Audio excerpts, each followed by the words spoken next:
Hey everybody, you are tuning in to the Canary Crime News Talk live stream pre-stream. Congratulations for getting here a little bit early. We're just about to start the show in just about a minute. But congratulations to Sigger the Beast over on Twitch for the first comment of the day award. Good job, Sigra. You're a beast. All right, and for the rest of you, this is your reminder. If you haven't done it yet, you've been waiting, you've been ignoring me, you've been thinking that all will always be well in the world. But I'm telling you, you need to follow us on multiple locations because we may very well just disappear from your favorite outlet or YouTube channel any day now. So on your screen, you'll see a QR code. Go ahead and point your camera at that thing. It'll pull up a link to our link tree, linktr.ee/Canary Crime News Talk for the rest of you. And you'll see a bunch of links, a bunch of buttons to follow us in other locations. You're going to want to do that just one of these days. That will be the only option. But more importantly, head on over to canarycrimenewstalk.com, and over there you can become a producer and join the mailing list. That's the last line of defense against disappearing forever. Don't worry, we don't send very many emails at all, but you'll be the first to know if we get kicked off of, I don't know, anywhere. So go do that. And if you've been thinking about becoming a producer, go ahead, do that today. It's a good day to do it. Okay, folks, we're about to get started. Make sure to stay hydrated. Do it or else. Let's go.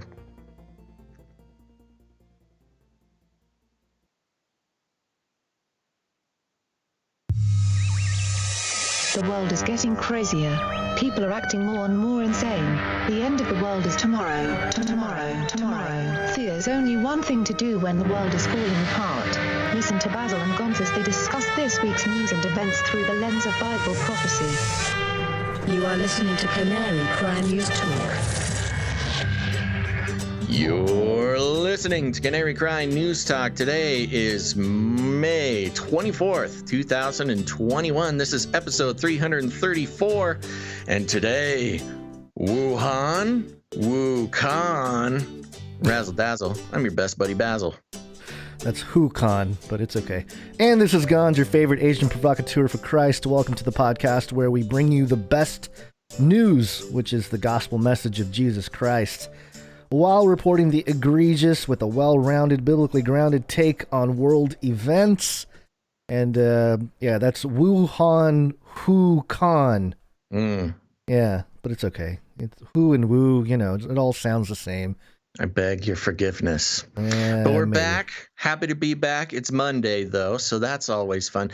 I'm not going to lie, Gonz. For most of my life, Mondays were a sad time, but I actually get excited about Mondays now because there's always so much to catch up on, and this is good times. Just living the good life, baby.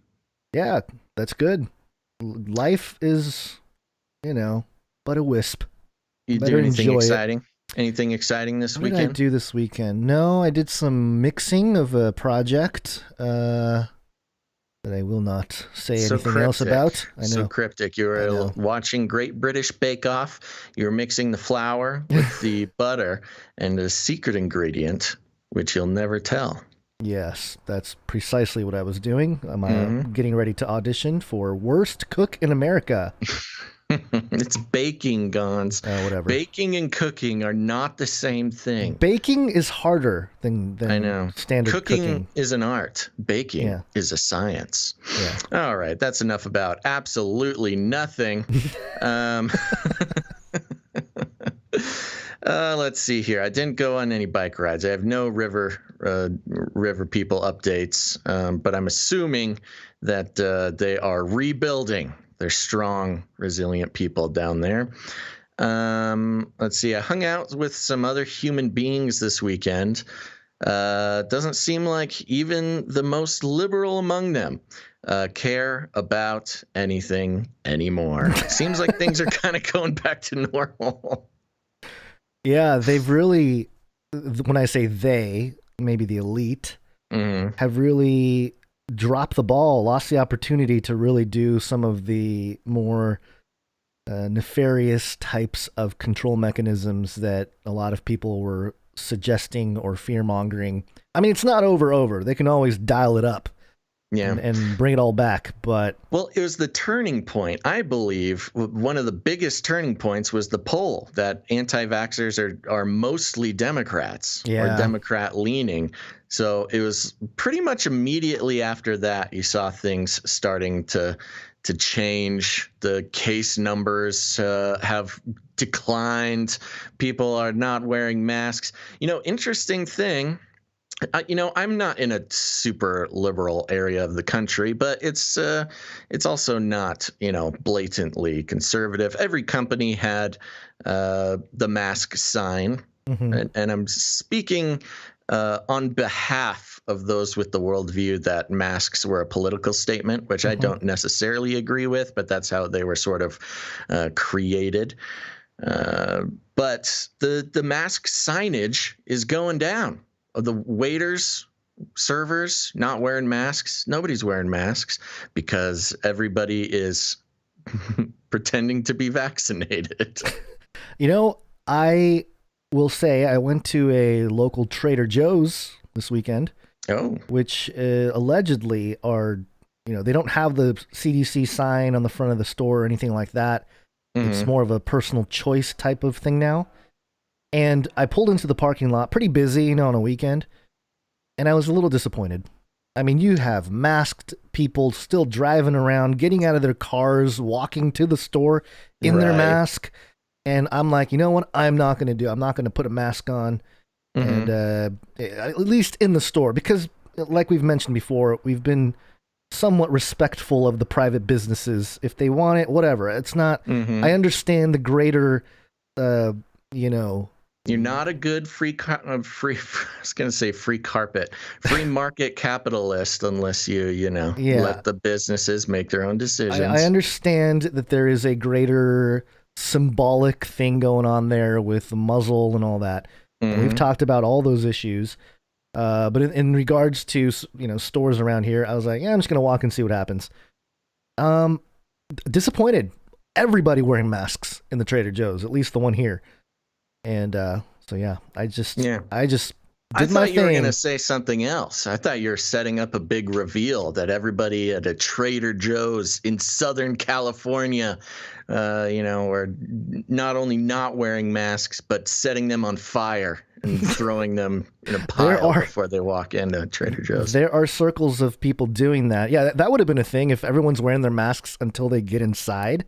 And then they take off their masks. Yeah, that would have been special. But virtue signal in the parking lot. Yeah, and I was even hoping in the store. I was even hoping for someone to see me without my mask, and then, like they have an epiphany. They look at me and then go, "Oh, I can take it off," and then they take off their masks, and then like a virus, it spreads, and everybody in the store takes off. No, it didn't happen. I was like, I'm going to be a catalyst. I'm going to be a catalyst of freedom in this Trader Joe. Nope, didn't happen. Everyone kind of looked at me weird and went on with their day. We call that delusions of grandeur. I know. Well, it was cool in my mind before I walked in, but alas, it did not play out as I hoped. But it's okay. Yeah. You know what else didn't play out? What? Anthony Fauci trying to say a single sentence. Oh, no. COVID-1 clearly originated in China, and we were fortunate to escape a major pandemic. So we really had to learn a lot more about the viruses that were there, about whether or not people were getting infected with bad viruses. So in a very minor collaboration, as part of a subcontract of a grant, we had a collaboration with some Chinese scientists. And what he conflated that is that therefore we were involved in creating the virus, which is the most ridiculous, majestic leap I've ever heard of. Okay, little Freudian slip almost there. There's Chinese scientists. So many problems with what he said. Obviously, yes, the communist slip. We were, what was the word he said? They were cooperating or... He said loosely, it was like a loose cooperation, which goes to the other part, which I'm thinking that you're going to bring up. is that Fauci was saying like a week ago when he was pressed on it by Rand Paul that there was no money or any cooperation or anything that they did with the Wuhan lab. Cooperation, right? But since the facts came out, he's kind of had to backpedal on that. He's having to slither his way out of yet another one. But you can see the straw man that he's kind of setting up, because what he says is, yes, we had very little cooperation with Chinese communists. Very little, okay. But also mentions, you know what? Play it again. I need the actual words. I don't want to put words in his mouth. So in a very minor collaboration as part of a subcontract of a grant, we had a collaboration with some Chinese scientists. And what he... Okay, that's kind of the main part there. No, I wanted to hear the next part. Okay. Is that therefore we were involved in creating the virus, which is the most ridiculous, majestic leap I've ever heard of. Majestic leap. What on earth is the most ridiculous, majestic leap to say that we had something to do with creating the virus? Now, whether or not, and there is a spectrum of belief. Let's be clear. The amount of blame, whether you think Fauci is some sort of mastermind who paid to have the virus made and then set loose on the population, and he's some sort of like Illuminati demon. That's one thing. And surely there are people who, take it that far. But as far as the Rand Paul comments go, Rand Paul was just saying, hey, you gave money to this institute. Yeah. And so his point was not that you created the virus and it's all your fault, but that, hey, you have a vested interest in defending against the idea that it's a lab-made virus. Yeah. Which shows what Fauci is actually responding to. Rand is not saying, hey, you made the virus, you're an evil genius.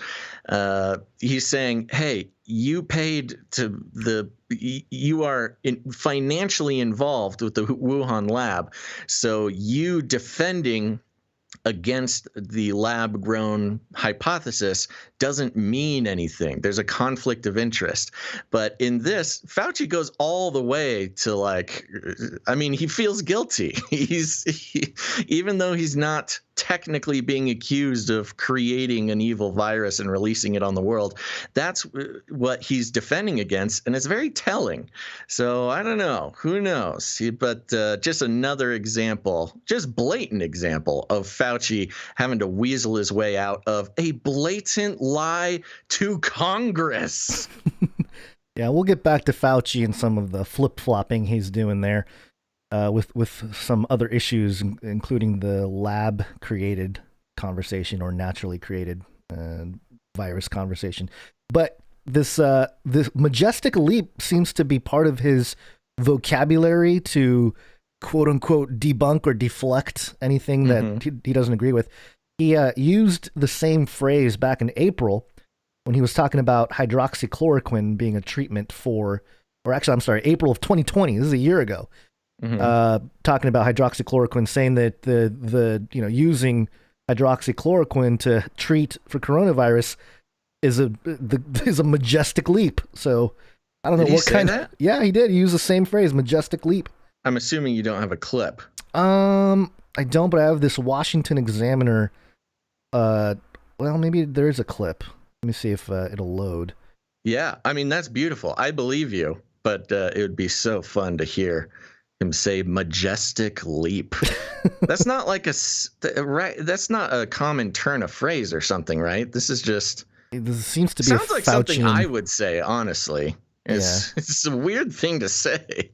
Yeah, I don't think there's a clip of it, but the headline from Washington Examiner is Fauci cautions against quote majestic leap to believe anti-malaria drug is knockout treatment for coronavirus That's April 3rd, 2020. So it is so weird, and it could possibly just be, he doesn't know that many big words to use, so majestic is kind of the thing. Or he's under a spell. That's why I would say it. It's just like, I don't know, majestic leap. But I wonder if it has like some esoteric connection. Oh, I mean, maybe he's in some magic rituals and stuff to, be a part of the elite gang there, and it's just on the front of his mind a lot, this majestic leap. I'm just throwing it out there. Majestic leap does sound like some sort of strange occult turn of phrase Aleister Crowley would have written about or something. Yeah, it's not a quantum leap. It's a majestic leap. Majestic leap. It's so beautiful. All right. Yep. Well, you got something else? Oh, no, I was just going to say that and just point out one more time how his flub with the Chinese, how he almost said, Chinese communists. It's worth noting. I mean, people misspeak. I'm not suggesting that, he, well, I don't know. I think he does know that he worked and gave money to the Chinese communists, but he had to censor himself a little bit. Of course. That was the truth coming out. Yeah. Okay. Fauci Freudian slip. Speaking of which, let's check in on Flippy. Flippy update. Do you want fries with that? Oof. Welcome to Chinese Show! A lot of China Freudian flip. That might be something. Ooh, that Freudian might be flip. something. Flippy. Okay, it's the Flippy update, folks. If you're new to the show, let me learn you something. Flippy is the colloquial name for the disembodied robot arms that are taking our jobs, enslaving our children, and flirting with our spouses. We use talking about Flippy as a way to explore all the new, fun, and exciting ways that robots are taking over the world, and just how there's nothing we can do about it. Today, Gons. Coming from SCMP.com, that's the South China Morning Post. The headline is China Space Station's giant robotic arm sparks concerns in the U.S. That's right. Flippy's in space. China's deployment of a powerful robotic arm attached to the core module of its Tiangong space station has sparked concerns in the United States over its possible military applications. Chinese scientists say the 10-meter-long device, which is capable of lifting objects weighing up to 20 tons, Gons, this is going to give away sort of a little bit of the conversation, but will you look up the specs on Canadarm2? Yeah, I was going to say. Okay. I was actually on my way to do that right now. Okay. Chinese scientists say that the 10-meter-long device, which is capable of lifting objects weighing up to 20 tons and can move around on the outside of the station, will be used to grab incoming spacecraft as they approach to help them dock. While the concept is not new, China has launched several scavenger satellites fitted with robotic arms to gather and steer space debris so it burns up in the Earth's atmosphere. Not everyone in the U.S. is convinced its purpose is wholly benign.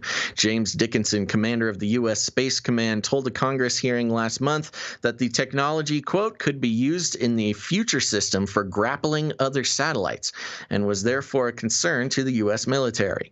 Quote, one notable object in the Shenzhen 17, a Chinese satellite with a robotic arm, he said, adding that its ability to potentially take down U.S. probes was a pacing challenge in the space domain. The China Academy of Space Technology, which developed and operates Shenzhen 17, said at the time of its launch in 2016 that its mission was to test, quote, high-orbit space debris observation technologies. However, the Center for Strategic and International Studies, a Washington-based think tank, said in March that the satellite had over the years made a number of unusual maneuvers and varied its position in relation to other satellites while in geostationary orbit above the Earth. While the technology is not new, NASA began equipping its space shuttles with robotic arms as early as the 1990s. Macau-based military analyst Anthony Wong Dong said it was understandable the Americans were concerned. Quote, "The key question is when it is used by the Chinese and what is the actual purpose," he said. Dickinson told Congress that in the event of a war, the combatants would spend the opening minutes trying to disable their enemy's communication tools like America's GPS. China had developed a broad complement of jamming and cyberspace capabilities, directed energy weapons, on-orbit capabilities, and ground-based anti-satellite missiles that could block or damage U.S. satellite systems. Isn't it crazy how directed energy weapons are just a normal part of conversation now? Yeah. After being the domain of pure tinfoil hat wearing crazy people. Yeah, it didn't even take a decade to get there. No. But Song Zhongping, a military commentator in Hong Kong, said Dickinson was playing up the China threat to justify a bigger budget. Well, he's probably not wrong. And that the removal of space debris removal was an important issue. Okay. Quote, "If China makes a breakthrough in debris removal, it will be welcomed internationally," he said. In a 2016 white paper, Beijing said dealing with space debris, including monitoring, early warning, and emergency response, was one of its 10 major tasks for the following 5 years. And here we are 5 years later, and they're just purposefully dumping giant rockets into orbit just to allow them to crash back down. Okay.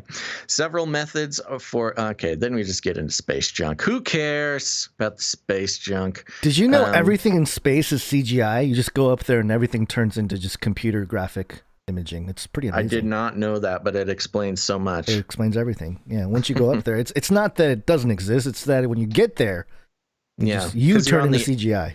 You're on the edges of the simulation. Yeah. So you get more ethereal. Right. So do you have those specs on Canada Arm 2? Not everything, but the Chinese arm is 10 meters long, which is equivalent to about 32 feet. Yeah. According to NASA.gov, remote manipulator system Canadarm 2 is 57.7 feet long, so it's got a longer reach. What do they got? They got Canada Arm 2 has a bigger reach. Yeah, Canada Arm 2 has a much longer reach, 32 versus Canada. 57.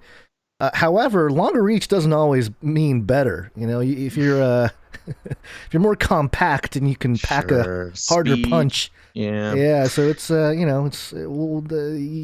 Canadarm can hit the Chinese arm from further away. I'm standing up for Canada Arm 2. Still my favorite giant robotic arm. Canada, you're doing it, man. You're helping. We appreciate it. We love your arm, and it's longer than the Chinese arm. So take that, China. I'm just picturing this giant space station arm wrestling. So okay, that's what I was going to move into. Because last week we talked about the call for a BattleBots style Mars rover combat session between the Chinese rover and the NASA rover. I think we should start a campaign to get Canada Arm 2 and the Chinese arm to arm wrestle. I think this is fantastic. The next stage and Flippy, Space Flippy can referee. Yeah. With his forearms flying around up there. One of the movies that I watched growing up that would be on television, Over the Top, with Sly Stallone. Have you ever seen this movie? No. You've never seen Over the Top? No. Oh my gosh, you need to. It needs to happen. What needs to happen. Tell me about it. Is it arm wrestling? Yes, it's an arm wrestling movie with Sylvester Stallone. And he has this move. He always starts losing. He has this move where he changes his grip, and then he just that's made me want to arm wrestle. That's what wins the game. Yeah, you need to watch it. I don't blame you. I'll put it on the list. I don't know. This sounds like a pretty obscure film, but I'll check it out. It's not an obscure film. How dare you? Okay. One strange thing about this talk about the Chinese robotic arm is that it says it's capable of lifting objects weighing up to 20 tons. 20 tons, yes. Now, weight is a strange thing. You know, weight is based on gravity. Uh-huh. And in space, there's no gravity, which means there's no weight. So why are they bragging about how much it can lift? Well, I mean, if it just signifies the, I don't know, the strength of the grip or the strength that the arm can withstand, that could be a thing. Because theoretically, okay, let's say it's up there, the China space robot arm grabs onto something, and it's got to swing it around or something like that. A more robust arm would be able to handle itself better than the Canadarm, which is longer, but maybe it can't lift as much. So weight is not necessarily the top concern. It would be the inertia of an object that to be overcome.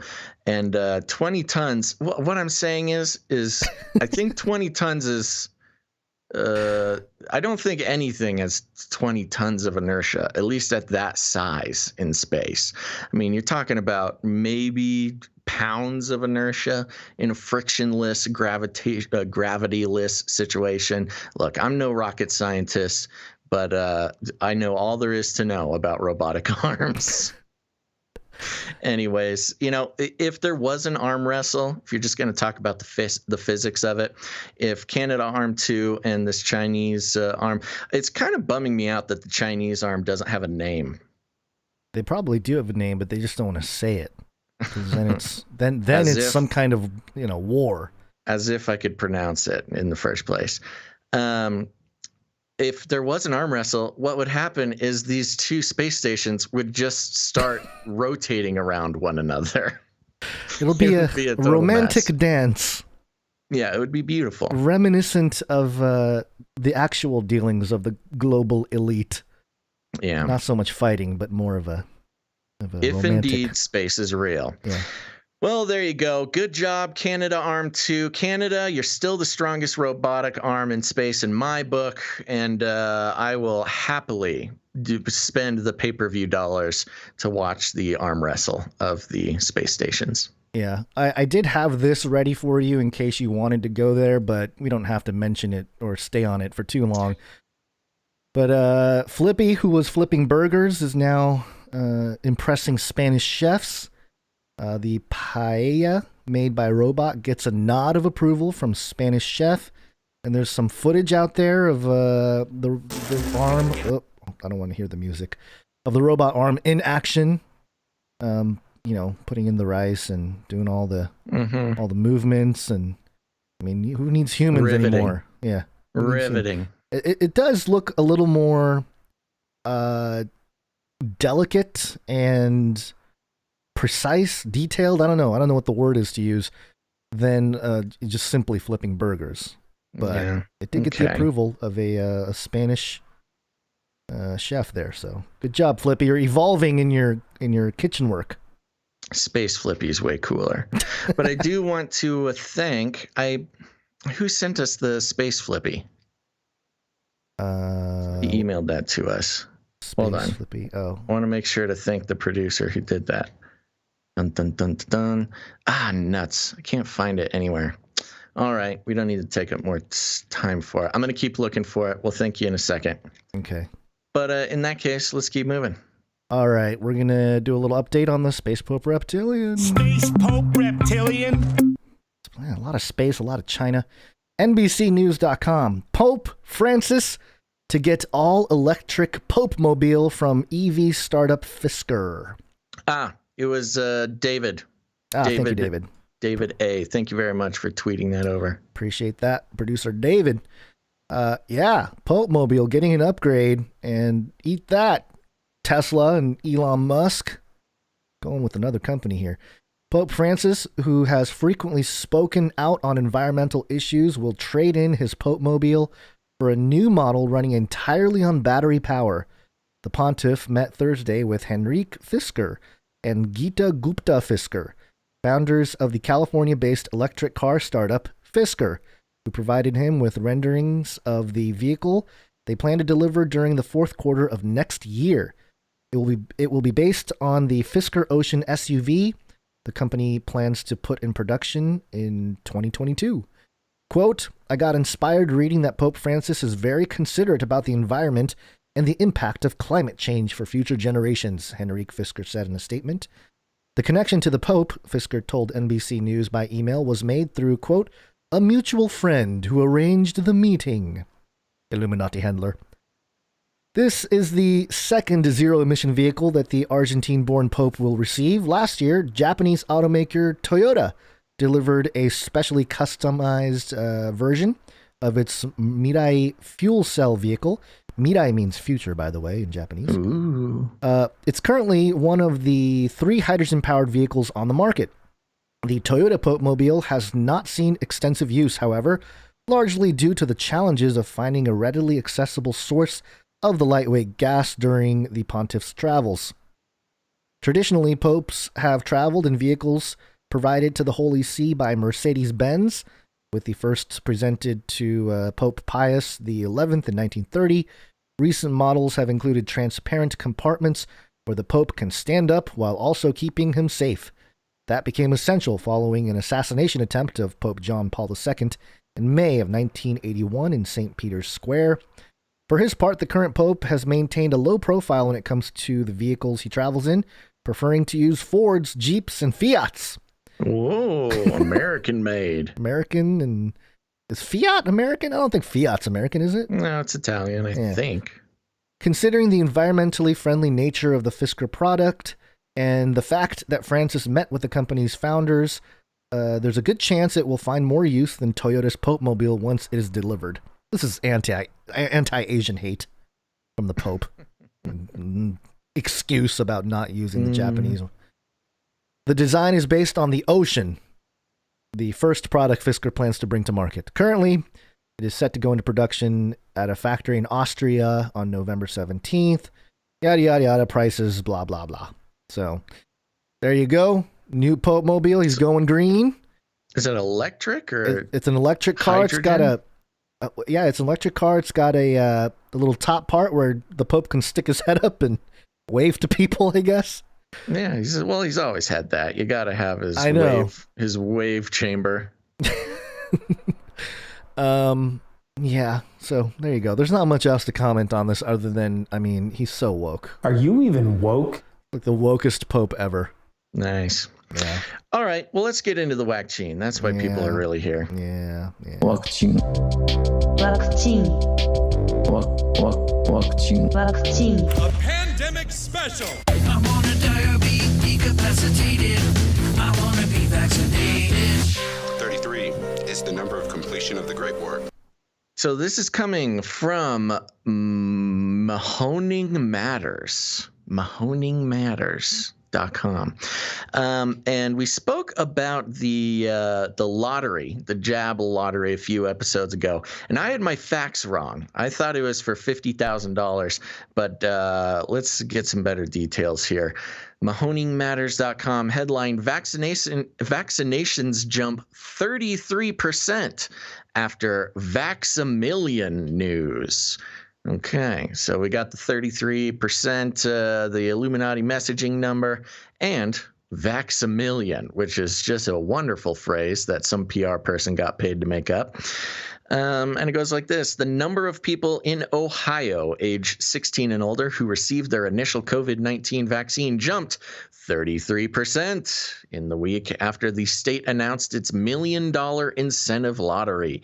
Through an analysis, shows vaccination rates lag well behind what they were in March and most of April. Though an analysis shows vaccination rates lag well behind what they were in March and most of April. In the week after May 12th, announcements about the lottery, 119,394 people aged 16 and older received either the 1-dose Johnson & Johnson vaccine or their first part of the 2-dose Pfizer or Moderna vaccination, according to Ohio Department of Health data. That's an increase of nearly 30,000 from the 89,000 people in the same age group who received the first shot during the 7-day period from May 6th to May 12th, according to an analysis of the state data by the Associated Press. The analysis did not include vaccination numbers for children ages 12 to 15 who only became eligible for the vaccine the day the lottery was announced. Ohio data doesn't track motive. Yay! Ohio's thank goodness. Whose data does track motive? That's what I want to know. That's the more important piece of information. Everything else. Ohio's data doesn't track motive, so it's impossible to know just how many more adults or children were persuaded to receive a vaccine by the shot at $1 million prize or a college scholarship. The health give me the $1 million over the college scholarship. That doesn't do people any good these days. The health department said the post-Vax-a-Million boost was promising. Quote, the bottom line is that this has changed the trend line in Ohioans starting the vaccination process, and rather than a decline, the trend is moving upward. Yeah, okay. What a strange way to put that, but we get it. Spokesperson Alicia Schultz said, but the data indicates the lottery helped reverse a significant slump in vaccinations. Only about 1.5% more people got vaccinated in the 7 days after the Vax-a-Million lottery was announced, as compared to the period from April 29th through May 5th, when 117,000 people received their first vaccine.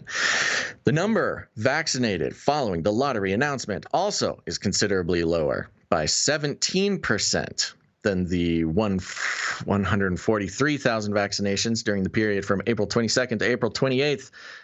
All these numbers. It's great if the incentive helps get thousands more residents vaccinated, but the state still has a long way to go of its overall vaccination rate continues to increase so slowly, said Mark Cameron, an immunologist and infectious disease researcher at Case Western Reserve University. Reverse is much funnier. He noted that less than half of Ohioans are vaccinated. Oh, no. Yeah. So can't live like that. Just to make a note, it's hilarious. Even with the chance of winning $1 million, it only raised by like a 1.5% from the beginning of May. Mm-hmm. Which, you saw a lot of reports about how successful this was and how great the giving $1 million away was, and people are getting the vax. But 1.5% compared to the beginning of the month is pretty sad, which kind of gives me a little bit of hope for, the souls of Ohioans who aren't so persuaded by the lottery chance of winning $1 million versus, maybe turning their back on their medical health feelings, I guess. Quote, if we can't figure out how to get the population past the remaining either vaccine refusal or vaccine hesitancy, then we could have issues, Cameron said. He said he worries that the urgency about getting vaccinated is dwindling and that another surge in cases is possible as restrictions are lifted and we approach Memorial Day and the start of summer. The surge in cases, I think the problem with this language is people aren't necessarily afraid of cases anymore. Yeah. Of course, we saw the trend at the beginning of the pandemic of deaths. And then it was hospitalizations. Then they started counting infections, and then they started counting cases. And cases being sort of the bottom rung of the ladder of severity. Talking about these cases is not very convincing anymore. Yeah. But it's all they got because the deaths are so low. State Health Director Stephanie McLeod has said the incentives were, quote, needed to reinvigorate interest in getting vaccinated, and there was a dramatic increase in vaccinations in the 16 and older group. Yes, a dramatic 1.5%. More than 5.1 million people in Ohio had at least started the vaccination process as of Friday, or 44% of the state. About 4.5 million people are done getting vaccinated, or 38% of the state. More than 1 million people have entered Ohio's vaccine lottery since Governor Mike DeWine announced it during a statewide address on May 12th. The health department plans to release the total number of entrants after the first names are drawn, and those entries are verified. Winners must be permanent Ohio residents and have received at least one dose of the vaccine, meaning the first person drawn by the state might not be the eventual winner. What does that mean? I don't know. That's messed up, though. Yeah. What does the eventual winner mean? They have to Winners arm wrestle. must be a permanent. Okay, so maybe the number that they choose might not be a permanent resident. Well, then I don't know how do they enter in the first place? Yeah, don't you enter because you show up, you get your vaccine? I guess maybe they don't verify your address when you show up to get the vaccine. The first winners will be announced Wednesday at the end of Cash Explosion, the official Ohio Lottery TV show. Both adults hoping for the $1 million prize and teenagers looking for the college scholarships can register themselves, but parents or legal guardians must verify their eligibility. So it sounds like you get the vax, and then you enter online. You don't get your ticket there at the vaccination booth. They need to make the process easier if they really want people to come enter this Vax-a-Million thing and get jabbed. Sounds like a hoax, if you ask me. Yeah, sounds like an easy way to rig the system. I mean, both to get more people the jab and also for more people to enter into a lottery. Get themselves on a list. Yeah. Yeah. Well, there you go. It shows, again, they're trying to convince people that we're all going to die if we don't get the vaccination. And yet it takes the chance of winning $1 million to get a measly 1.5% more people to jump on board. I wonder if that number would have been similar if they didn't announce this Vax-a-Million thing. I mean, the numbers must be very because if you think about it, it's trending down already. It was trending down already. That it was trending up for a second. And the fact that they just approved vaccines for kids 16 to 12 or however that young group, wasn't that just approved like a month ago? So I don't even think that long. I think it was a week or two ago. Okay, so even then it's like, all right. Well, of course they weren't counting the 12 to 15s. No, all right. Well, I wasn't paying attention. Yeah, I know. All I have to say is the people that get in line for this, vaccination. Yeah. They love it. There's another story here. That's an actually 666 update. 666. It's not much to it, but it's Rajasthan. 666 children test COVID-19 positive in 2 districts. That's in India. That's IndiaTVNews.com. And just one paragraph here for this short little story. Amid India's relentless battle with a devastating wave of the COVID-19 pandemic, reports of children testing positive for the novel coronavirus have emerged from Rajasthan. As many as 325 children have tested positive for the novel coronavirus in Rajasthan's Dungarpur in the past few days. A similar situation has been witnessed in the Dausa district of the state. All children to have tested positive for coronavirus are under the age of 19 years. So far, more than 600 children have tested positive for COVID-19 from both the districts of Rajasthan.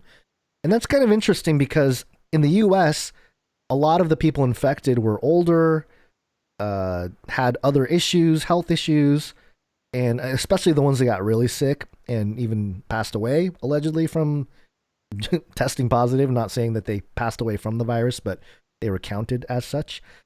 But in India, 666 children. Yeah, perfect number. Perfect number to signal to the elite that, hey, we're doing our best over here. We're trying to get the children all infected in India over here. So, yeah, there you go. Not much else to say. Yeah, no, it was good. All right, well, let's get back to talking about some Fauci here.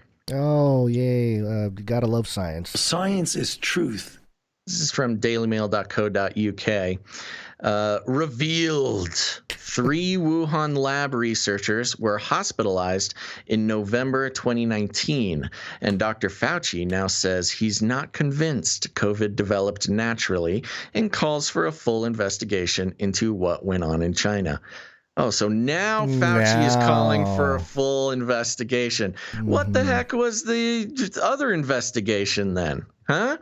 I think his admission is not just that the lab hypothesis is possible, but it's also a tacit admission that the WHO investigation was a sham, which he defended vehemently when it first came out.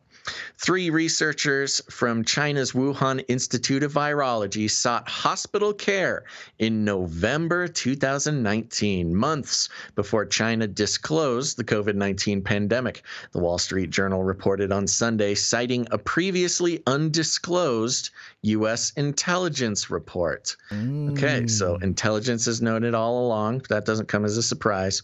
The newspaper said the report, which provides fresh details on the number of researchers affected, the timing of their illness, and their hospital visits, may add weight to calls for a broader probe of whether the COVID-19 virus could have escaped from the laboratory.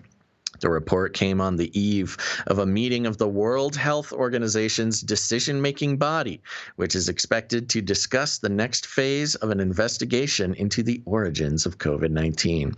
A National Security Council spokeswoman said no comment. What? I was just going to say the World Health Organization getting together to discuss the next phase of an investigation into the origins of COVID-19 sounds more like a meeting. How do we frame damage control? The damage control. How do we make it so the public doesn't start blaming us, number one, our handlers in China, number two, and that's Peter. What was his name? What was that guy's name? The Eco Health Alliance guy. Oh yes, I don't remember. Dozak. Nygaard, Zodat, I don't know. I'll look it up real quick. A National Security Council spokeswoman had no comment on the journal's report, but said the Biden administration continued to have serious questions about the earliest days of the COVID-19 pandemic, including its origin within the People's Republic of China. Hey, that's Trump talk. Yeah. He can't throw all this Trump talk around, Biden administration. Peter Daszak. Daszak, that's what it was, yes. Who was he was either on the team or the head of the investigation from the World Health Organization, who blatantly came out, not just that it wasn't a lab leak, that it could not have been a lab leak at the Wuhan Institute of Virology. Yeah. Meanwhile, the Chinese gun pointed at the back of his head. Yeah, well, and Peter Daszak is the one member or whatever of Eco Health Alliance, which was the middleman between the NIH funding and the Wuhan lab. Institute of Virology receiving that money. Yep. She said the U.S. government was working with the WHO and other member states to support an expert-driven evaluation of the pandemic's origins, quote, that is free from interference or politicization. We're not going to make pronouncements that prejudge an ongoing WHO study into the source of SARS-CoV-2, but we've been clear that sound and technically credible theories should be thoroughly evaluated by international experts, she said. The journal said current and former officials familiar with the intelligence about the lab researchers expressed a range of views about the strength of the reports supporting evidence, with one unnamed person saying it need further investigation and additional corroboration. You know, it's funny because this unnamed person, which, come on, This unnamed person here at the end is sort of supposed to be like, oh, well, we don't know. Some people think it is, but also this unnamed person doesn't. But the quote is, it just needs further investigation and additional corroboration. It's a very weak defense against the lab theory. The United States, Norway, Canada, Britain, and other countries in March expressed concerns about the WHO-led COVID-19 origin study and called for further investigation and full access to all pertinent human, animal, and other data about the early stages of the outbreak. Washington is keen to ensure greater cooperation and transparency by China, according to a source familiar with the effort. The Chinese embassy in Washington did not immediately respond to a request for comment on Sunday. On Sunday, China's foreign ministry noted that a WHO-led team had concluded a lab leak was extremely unlikely after a visit in February to the Virology Institute. Quote, the U.S. continues to hype the lab leak theory, the minister said in response to a request for comment by the journal. Quote, it is actually concerned about tracing the source or trying to divert attention. This is sort of a reference to the Chinese storyline that it came from an American military base, which is, I mean, I'm not saying it's impossible, but it's like, hey, this came from your lab. Nuh-uh, it came from your lab. Oh, okay. The Trump administration had said it suspected the virus may have escaped from a Chinese lab, which Beijing denies. A State Department fact sheet released near the end of the Trump administration had said the U.S. government has reason to believe that several researchers inside the WIV became sick in autumn of 2019, before the first identified case of the outbreak, with symptoms consistent with both COVID-19 and common seasonal illnesses. It did not say how many researchers. China refused to give raw data on early COVID-19 cases to the WHO-led team probing the origins of the pandemic. According to one of the team's investigators, Reuters reported in February, potentially complicating efforts to understand how the outbreak began. You know what? Then this is quite a long article, but we're getting to the Fauci part, and that's the part that matters. Earlier on Sunday, Dr. Anthony Fauci revealed he is, quote, not convinced that the COVID-19 developed naturally and called for an open investigation into its origins as China faces mounting pressure to provide transparency on the issue. Oh, he's not convinced. He seemed pretty convinced in February, Gons. Flippity floppity. Yeah. Fauci, the nation's leading expert on infectious diseases, explained his uncertainty during a PolitiFact event. Oh, good. On May 11th, entitled United Facts of America, a festival of fact-checking. Wow. Do you think there's any video of this? I can look. United Facts of America, a festival of fact-checking. How did we miss this? That's incredible. Quote, there's a lot of cloudiness around the origins of COVID-19 still, so I wanted to ask, are you still confident that it developed naturally? PolitiFact managing editor Katie Sanders asked Fauci.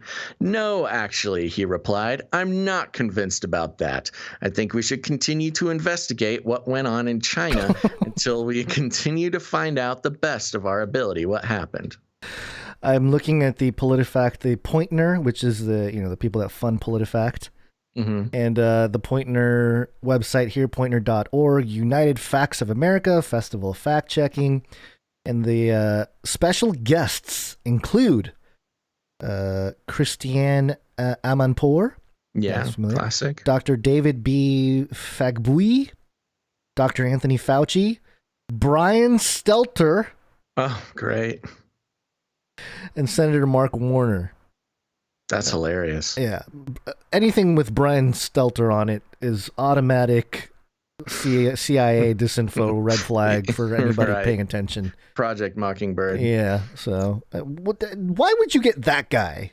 I mean, of all the people, he looks like the Joker. He's he's a handler. He's there to make sure the conversation goes the right direction. What is up with the smile? I mean, for those of you watching, it looks like the Joker smile from Batman back in the day. Anyway, it's like the oh man, who is the old Joker? Like the OG Jack Joker. Nicholson. Jack Nicholson. Yeah. Yes, it's a Jack Nicholson mouth. Fauci continued, certainly the people who investigated it say it likely was emergence from an animal reservoir that then infected individuals. But it could have been something else, and we need to find that out. No kidding, Fauci! So, that's the reason why I said I'm perfectly in favor of any investigation that looks into the origin of the virus. Fauci's appearance at the event came hours after he was grilled on the same topic during a tense Senate hearing. Quote, will you, in front of this group, categorically say that the COVID-19 virus could have occurred by serial passage in a laboratory? Senator Rand Paul had asked Fauci. The NIH director replied, I do not have any accounting of what the Chinese may have done, and I'm fully in favor of any further investigation of what went on in China. Fauci also unequivocally refuted Paul's suggestion that the NIH had funneled money to the Wuhan Institute of Virology, the Chinese lab accused of playing a role in the COVID-19 outbreak. During his segment at the PolitiFact event, Fauci slammed Paul for conflating in a way that's almost irresponsible. Okay, well, it's almost irresponsible. Chinese scientists with collaborative research into SARS-CoV-1, which emerged in China in the early 2000s. Fauci's appearance at the event received little media attention at the time, but was pulled back into the spotlight over the weekend after the White House renewed its call for an independent, transparent investigation into the origins of COVID. White House Press Secretary Jen Psaki on Thursday Circle back. But I'll have to circle back. Sorry, a little slow, but I'm getting there. Okay. Getting there. Called for exploring the root causes of the pandemic after Republicans issued an interim report saying there was significant circumstantial evidence that the virus emerged from the Wuhan Institute of Virology. I'm a little disappointed in this article because they mentioned how Fauci denied funneling money, and they did not follow up with him admitting to have funneled money. Yeah, well, it's dailymail.co.uk. Can't expect. It was a perfect opportunity to. I mean, that was the clip we played at the beginning of the show, right? As part of it, yeah. Yeah. Okay. Well, so there you go. Quote, I would caution you against disproving a negative there, which is never the responsible approach in our view, when it comes to getting to the bottom of the root causes of a pandemic that has killed hundreds of thousands of people in the United States. That's like a word salad right there. That's crazy. And you can imagine how angry she looked when she said this. You're being irresponsible. Don't bring up these questions. Against disproving a negative. What is she talking about? Mm-hmm.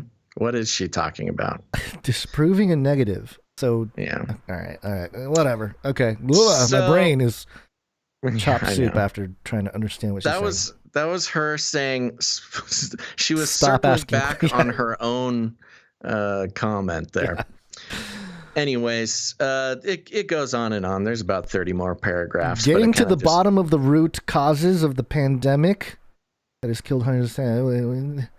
Okay, yeah. Don't we all want to get to the bottom of the root cause? Not just the root cause, but the bottom of the root cause. You don't want to get to the top of the root cause because that's just part of it. You want to get to the bottom, the very deepest of the deep.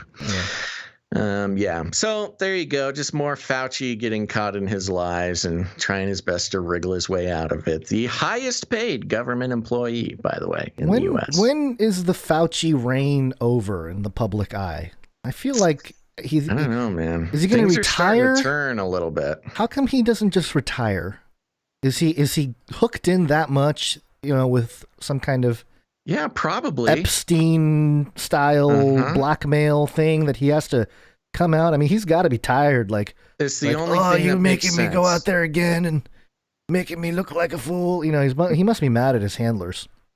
Well, that's the thing that makes the most sense about guys like him at that age, with the amount of money that he has, the amount of business connections. He does not have to do this. It's Just two retire, options. man. Just Either retire. he's obsessed with the attention and just loves it and wants to stay on camera and just gets a lot of value out of that, or somebody has something on him compelling him to maintain his posture as the face of the pandemic. You know, I just picture Fauci doing all of his little press conferences, and then, you know, in the original Star Wars, like the trash bin where like it closes, the two walls coming in closer and closer. Right. Yeah. That's kind of my picture, my imagination. I think he feels that way. It seems like he feels that way. Every time he kind of slithers out of one thing, there's somebody standing right there with another, something else to make him talk his way out of. Yeah. So, it's a brutal situation he's in. So the Wall Street Journal article that was mentioned there, I don't know if we have to go through all of it because I feel like the Daily Mail summarized it fairly well. But here it is. This is the Wall Street Journal, and the headline is "Intelligence on Sick Staff at Wuhan Lab Fuels Debate on COVID-19 Origin." And of course, the Daily Mail seemed to have lifted almost word for word on certain parts of the article. Yeah. But I will point out a couple different things here. It says here, 3 researchers from China's Wuhan Institute of Virology became sick enough in November 2019 that they sought hospital care, according to a previously undisclosed U.S. intelligence report that could add weight to growing calls for a fuller probe of whether the COVID-19 virus may have escaped from the laboratory. The details of the reporting go beyond the State Department fact sheet issued during the final days of the Trump administration, which said that several researchers at the lab, a center for the study of coronavirus and other pathogens, became sick in autumn 2019, quote, with symptoms consistent with both COVID-19 and common seasonal illness. The disclosure of the number of researchers, the timing of their illness, and their hospital visits come on the eve of the meeting of the World Health Organization's decision-making body. Again, just same stuff that was read earlier. Let's see here.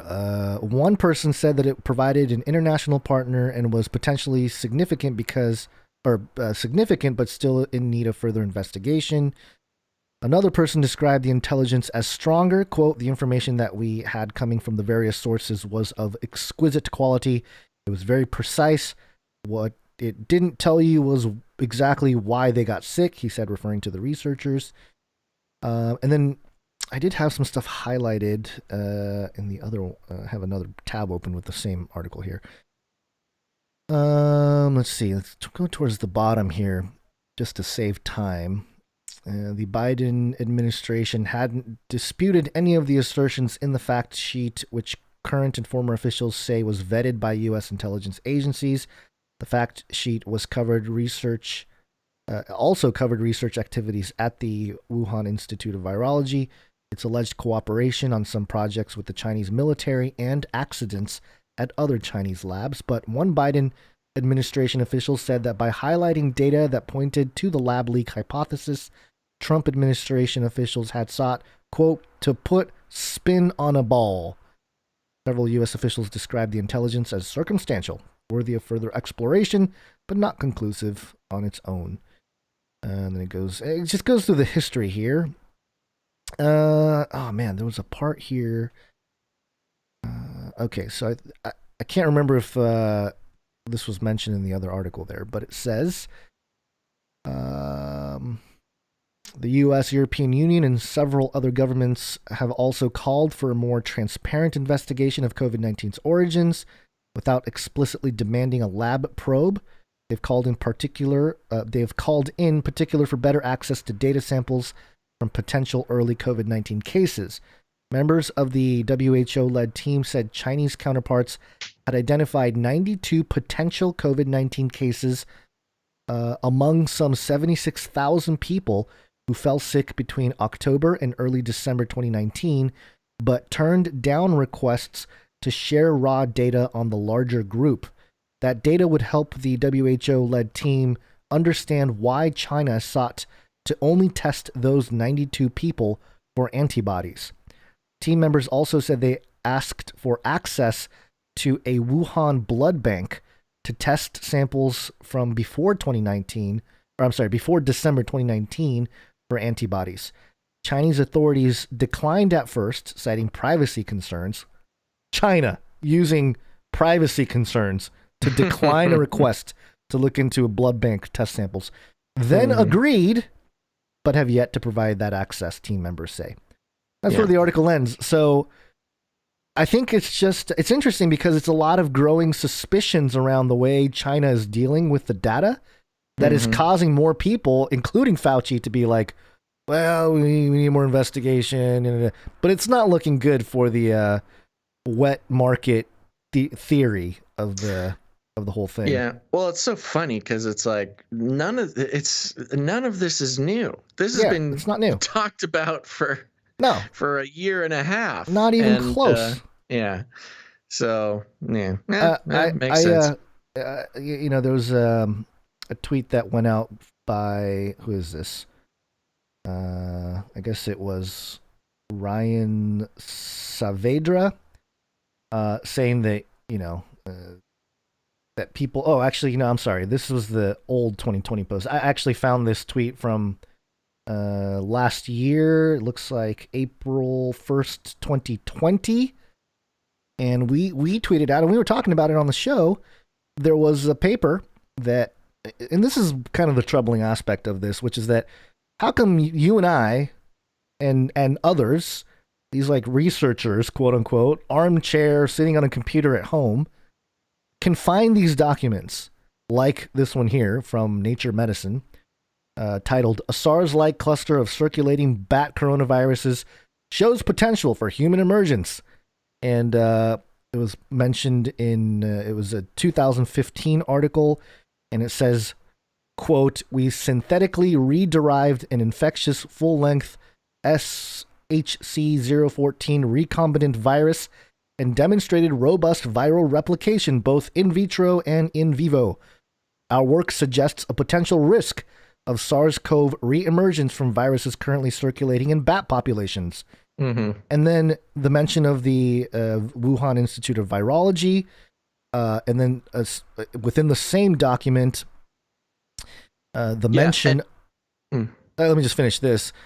Under the acknowledgements, research in this manuscript was supported by grants from the National Institute of Allergy and Infectious Diseases and the National Institute of Aging of the U.S. National Institute of Health, NIH, and it has the award number there. We have to read it, but this is the first month since the lockdown. We were like, hey, the National Institute of Health gave money to Wuhan Lab, and they were doing research into the coronavirus, SARS-CoV, and the bats and all that. So it looks like it came from the lab, and they're like, no, 9. They like yelled at people that thought that conspiracy theorists, right-wing, Trump-supporting, whatever. It's like, come on. And then now over a year later, they're like, okay, it's possible. We need more research. It's like, come on, man. Come on. Come on, man. To be clear on the lab theory, I see some people kind of need a review on this. It's the real lab theory. Of course, everybody's got theories, but the evidence of the lab theory shows that yes, there is a team that just goes around and checks bats for viruses, and they found this virus, like you just said, and then that is the virus brought to the lab, and then gain of function research started on that virus. So, the series of events is that they found a coronavirus in a bat, brought it to the lab, conducted gain of function research on that virus, and then some lab workers got it and went to the hospital and started spreading it. So it's a little different. And this is, again, in conversations in your life, there will be, if you're having conversations about this topic, it's very tempting to get into this whole thing about how, this is made by the Chinese to destroy the world. it's much more likely, or at least the solid evidence is supports the idea that, they weren't supposed to be doing gain of function research, but they got some money from NIH and they found this coronavirus in a bat and they were experimenting with it, making it stronger. And then some people in the lab caught it, and that's how it got out of the lab. It's not as sensational or exciting as, China purposefully started a pandemic in order to rule the world. But, for now, stick with the evidence, because, when you start going off spiraling into geopolitical espionage is when you start to sound crazier than what the evidence actually shows. And it may come out that China was doing gain of function research in order to create biological weapons.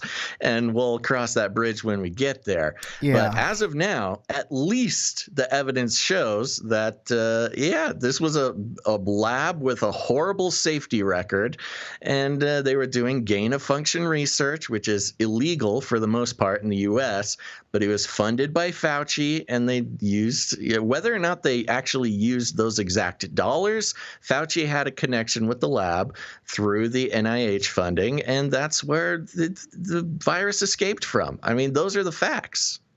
And I think you bring up an important point, because what the mainstream media and the Faucis and all the medical establishment are pushing back against is a caricature of Fauci in a lab coat, a hooded lab coat in the middle of the night, with a big cauldron. Cat. Yeah, a giant cauldron, we're going to create the world virus, with the Chinese people. Right. That's kind of the imagery that gets painted, and then they push back on it it's majestic. What is it? It's a majestic leap. So it's similar to the Pizzagate thing, where it's yes, there's a concern with these people, especially if you look into the pizza owner, the shop owner, I can't remember his name. James Alefantis. Yeah. And his social media, he's got some crazy weird stuff if you go down that rabbit trail, and it's disgusting, and probably something not so good was going on. But then the sensationalization of it's Hillary was in the basement and counting children. Clinton ran a child sex trafficking ring. It creates a straw man for them to tear down, and it doesn't do any service to the actual truth, because they almost throw the baby out with the bathwater. Pardon the pun. That's exactly what it is. That's why they build those straw men, and I'll show you an example of that in a second. We're gonna just kind of zoom through a couple of these because we got some more stories to get to. But real quick, a headline here. We had to go to archive.ph, but this is from the Epoch Times.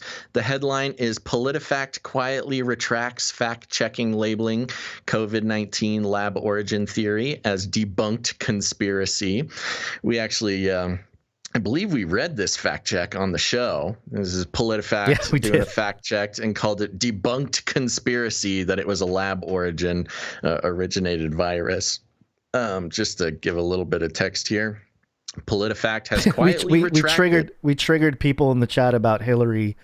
Yes, we know it was in the WikiLeaks stuff, but it wasn't like a smoke. Yeah, they're not listening. You need to listen. Yeah. The idea is not that Hillary is innocent. The idea is the media frames it as Hillary herself chaining up children and driving a windowless van and loading up a basement of a pizza restaurant, which is not what happened. So should cool your jets, man. Okay, go on. So back to this Politifact thing. Politifact has quietly retracted a September 2020 fact check that labeled a Hong Kong virologist's claim that COVID-19 originated in a lab as inaccurate and a debunked conspiracy theory. The claim is inaccurate and ridiculous. Now archived fact check previously said, we rated pants on fire.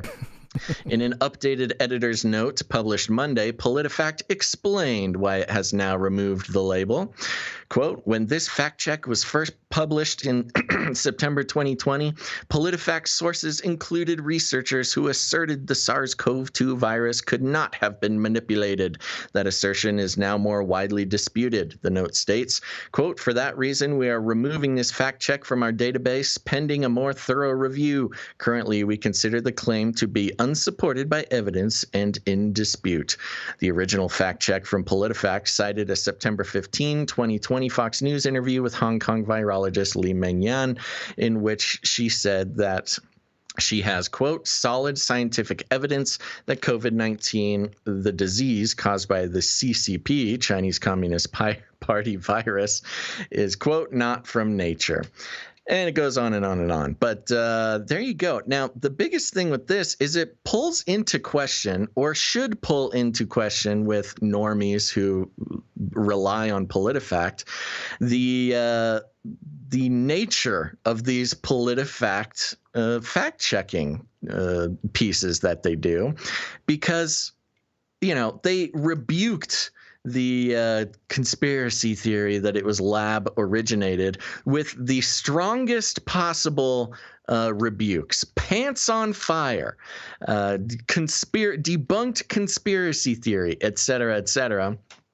And then the very act of pulling that and, you know, changing their assertions on that is it's an admission that you can't trust any other of their fact-checking operation, because who knows, that might get pulled the next day, you know. And when it comes to facts, the facts shouldn't change. The facts don't change. If you're fact-checking and you claim to have found a fact, then stick with it. This is a cowardly move on their part. Well, they did call it the lie of the year in 2020 December. Wow, lie of the year. This is a brutal moment for PolitiFact. And, you know, we like bringing the PolitiFact fact-checking because they're easy. It's easy to debunk their fact-checking, It's mainly really because weak. they do a lot of the same straw man scare tactics that we are just pointing out, you know? Yeah. So let's keep moving on. That speaks for itself. Okay. Now, I want to bring this article, and we're going to be checking in with our buddy, Chris Shillzilla. Shill for sure. That's right. Chris Shillzilla, CNN editor-at-large. He's got an article here on CNN.com.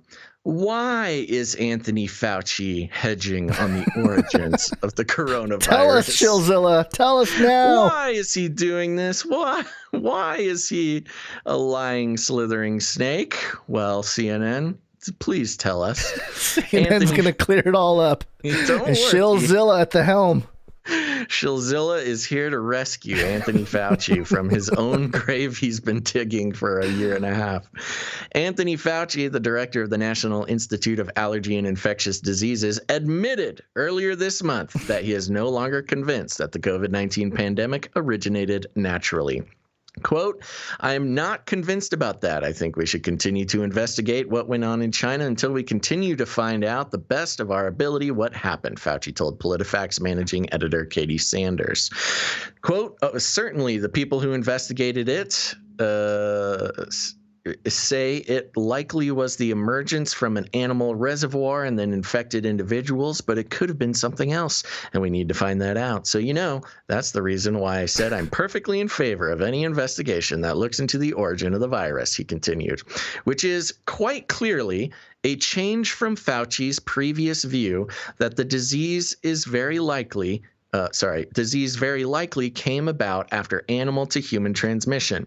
Here's Fauci in an interview with National Geographic last May. Quote, if you look at the evolution of the virus in bats and what's out there now, the scientific evidence is very, very strongly leaning towards this could not have been artificially or deliberately manipulated. And that's the quote that's the important one, because even in that Daily Mail article, they took quotes of him saying, it's not very likely that it came from a lab. But right here with National Geographic, very strongly leaning toward this could not have been artificially or deliberately manipulated. Everything about the stepwise evolution over time strongly indicates this virus evolved in nature and then jumped species. Fauci's dismissal of the idea that the virus originated in a lab in China's Wuhan province followed vague assertions by then-President Donald Trump that he had a high degree of confidence that the virus had come from a lab. So we got to bring Trump into this, and this is going to be key. Pressed for details on that assertion, which ran counter to U.S. intelligence on the virus's origins, which we know now is not true. We just got the word that U.S. intelligence knew in November of 2019 that there were sick people coming out of the Wuhan Institute of Virology. So Shillzilla has alternative facts here. Pressed for details on that assertion, which ran counter to U.S. intelligence on the virus's origins, Trump offered only this, quote, "I can't tell you that. I'm not allowed to tell you that." Okay. Given that history, conservatives leapt on Fauci's recent hedging of proof positive that Trump was, in fact, right all along. So notice for Chris Shillzilla, this is not a matter of facts or scientific truth or people looking at the data and coming to the conclusion. He's putting it in the context of, well, Trump, conservatives said so because Trump said so. It's all about Trump. Yeah, it's almost like using the Trump conversation to shield himself from having to admit that he's shielding himself from the facts by blaming it on Trump. Yeah, there you go. Yeah. Here's a parenthetical. Worth noting, Fauci made his comments at a fact-checking symposium on May 11th, but they were largely ignored at the time. Oh, you don't say. No kidding. Turns out we were not the only ones that missed that. What was it? United Facts of America, the fact-checking festival. Yeah, I think I closed the tab there, but yes, it's something with fact checking. Yeah, not a for so much work going into such a quippy title, they sure didn't get the word out very well. Maybe they were afraid to because if enough people saw it, they would tear down. It was almost like too far out on the. Plus, they probably had their lab debunked conspiracy theory article up. They probably did. I'm gonna see if I can. This is PolitiFact protecting themselves, is what this was. Conservative publications began writing about the remarks over the weekend. Good job, conservative publications. Quote, "Fauci must answer for his role in Wuhan's COVID lab," tweeted former New York Republican Nan Hayworth. Fauci has become a lightning rod for conservative criticism of how the scientific community has handled the ongoing pandemic. Trump sought to villainize Fauci for his allegedly too cautious approach to a return to normal from the virus, and the likes of Georgia Representative Marjorie Taylor Greene have taken up the cause. Last month, she tweeted a video of herself working out that included this text: "This is my COVID protection." Okay, Shillzilla, you just wanted to include the fact that Marjorie Taylor Greene works out. Weirdo. He needs to hit all the. He's got a quota to meet. To be fair, this is SEO is what he's doing. Yeah. He's just trying to get that search engine optimization by putting as many links and famous names into the thing as possible. So, how much there is actually there? Well, on Sunday, the Wall Street Journal wrote this quote: 3 researchers. It's the same quote we've read 3 times on this show about the researchers who went to the hospital, et cetera, et cetera.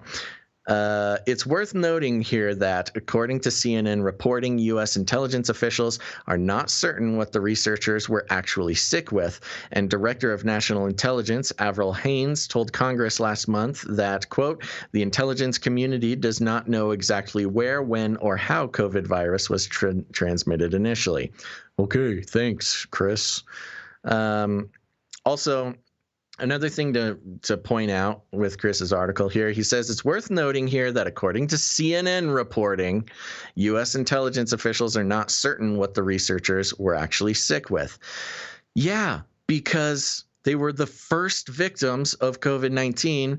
Nobody knew what COVID-19 was. It didn't have a name. There were no tests. We're never going to have a test from those researchers saying that they either did or did not have coronavirus. So it's just a silly thing to point out.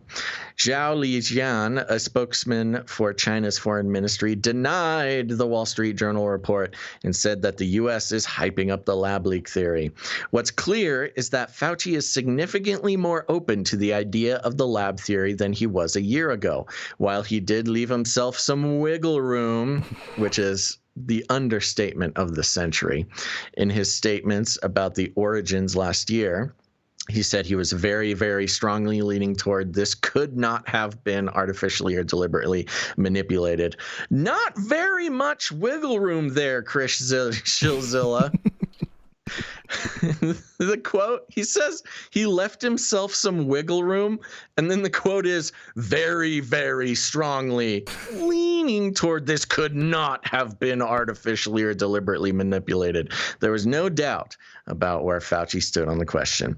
The issue then is not whether Fauci has moved his position on the possible origins of the virus, but rather why he is doing so. Cool.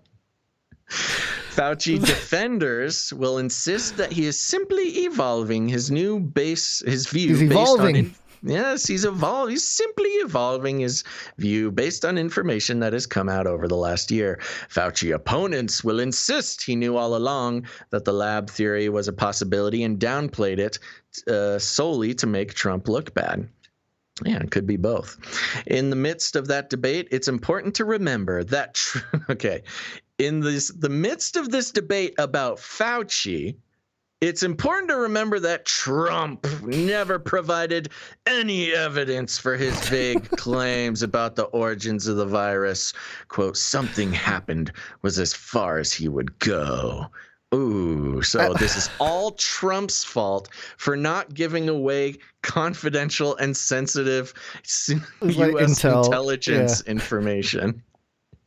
It's all Trump's fault for not betraying his own intelligence organizations. It's also critical to remember that there would be a major distinction, even within the lab theory, between the virus accidentally getting out and it being purposefully released as a sort of weapon. Yeah. Trump and his allies have long flicked at the latter explanation, but without any further explanation or proof. Okay.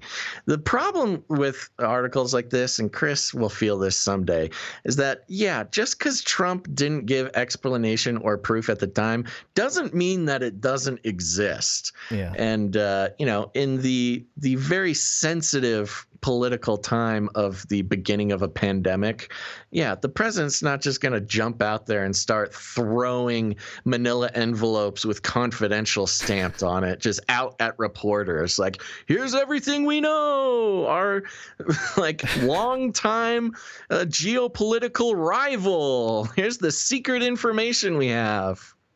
Yeah, it's this whole thing is a big red herring, is what it is. It is. It's just misdirecting the focus.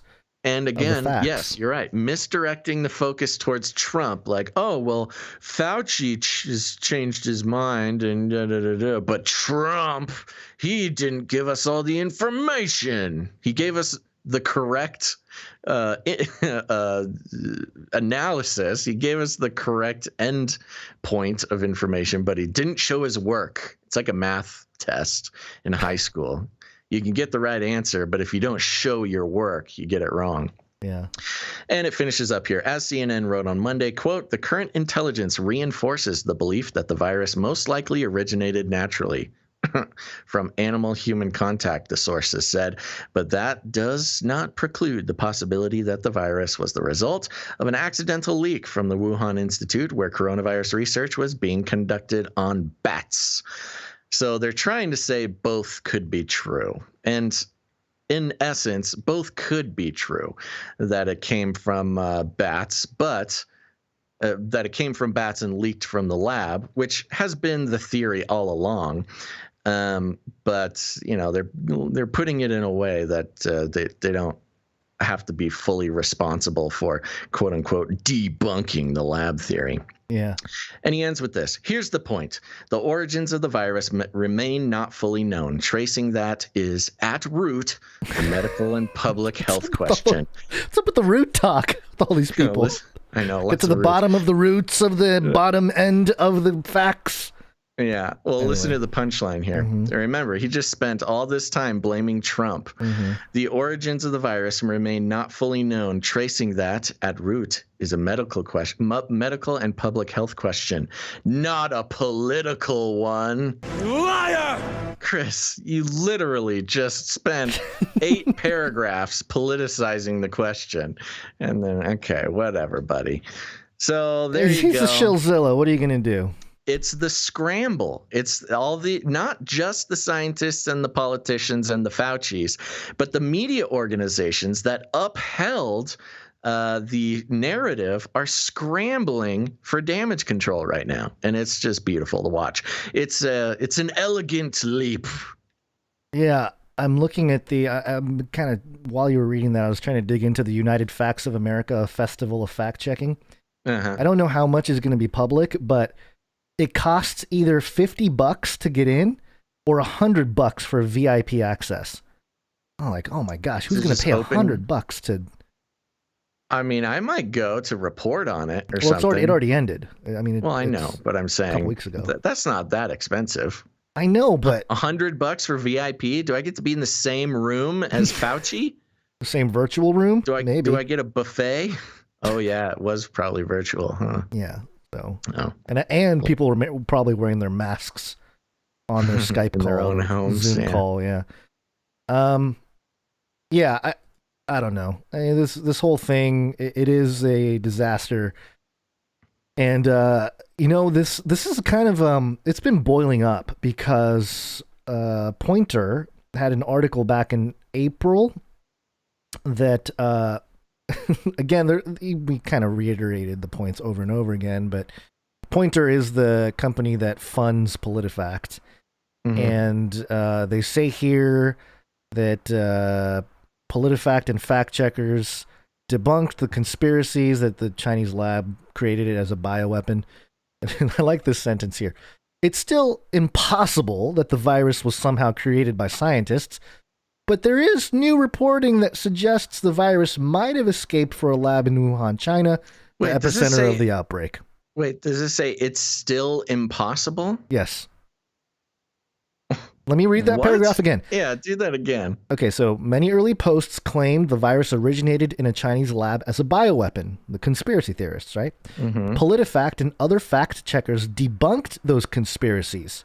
It's still impossible that the virus was somehow created by scientists, period. But there is new reporting that suggests the virus might have escaped from a lab in Wuhan, China, the epicenter of the outbreak. Why is it impossible? You know what it is? This is a little trick. It is. Because when they refer to it being created as a bioweapon, we do know, and it's always been the theory, that it was a result of gain of function research, which, yes, it may not have been 100% built from scratch in a DNA CRISPR printer out of nothing. But yeah, it was a coronavirus, came from a bat, and then they did gain of function research and gave it the ability to attack humans. So yeah, maybe they didn't make it from scratch like Paul Hollywood making a loaf of bread on Great British Bake Off, but they manipulated a bat coronavirus. Yeah. So that's a sneaky. Again, more slithery. Everybody's so slithery, man. I know. Yeah, not surprising with any of this stuff. Boo. But, some of the consequences of the whole pandy. This is the Atlantic.com. What bosses really think of remote workers. Oh, yeah. This one's kind of long, but we can kind of get the idea. It's not terribly long. Let's try to get through here. Yeah, go ahead, Sam. America's CEOs have a message for people who love working from home. Your happy days are numbered. Your happy days. What a threatening thing to say. Your happy days are numbered. Like as if so people are so happy for being at home. You mean it's gonna get less happy than this? Oh no. Wait, who owns the Atlantic? Was that the that is the widow of the Apple man. Apple man. Steve Jobs. Steve Jobs, yeah. That's right. Okay, so they're all just part of the elite club there. Mm-hmm. Okay, your happy days are numbered. Remote work is, quote, suboptimal. Jonathan Wasserstrom, the CEO of the New York commercial real estate company Squarefoot, told me. Quote, I believe that work is better when most of the people are in the office most of the time together, he said.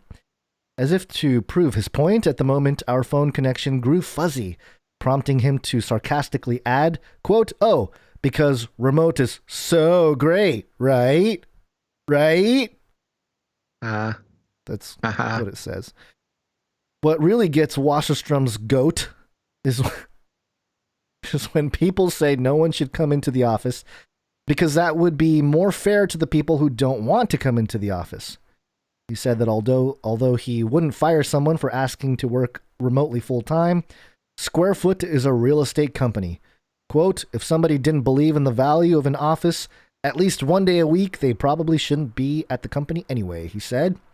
At a recent Wall Street Journal conference, WeWork CEO Sandeep Mathrani cheered cubicle life even louder, saying that the most, quote, engaged workers are those who want to work from the office most of the time.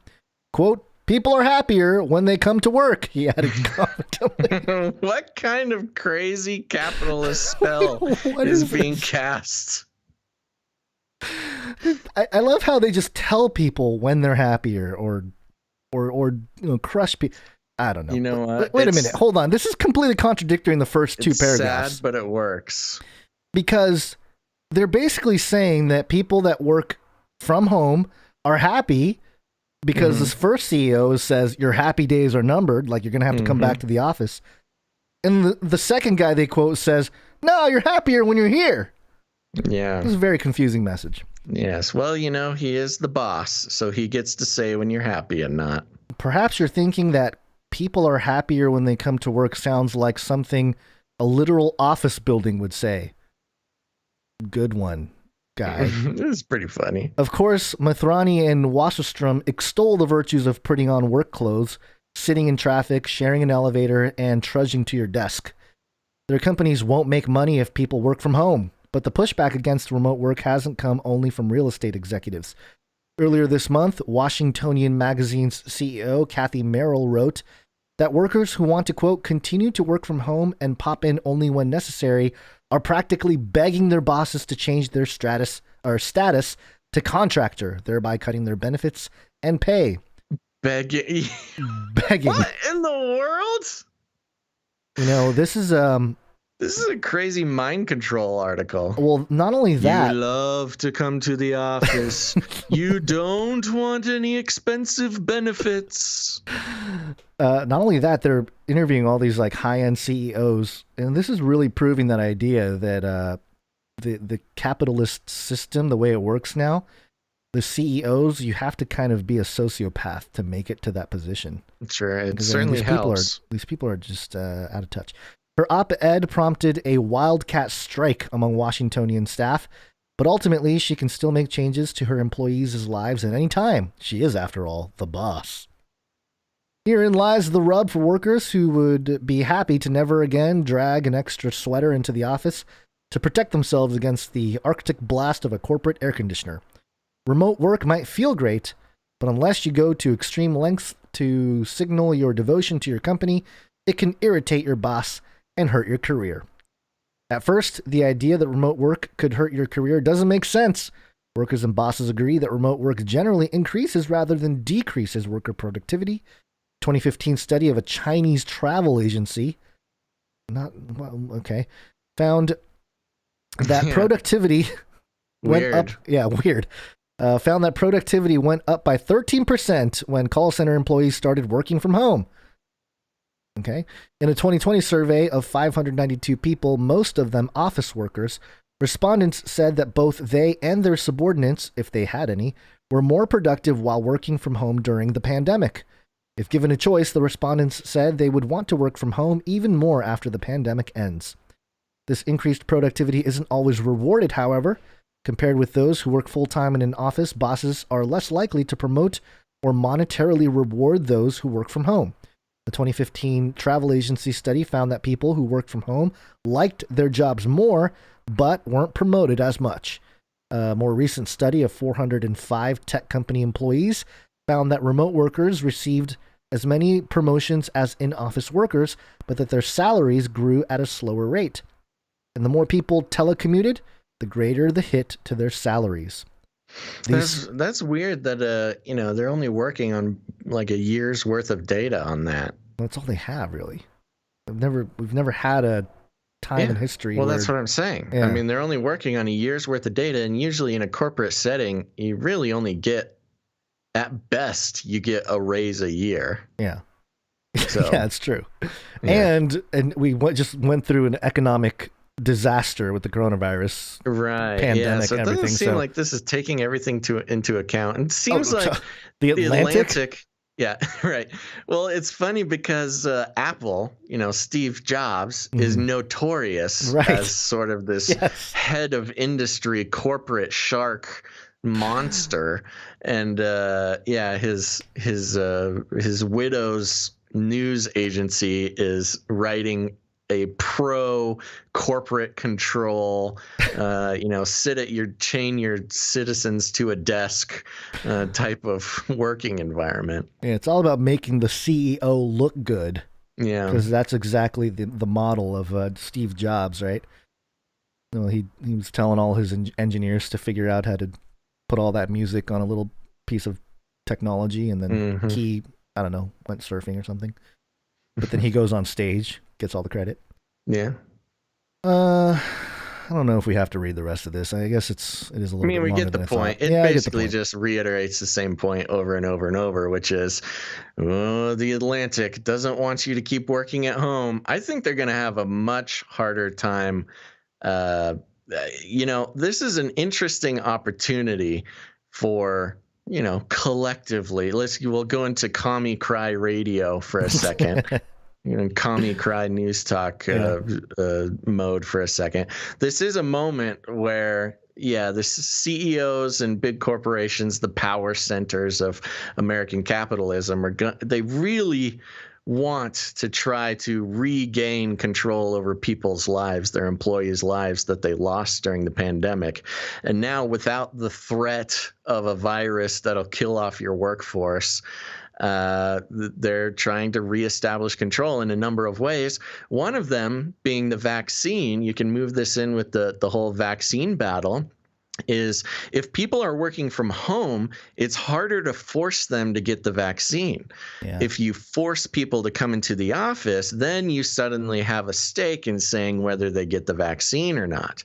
So this might be a top-down play to further force people, or to give them the ultimatum of getting the vaccine or not. Like, hey, you have to come into the office. I know all these studies said it's better if you're at home, or you like it better at home. It's better for you as a mother or a father or a family person to work from home, and you get more work done. But I got to force you to come back into the office so I can force you to get the vaccine. Yeah, and the people that don't have all the facts in front of them about how this vaccine itself is not approved yet. It's only authorized for emergency use. An officially experimental vaccine. Yeah. It's funny. You see people say like, it's still experimental, I don't want it. And they're labeled conspiracy theorists. The official FDA categorization of this vaccine is an experimental vaccine. I know. Yeah. Well, anyway, we can move off of... Well, no, we have a couple more stories, actually, before we go into break here. Yeah. This one, do you want to take this one? This New York Times? Yeah, so this is from the New York Times, and this is regarding what we learned from the Salk Institute. regarding the cardiovascular nature of coronavirus and not the respiratory one. Well, not the virus itself, but remember the pseudovirus. The spike protein. The spike protein. Yeah, go ahead. The New York Times, the headline, CDC is investigating a heart problem in a few young vaccine recipients. The Centers for Disease Control and Prevention is looking into reports that a very small number of teenagers and young adults vaccinated against the coronavirus may have experienced heart problems, according to the agency's vaccine safety group. Uh-oh. But what about the fact that the quote-unquote fact that we hear over and over and over on mainstream media, there are no negative long-term effects of the vaccine. That is all poppycock. You question too soon. Let's just keep reading the New York Times jujitsu. I know. I'm just saying. They said right there, according to the agency's vaccine safety group, the group's statement was sparse in details, saying only that there were relatively few cases and that they may be entirely unrelated to the vaccination. The condition, called myocarditis, is an inflammation of the heart muscle and can occur following certain infections. The CDC's review of the reports is in the early stages, and the agency has yet to determine whether there is any evidence that the vaccine caused the heart condition. It has posed some guidance on its website for doctors and clinicians to be alert to unusual heart symptoms among young people who had just received their shots. Quote, "It may simply be a coincidence that some people are developing myocarditis after the vaccination. It may just be a coincidence," said Dr. Celine Gounder, an infectious disease specialist at Bellevue Hospital Center in New York. "It's more, quote, it's more likely for something like that to happen by chance because so many people are getting vaccinated right now." I love it. Follow the science. Science is I love truth. the logic. Yes, the logic and the science. It's more likely for something to be a coincidence than it to be, caused by the thing that everybody's getting. Scientific. The cases seem to have occurred predominantly in adolescents and young adults about 4 days after their second dose of one of the mRNA vaccines, which are Moderna and Pfizer-BioNTech, and the cases are more common in males than in females. Quote, "Wait, they just distinguished between male and female. Don't they know? Are you even woke? There's no biological difference according to, I don't know, the media between male and progressive female? Media. Yeah, there's 100 different genders. How dare they be so binary? Yeah. Quote, "Most cases," these scientists and their racist binary gender systems. Quote, "Most cases appear to be mild and follow-up cases is ongoing. Follow-up of cases is ongoing." The vaccine safety group said the CDC strongly recommends COVID vaccines for Americans ages 12 and older. Quote, "We look forward to seeing more data about the cases so we can better understand if they are related to the vaccine or if they are coincidental," said Dr. Yvonne Maldonado, chair of the American Academy of Pediatrics Committee on Infectious Diseases. Quote, "Meanwhile, it's important for pediatricians and other clinicians to report any health concerns that arise after vaccination. Experts emphasize that the potentially rare side effects of myocarditis paled in comparison to the potential risks of COVID, including the persistent syndrome called long COVID. Acute COVID itself can cause myocarditis." As of May 13, the coronavirus, I didn't bring this article, but there was an article that came out about the long haulers and how it specifically was a cardiovascular issue. These long-term side effects of COVID, which again goes to strengthen the Salk Institute's assertion that the spike protein itself causes cardiovascular issues. As of May 13th, the coronavirus has infected more than 3.9 million children and sent more than 16,000 to hospitals. Interesting. I wonder, what is the hospitalization rate of that? You got a calculator in front of you? Yeah. Okay. Give me the numbers. It's 3.9 million children and 16,000 hospitalizations. More than are hospitalized for flu. 243. I think you would do the 16,000 divided by, or I don't know, math is hard. Okay, yeah, 0.4%. Yeah, okay, there you go. So 0.4% hospitalization rate. Yeah. Sounds pretty rare. I think that might just be a coincidence. If you want to make this coincidence argument, what would be just the average of 3.9 million children? What would be their hospitalization rate for just anything coming along? Would it be near 0.4%? I don't know. I'm not a scientist. Let's see here. Sorry. As of May 13th, the coronavirus has infected more than 3.9 million children and sent more than 16,000 to hospitals, more than are hospitalized for flu in an average year. According to data collected by the AAP, about 300 children have died of COVID-19 in the United States, making it one of the top 10 causes of death in children since the pandemic began. Top 10, and it has 300 children. What? That doesn't sound right. None of this sounds right. None of this data sounds like it fits. It killed 300 children, and it made it to the top 10 causes of death. I don't know. We know the rate of death and everything. That means just some fast math here.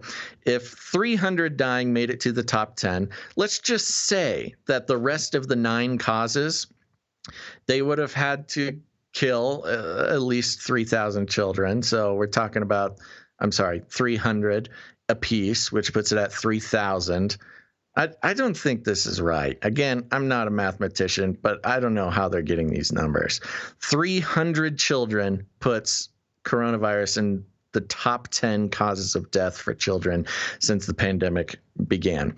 And it ends, it doesn't. The quote here, and that's in the context of all mitigation measures taken, said Dr. Jeremy Faust, an emergency medicine physician at Brigham and Women's Hospital in Boston. Brigham and Women's. In the general population, about 10 to 20 of every 100,000 people each year develop myocarditis or an inflammation of the heart, experiencing symptoms ranging from fatigue and chest pain to arrhythmia and cardiac arrest. Many others likely have mild symptoms and are never diagnosed, according to researchers.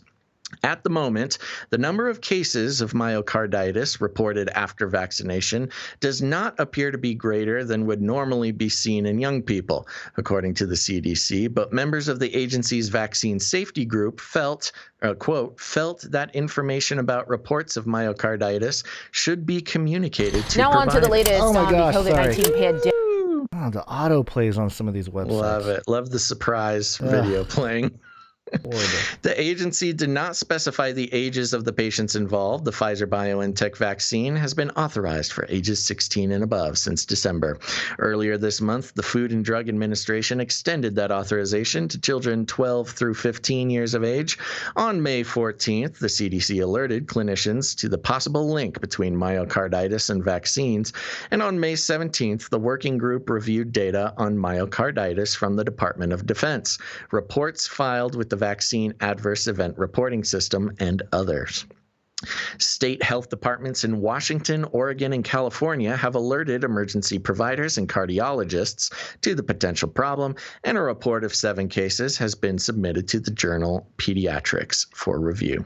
Dr. Liam Yore, past president of the Washington State chapter of the American College for Emergency Physicians, said in an interview that he recently had seen a teenager with myocarditis after vaccination. The patient was treated for mild inflammation of the lining of the heart and was sent home afterward. But the teenager later returned for care with a decrease in the heart's output. Still, Dr. Yore said he had seen worse outcomes in youngsters with COVID, including a 9-year-old who had arrived at the hospital following a cardiac arrest last winter. So, okay, let me finish this out and then we'll get to it. Quote, the relative risk is a lot in favor of getting the vaccine, especially considering how many doses of the vaccine have been administered, he said. More than 161 million people in the United States have received at least one dose of a coronavirus vaccine. About 4.5 million of them were between 12 and 18 years of age. So the question is, if it is related, they love bragging that, oh, you'll get more heart conditions if you get coronavirus. Well, what's the common factor between coronavirus and the mRNA vaccine? It's the spike protein that the Salk Institute found caused cardiovascular problems. So again, they're kind of weaving around this issue where in both cases, whether vaccinated or catching the coronavirus, it's the spike protein that may be, according to the Salk Institute, causing cardiovascular problems in people. And when you take the mRNA vaccine, yeah, I mean, maybe if their claims are correct, you are getting some sort of protection from the virus component of the coronavirus, but you're turning your body into the spike protein factory and flooding your body with the spike proteins, which seem to, according to the science so far, cause or have the potential to cause some pretty serious heart problems. But they just won't say it. They won't come out with it. Yeah, I'm looking at the hyperlink to where they came up with some of the numbers. And it takes you to the American Academy of Pediatrics Children and COVID-19 state level data report. And it says that it has all these numbers. Testing, 11 states reported. Mortality, 43 states, New York, PR, and GU reported. Does that mean there were certain states that didn't report? I'm looking at the number. I was stuck on the children death count thing. Uh-huh. Mortality, children were 0.00%. 0% maybe? To 0.21% of all COVID-19 deaths. And 9 states reported 0 child deaths. And states reporting 0% to 0.03% of all children COVID-19 cases resulted in death. I'm looking... okay, so it's tough because I don't know if they're saying, like, children, like all children, or 12, like the age range that they want people vaccinated. Doesn't really say. Well, you may never know, because that's the whole thing. How to lie with statistics. We really don't know all the little details of how they get these numbers. I did find this New England Journal of Medicine chart from a 2016 report that shows the cause of death in children, top 10 causes. Between the ages of 1 and 19, and all causes, there were 20,000 deaths with children between. This is 2016 report, so this is before the virus outbreak, whatever. Okay, so motor vehicle crash, 4,000, firearm, 3,000, malignant neoplasm, 1,800, suffocation, 1,400, drowning, a little under 1,000, drug overdose, 982, congenital anomalies, 979, heart disease, 599, fire or burns, 340, chronic lower respiratory disease, the lowest on the chart, 274. So interesting. I mean, it's about the same number. This is ages 1 through 19. I mean, if you compare it to 2016, According to that, if you're going to fit the 300 deaths from coronavirus into that list, it would be number 10. It would be number 10, yeah. Yeah. And it would be number 10 by only like 40 deaths. Not even 40. And it would be right about the same as an annual death rate of chronic lower respiratory disease. So asthma. Yeah. Yeah. So it kills as much kids as asthma does. Yeah. So I don't understand this. Like, oh no. Well, we need to shut down schools because of all these kids with asthma. And they need to. All the kids obviously need to get jabbed. You're right. The whole thing makes me upset. This is upsetting. New York Times. Bunch of liars. What? All right. The mainstream media is upsetting you. It's almost like they're on purposefully triggering you and trying to trauma bond you to your benevolent, authoritative leaders. Yeah. Stop this! this progress before it is too late. My mantra. I should put that on a shirt and walk around. All right. Real quick here. Oh, pop-ups. I hate pop-ups. Reuters.com. Israel to end COVID-19 restrictions after vaccine success. Oh. Success. Great. Yeah. Israel will end local COVID-19 restrictions following a successful vaccine rollout that has nearly stamped out new infections. The country's health ministry said on Sunday, with the majority of the population having received the Pfizer-BioNTech vaccine and about 92% of those 50 and older inoculated or recovered, Israel has been gradually reopening its economy after 3 lockdowns. Hence all the rockets flying through the air and all the tensions with Palestine. The country reported just 12 new virus cases on Saturday, down from a daily peak of more than 10,000 in January. Oh my goodness. They're so good at controlling the virus. Curbs on higher risk activities and limits on how many people can gather in a specific area remain, but the government issued Green Pass that indicates immunity post-vaccination or recovery from COVID-19, allowing greater freedom. I don't like where this is headed because they're going to use Israel as a test case for the Green Pass and say, oh, see, it works. And then they're going to roll it out elsewhere. Health Minister Yuli Edelstein said on Sunday that he will not be extending the arrangement, meaning the restrictions and the Green Pass system will be revoked from the start of June.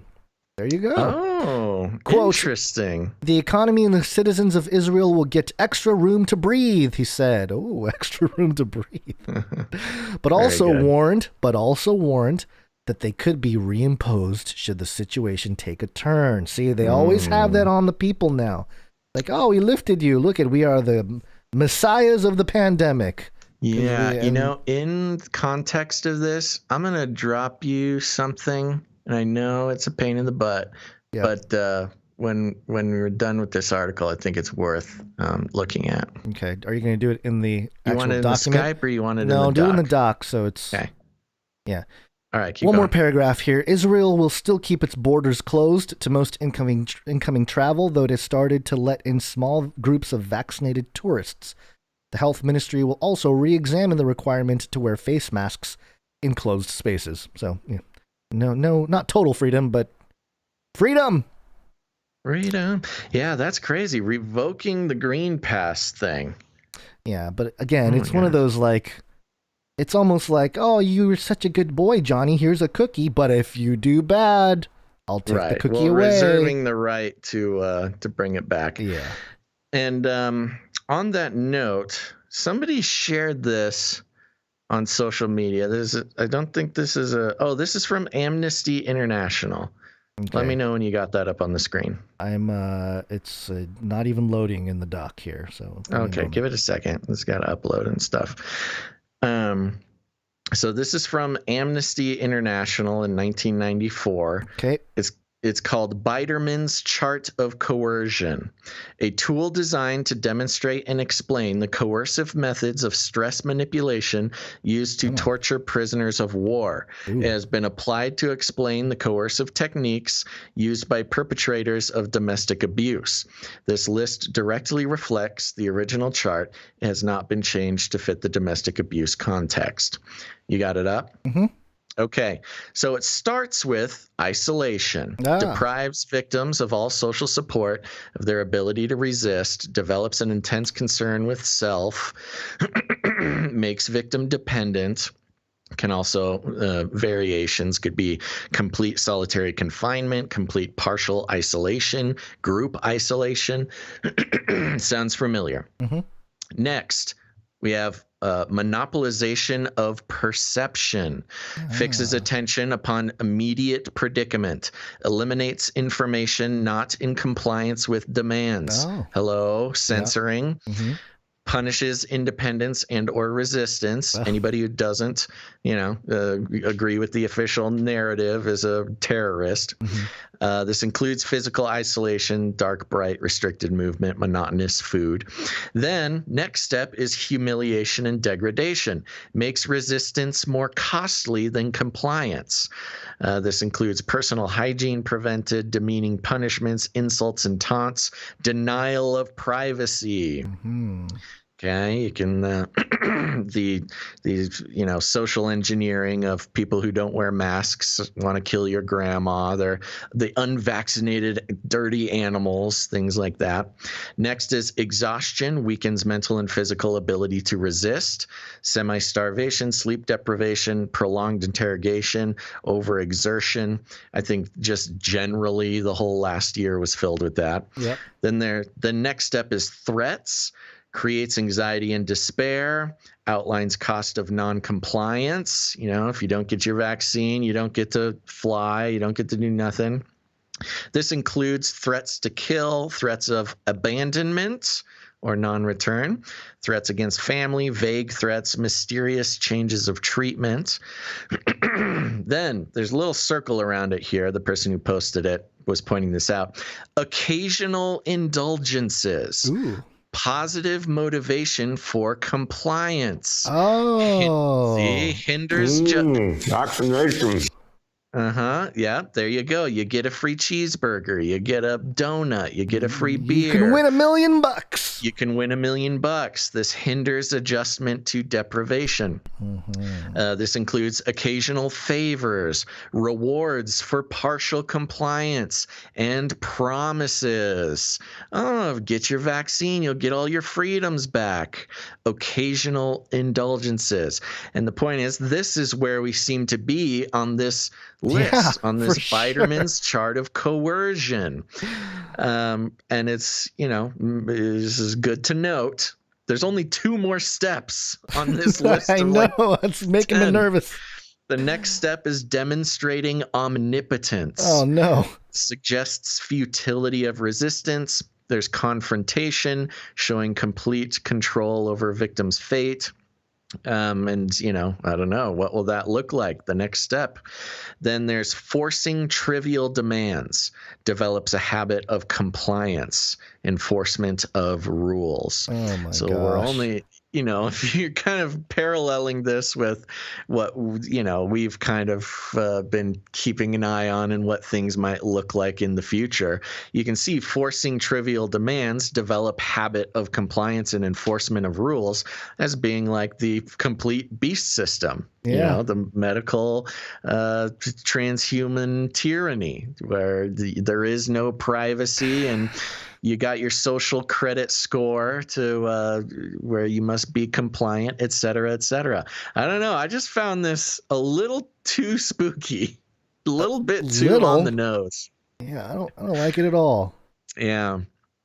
So there you go. That's according to Amnesty International in 1994, Biderman's chart of coercion, usually applied to domestic abuse cases, but also coercive methods of stress manipulation used to torture prisoners of war.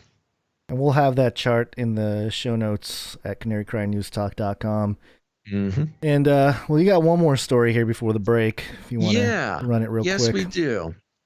And let's get into it. If I can get control of my little hand here. Where is it? There you are. Oh, yeah. This is just a fun one to make complete sense for everybody. Since we are in the occasional indulgences section of the Biderman's chart of coercion, this is coming from the sun.co.uk. The headline is Justice Jab. Offenders getting sentences cut in half if they get COVID vaccine under shock new policy. That's right. You can get your sentences cut in half if you get the jab. Georgia's Hall and Dawson counties are offering this incentive in an effort to increase COVID vaccination rates among adults. This incentive will be available to people doing community service as part of their sentence. Hall County Court Administrator Jason Stephenson said that judges can offer up to 20 to 40 hours for those qualified to participate. Stephenson spoke about the new project saying, quote, in our judge's view, every shot in the arm is a service to the community. Quote, for some offenders, it does seem appropriate to recognize that the time and the cost involved in perhaps lining up childcare, taking time off from work, arranging for transportation, and making to a vaccination site, not once, but twice. This recognizes the commitment they've made to doing that. Court leaders are trying to avoid pressuring people into getting the vaccine, but rather making those that qualify aware of the benefits. Andy Maddox, senior assistant public defender of Hall County, explained this as, quote, somebody mentions 20 hours, and that might not sound like a lot, but that's half a work week. And if somebody can get a shot instead of doing 20 hours of community service, that is a pretty strong incentive. Georgia's current vaccination rate is 37%, while the national average is 47%. Maddox assessed the initial interest, saying, quote, I think initially it's some curiosity. Some have already gotten it. Many are pondering it. Other states are also offering incentives to increase vaccination averages.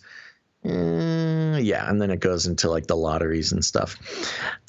So there you go. Now, the headline makes it sound like, murderers can get their sentence cut in half. You can get 20 years off your sentence by getting the vax, which is not the case. This is mainly for people who have community service they have to do.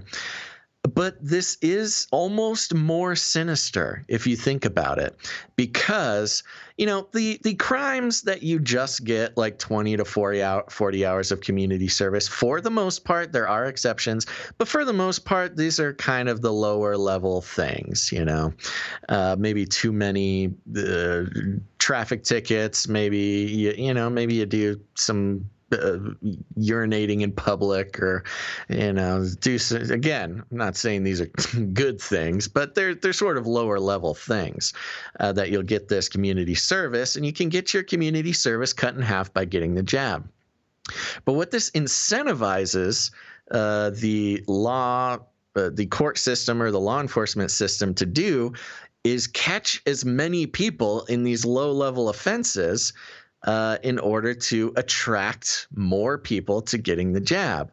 And so you might see, as a result of this, if this goes the dystopian way, if you're trying to get more people jabbed, you just start arresting more people for low-level offenses, maybe things that aren't necessarily worth your time or even financially worth it to the justice system.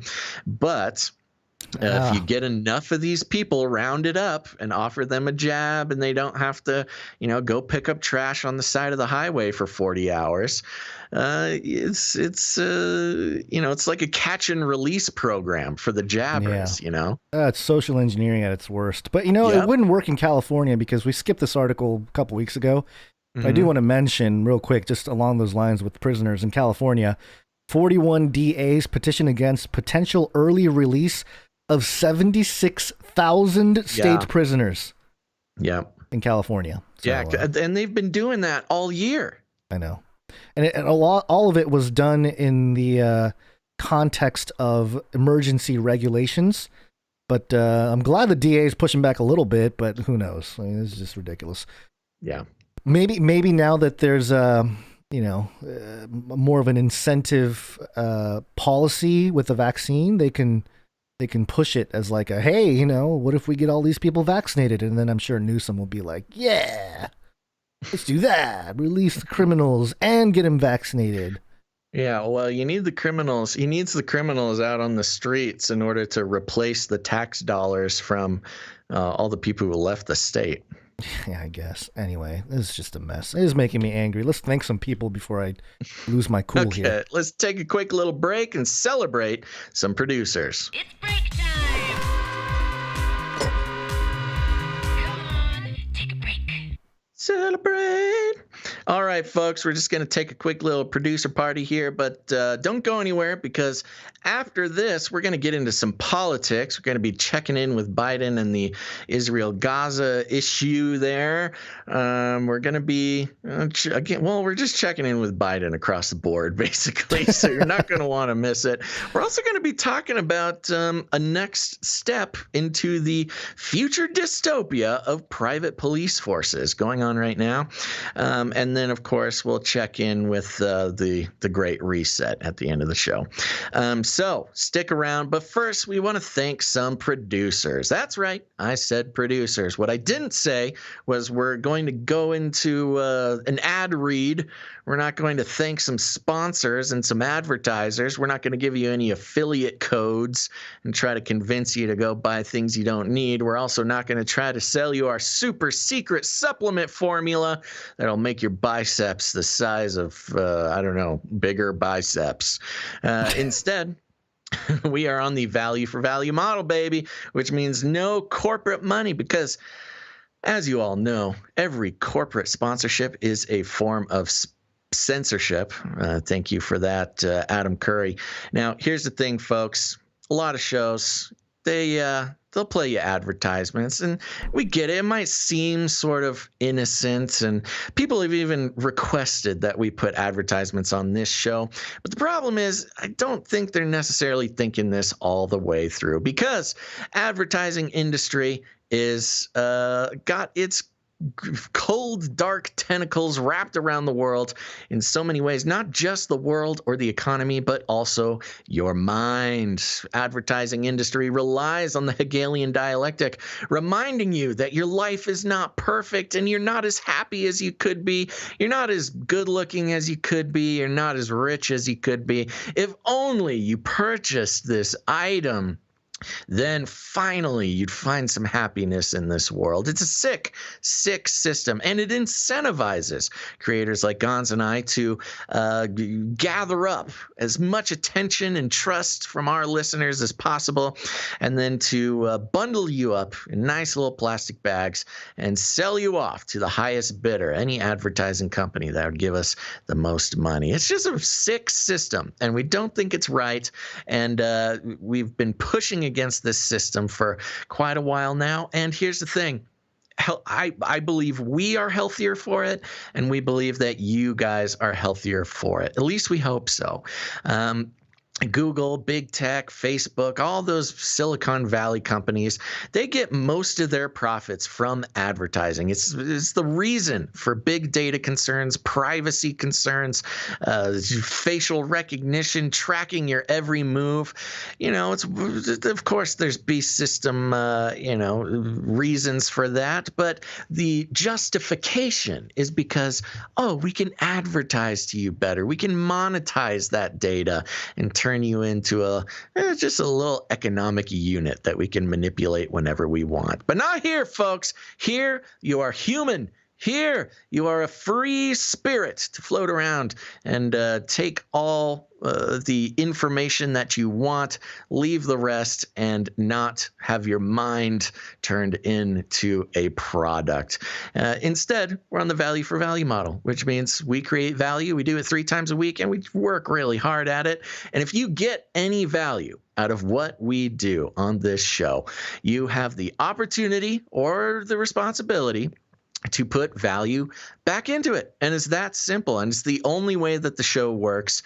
And it's going to keep working until it doesn't. We'll know when to stop doing the show because producers will stop producing. But that day is not today, Gons, because we got producers to thank. And first of all, if you're out there, you're wondering how to become a producer, there's a couple ways to do it. The first way is by heading over to patreon.com/CCNT. That's patreon.com/CCNT. Gons, are you ready to thank some producers? Yes, sir. Okay, first of all, I want to thank producer Colleen A. Thank you, Colleen. Thank you very much, Colleen. Next, we have producer Tara O. Thank you, producer Tara O. Thank you very much, producer Tara O. And then next up, we have producer David S. All right, producer David S. Thank you. Thank you. I don't think we got any notes from any of them. Let me just double check really quick. Oh, yeah. Okay. Let's see. Tara sent us a note. Oh, she sent us a article. Okay, we'll have to take a look at that article. Thank you very much, Tara O.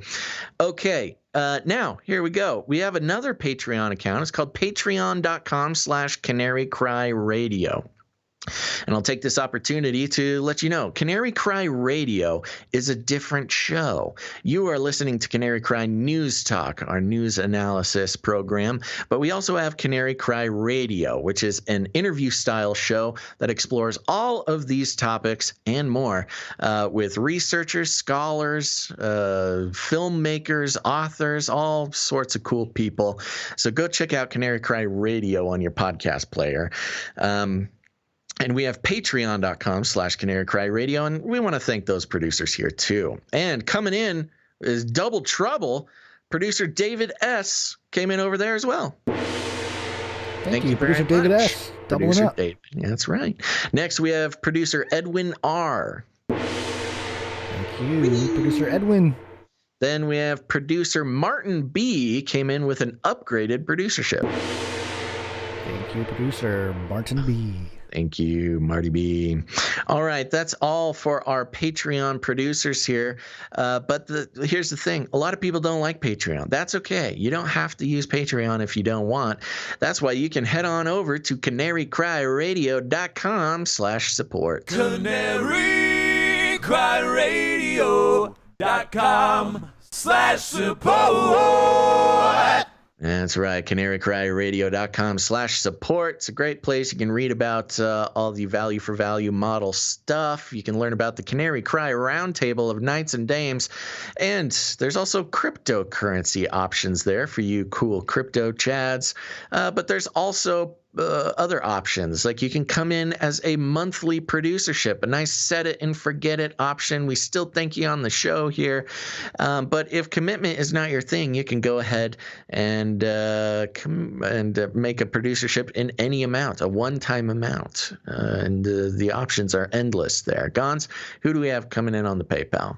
On the PayPal, first we want to thank all the producers who have already supported us with the recurring producerships. We see you. Yes, we thank sir. you.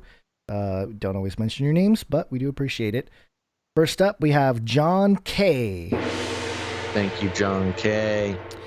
And John K says, I heard about you in a no agenda donation segment. Oh, right. Okay. We got a no agenda guy coming in. That was only a week or so ago, for a couple of weeks now, for episode 333. So John K, that was a quick turnover. He understands the value for value model, came on over and made it happen. Guys, this might be our first no agenda producer since we appeared on the show. Yeah. And they say, and I've really enjoyed your Christ-centered insight into world events. Here's some value back to you. Perfect. Thank you very much, producer John K. Don't we have a jingle for this? I think so. I don't know if this is the one because I don't know if it's labeled correctly. But here, let's give it a go. Biden's your Marty B jingle. Nope, that's not it. That is not it. It's not it. It's from Over the Rainbow. I know that. Yeah. I'm trying to find it because it's... okay, why don't you, while you find that, let me thank a couple more producers here. Thank you very much, producer John K. Hold for a jingle. Next up, we have producer Tammy C. coming in, supporting the show. Thank you, Tammy C. Thank you, thank you, thank you. Next up, we have producer Scott K. has been coming in for 4 episodes in a row, and that means he is on a streak. You're heating up, Scott K. Came in with $13.41. I don't think we got a note as to what that means, but thank you for the $13.41.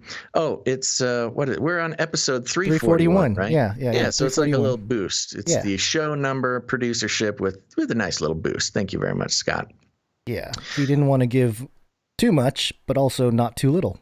Just put the one in front of it. Found the sweet spot, the Goldilocks zone, as they like to say. The powers, the Illuminati.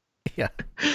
The lizard people. Yeah. Next up, we have producer James H. and Gons. Boom shakalaka. James H. is lit, baby. Coming in with $7.77. The pocket full of sevens. You did it, James. Thank you very much. Appreciate that, producer James, for your consistency. Next, we have producer Shield Labs. That's Sir Casey the Shield Knight coming in, and he's also on a streak. He's on an 11-episode streak supporting the show. My goodness. He might have taken the lead on the streak competition that's been going on, unless a certain producer comes in the next few seconds here, Gonz. You might have to check your list over there to see if the one producer comes in. Next up, we have producer Kimberly W. Thank you, producer Kim. Now, producer Kim is coming in with $3.39 and sends a note that says gas at the 76 stations went up, but still has 33 in it. I'm still curious because all the 76 stations I see have the same price when all the other companies have different prices in different suburbs. Yes, Kim has been coming in with she's basically producing with the price of a gallon of gas. She found the Freemasonic gas station. Yeah, sure. And actually, Kim W is also on a streak. Oh, Kim W is on a 3-episode streak. That means you're heating up, Kimberly. Thank you very much. Let me make a note of this. All right. And just to bring it back here, our top producer today was John K. So John K., thank you for that. And here it is. No agenda donation. Boom, our first one. There we go. Yeah. At least the first one since we had that jingle. Since Adam Curry called me Ginzo. You know what I found out? Ginzo is Italian. It's an Italian slur. Oh. Yeah, so Adam Curry was yes. It's a slang term for those of Sicilian descent, usually used in a derogatory manner. So Adam Curry really going after those Italians. Bro. Easy, buddy. That's funny. Yeah, I don't know, but maybe he hates Italians. I mean, he's a Scandinavian. What is he? I think he has family over in Italy, or at least living over there right now. Okay. But enough about his personal life. Did you take a look at the PayPal list most recently? See if something comes in. Hold on, you're making me There's somebody on a streak. I don't want to move on, and they miss their chance to keep their streak you're just making me do a lot of administrative work back here. You know what? I could if I would, but you're the one with the power, Gons. I know. I have all the But here's the thing, folks. It's not just PayPal or Patreon. We also have cryptocurrency for those cool crypto kids out there. And we had one crypto producer for this episode, and that is producer Chris. Producer Chris mentioned in a note a while back he was wanted us to make a Matic wallet, and if you're working hard over there, Gons, I don't want to. I got it. Matic. No, okay. Yeah, it's a side chain solution to Ethereum. Their gas fees are ridiculously high, but I did receive it. Thank you so much. And I sent him my Celsius wallet, because I get almost 14% APY on it. It's pretty good. Well, maybe I need to send him my Celsius wallet. Yes, I can send you part of that. Okay. Okay, so he says here in a note, he sent 99.33 Matic tokens. Oh, nice one. Yep. He says, your Matic is on the way. I felt I should send some your way so you don't feel completely left out. Yes, I saw Matic at 2 cents and I did nothing. And then it went to over $2 in the last week before a big crash. Yeah. Wow. The only reason I threw a few dollars into it is because Celsius is paying almost 14% interest on it. And the only reason why I know about Celsius is because of you. You have been a large part of my journey into crypto, and I'm deeply grateful. Thank you. Even with the latest crypto market bloodbath, things are still looking up. I know it's not a ton, but if Matic gets to $5 to $10 per coin, maybe you can fill up your gas tank and have a little leftover to give Basil some money for gout meds. I like it. I like no that. Comment. No comment. I listen regularly and appreciate what you guys do. Keep up the great work. May God bless you and may angels minister to you. P.S. This is a pretty challenging request here. By the way, I think Chris officially is the executive producer for this episode, which is interesting that it comes in the form of crypto. Yeah. Our first crypto executive producer. Yeah. He says, P.S. It was my birthday last Tuesday. I thought it would be great if Basil could wish me happy birthday as a Russian doing an Australian accent or vice versa. He's great at both. I thought it would be funny if they were combined somehow. I don't know if the laws of physics would allow this, but I thought I'd ask. And then PPS, the Matic amount is double my age plus 13.33. So oh my gosh, he's got it all figured out it's here. All coded. Wow, but a Russian doing an Australian accent or vice versa. I think you could do Russian. Russian doing an Australian accent sounds doable. The other way around sounds harder. I've never heard it, but I'm just going to take I'm just going to back up, get some running space and run right at it. Russian doing Australian accent. Okay, here we go, Mr. Producer Chris. Thank you so much for your magic producership for today. Put the shrimp on the Barbie. And I want to say a very big happy birthday to you, Producer Chris. Oh, yes. That's just Borat. Very good.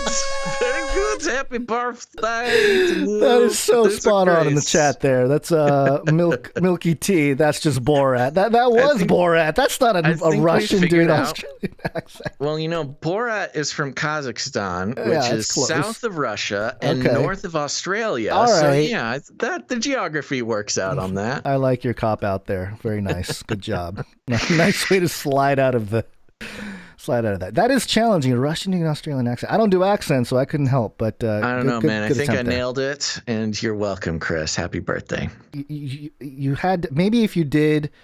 What's that guy that used to do the animal show that he got killed because he did all the animal stuff? Just do him, but then Steve Irwin. Yeah, That's Steve exactly Irwin. what I did. I don't know why you're giving me advice. I nailed it 100%. You did Steve Irwin? Because I heard what the chat heard mixed with Putin. I heard what the chat heard, which was Borat. That sounded like Borat. You're not listening. You're not doing the math. Steve Irwin plus Vladimir Putin equals Borat. That's the whole point. All right. Well, there you go, Producer Chris. Thank you for that. We appreciate it, and thank you for the Matic / Polygon. And yep, that's all the producers there. Okay. Nobody else came in at the last minute, right? No, I don't see anything. Did somebody drop their streak? Somebody dropped their streak. But it's okay. That's too bad. It's okay. It's fun getting to start again. Yep. Okay, what's next? Timestamps. Yes, timestamps. You can support the show, not just with your treasure, but also your time and your talent. And producer Christine C. produced the show with her time and talent, I'd say, giving us the timestamps for last episode. Thank you very much. If you watch on YouTube, you'll see the timestamps posted for the episode afterwards. And that's all thanks to our cool timestamp team. And this week, it was Christine C. And hopefully, once our podcasting 2.0 setup gets a rolling, those will become chapters on the new podcasting 2.0 platforms. So thank you very much. Thank you very much for that. And for those producers who support the show with their talent, you can do jingles and art. We're going to start with some jingles. We have a new jingle.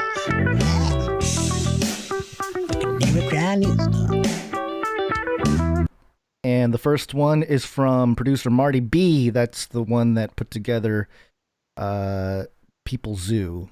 our outro track. So many other things. Yeah, though. so many other things. It's almost like, I mean, People Zoo is a hit, obviously, but so many other things. Yeah, and this one might have come in handy earlier on. It's a streaker jingle. They're on a streak.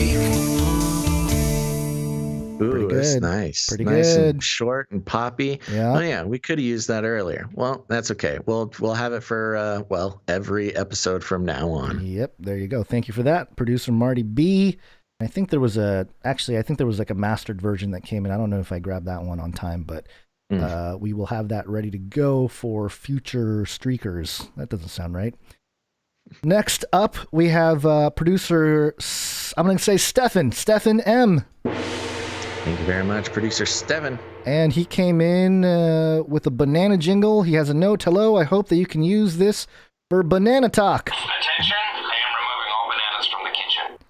It's from The Office, and it immediately reminded me of CCNT, and it's banana coverage. Hope you can use it. No other podcast covers banana news like we do. No. Yeah, that's important news, especially for you, Basil. It's a very important thing. I would ask that Stefan send us the episode number, the season, the episode, and a time stamp. Yes. For that, so we can actually get a clean recording of it. Yeah, that sounded like the clip was great, but it did sound like it was being recorded on a cell phone across the room on a couch. So we appreciate it. Well, Thank you for that. Send that in, Stefan. We'll get a higher audio clip. Yes. And speaking of bananas, we're going to get into some art. One art, please. Speaking of bananas. And the first art comes from producer Allie. One art, please. One art, please. Another one from Allie now. Here it is. Of course, Allie are one of our prolific artists, and she has her own jingle. That's how prolific she is. That's right. And today we've got a great piece from Allie here. It looks like she's sharing some species. It's called Endangered Species. Yes. So we've got a list of endangered species. First of one is dole quan alpinus. Looks like some kind of fox or maybe a coyote, endangered. Okay, save the doles. Next we have banana, Musa acuminata. Oh, do you think that's real? Musa acuminata sounds suspiciously like Hakuna Matata. Yeah, I'm looking at it now. Yeah, Musa acuminata is a species of banana native to southern Asia. Its range comprising the Indian subcontinent and Southeast Asia. Okay. Many of the modern edible dessert bananas are from this species, although some are hybrids with Musa balbisiana. Well, Hakuna Matata to you, banana. Then last on the list, we've got the African wild ass, Equus africanus. And there you go. You made me say a naughty word on the air. I think that's the Allie, goal for... You got me. It's in the Bible. It's okay. We can say that word. Yeah, I know. Beautiful. Oh, look at these just majestic leaps of endangered species. We got to save these doles. We got to save these African wild asses, and we got to save these bananas. Come on. We got to start a charity, Gons. I am totally down to do the banana charity. All right. Thank you, Allie. Keep it up. Appreciate the producership there. Next up, we have producer Dove. Woo! And, oh my gosh. Yeah. This is the first time I'm seeing this. Oh, are you serious? Yeah, producer Dove, you are just such a blessing to this show. For those who are just listening, we are looking at a beautiful rendition of the Bidens and the Carters dwarf and Nephilim photo that made the rounds last week or a couple weeks ago. You know, the one with the Carters sitting in the chair. They're tiny, tiny little old people, and the Bidens are gigantic, kneeling next to them in the weird dollhouse of a room. Well, Dove has recreated this, and we have the Bidens, tiny little Bidens, sitting in some chairs in the living room, and next to them is Basil and Gons. Gons, you're kneeling down over there by Dr. Jill Biden in her lemon dress, looking pretty savvy. You got a nice suit on. Yeah, this is much nicer than my normal garb. I appreciate the upgrade there. Looks so professional. Yeah. And then on the left, I love, oh my gosh, having my face be anonymous is the most rewarding thing I ever could have done. Not just because I'm not on facial recognition software, but also we get different renditions. I am a giant anthropomorphized bird, canary with googly eyes. And it's beautiful. I got my pink pants on. I got my brown loafers and my white blazer. Ooh, styling canary. And I'm sitting right next to not just a tiny little Joe Biden wearing his aviators, but he's also got the weird the high water pants that Jimmy Carter was having. Oh yeah. That photo, so very good attention to detail. Now, in the original photo, in the background, hanging on the wall, were some, family portraits, some weird sort of gold-framed things. In ours, however, of course, we're visiting the Bidens, so you got to remember, on the left-hand side, we've got a photo of a pig. It's a white hog. It's a white hog. Is what it is. Okay, we got a white hog in front of a barn. On the far right, we've just got the devil hung up in the Biden's living room. Nice little portrait of the devil. And in between them, nice and big with a golden frame, we've got a recreation of the Commie Cry Radio poster. Not the original. I forgot who did the movie poster one, but Dove did a great one. And now that art has made it onto the wall of the Biden's living room. Yeah, and then of course, you've got some witchcraft materials on the table between them. Yeah, it's actually the Biden family Necronomicon. Oh, right. And it's got the pentagram on the cover there. Yeah, it's the one that they got sworn in. Yeah, the old Bible they used to get sworn into office. The old family Bible. Yeah. And then there's some miniature pyramids with a single eye with a smiley face on one of them. Yeah. Mm-hmm. Very highly accurate. I think a detail you might have missed is the bird head logo, like your head logo on your loafers there. Oh, I did miss that. Yeah. Oh, yeah. I've got my own branded loafers. Yeah. I see an exit strategy. Oh, this is great. Yeah, we appreciate it. Thank you very much, Producer Dove. I keep saying it, but somebody's going to discover the show many, many years from now, unless the Lord returns, and see all of our things, and they're going to be so confused. They're going to be like, were they communists? They were pro Nephilim? What is going on with these people? The deep lore. It's kind of like a Tolkien book, where he spends chapters and chapters and chapters talking about some like random imaginary fictional history for a random tribe of elves.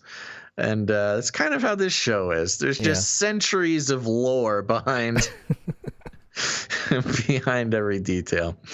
Really great job, Producer Dev. Thank you for that. And that does it for the art. We did receive a couple video entries. We did have one video that we did want to highlight. Okay. It was from producer Isaac, and there's a note from him. It's kind of long. I won't read the whole thing, but, maybe. I don't know. It says here, I was listening to Friday's episode on my way to work this morning and heard you mention you haven't asked any vaccinated people about the magnet sticking to the arm. The magnet thing, right? Yeah. I work in a warehouse, and last week I had a truck driver show up who mentioned he had been vaccinated. Being the type of person who is skeptical and inquisitive, I asked if he had had any side effects. He told me that the first shot left him feeling miserable, and then he told me about the quarter thing. He straight up told me about a quarter sticking to his arm. Seeing quarters are not magnetic, I was skeptical. Seeing he was open as he was, I asked if I could see. He happily agreed and told me to break out my camera for pictures and videos if I like. So that's exactly what I did. I took a quarter out of my own pocket and gave it to him. I put it on, and sure enough, it stuck. I also took the quarter off, and his arm there was nothing sticky on it. The video I took made the rounds with family member of mine that works in a prison nearby. He knows one of the head nurses, and he told her about the video I had taken. She didn't believe it at first until she tried it on herself and was shocked to find out that the quarter stuck. There were a couple other nurses there as well, and it stuck to them. The nurses at the prison proceeded to do some internal investigation and found out that there were 2 shots available to them. Everyone had the Pfizer shot. Everyone that had the Pfizer shot, the quarter stuck. They also found out a dime would stick, but not a nickel. Everybody that had the Moderna shot, the quarter would not stick to. Needless to say, there was a bit of nervousness in the nurses department. I'm glad we're just causing anxiety across hospitals everywhere. This is so weird. And yes, we are aware of the magnet thing. We've mentioned the magnet thing. Mm-hmm. It makes no sense. I mean, here, I don't understand. Okay, so it's one thing. I've always been skeptical, of course, of this magnet thing. And things like this, I really don't buy it unless I do it myself. It does mean something that a producer did this. But as he mentioned, quarters are not magnetic. If you have a magnet and you have a quarter, the quarter will not stick to the magnet.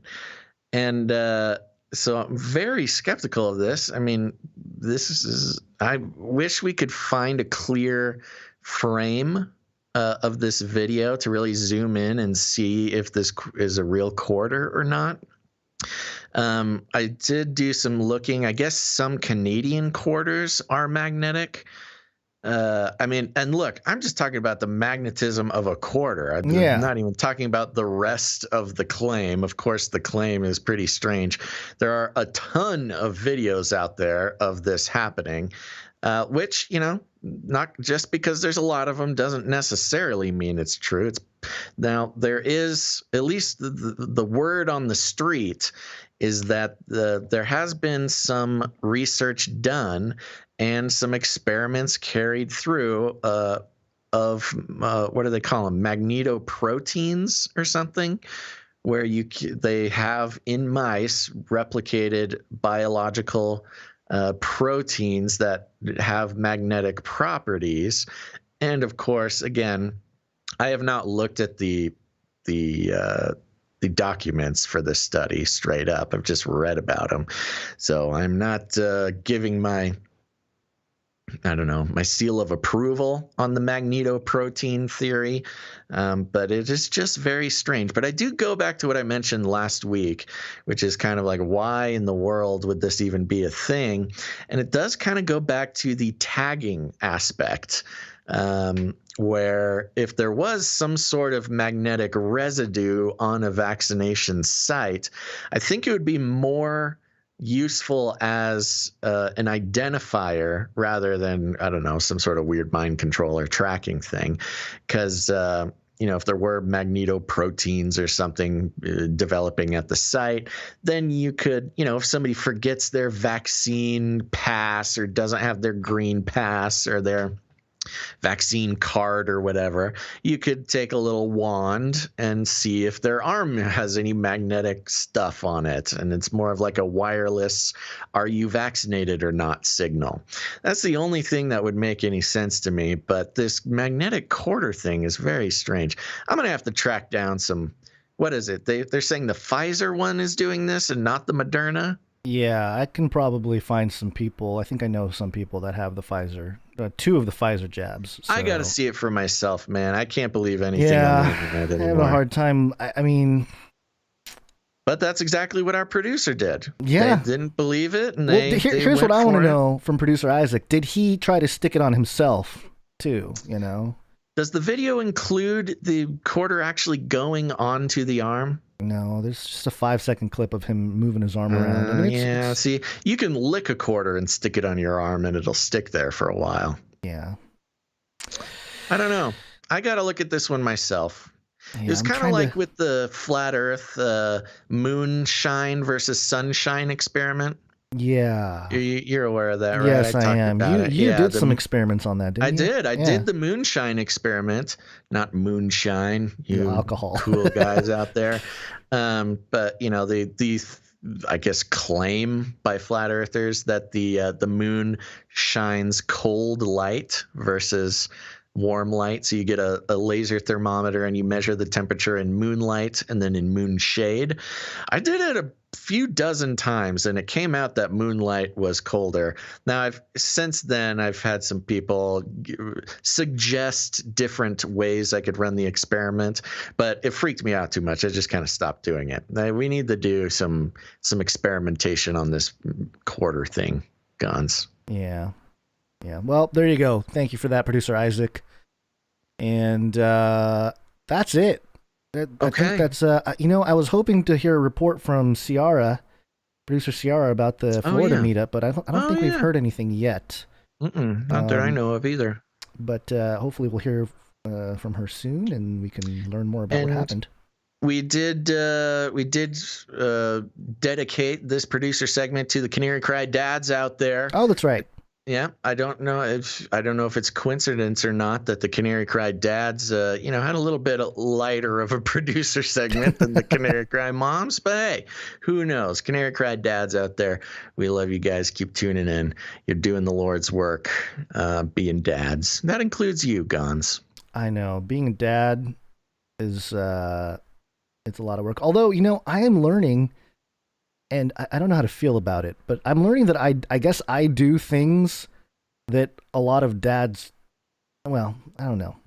There are some dads in my circle of friends and family who like don't change diapers. They like don't do some of the things. And I was really surprised. I'm like, really? They don't change their baby's diapers?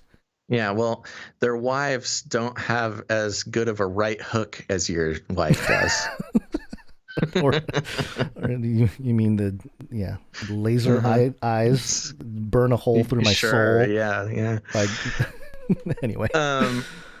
So thank you, Canary Cry dads. I was thinking next episode, next producer segment, we should dedicate it to Canary Cry. I was thinking like medical workers or scientists, because we have some we got nurses and doctors, but also researchers who listen to the show, and they're very good at keeping us honest when we talk about the things we talk about. And I just appreciate them very much. And I know that producers and listeners out there, it's our network of producers in all sorts of crazy professions that really add a lot to the show. So how should we do that? Just all medical people? Yeah, medical professionals or medical professionals. Yeah. Yeah. That includes nurses. Includes nurses, doctors, researchers, all those types of people. Yeah, that's good. Okay, I like it. Let's do it. We'll dedicate to the Canary Cry team of medical professionals. There we go. So if you want to show the Canary Cry truth-seeking medical professionals out there, you want to thank them for their help and participation in the show, become a producer for next week's show. There you go. Okie dokie. Anything else? Should we wake on up? I think we should wake up. Yes, wake up, sleepyheads. Hey, yo, wake up. I'm stepping all over that jingle. And it's politic time. Yay. It's Latin for many. Tick. They'll suck your blood. They'll suck Politics. your blood. Oh, you know what? Real quick. Sorry. Did you know that Sigrid the Beast is an X-ray technician? I guess he has mentioned that before. Yeah.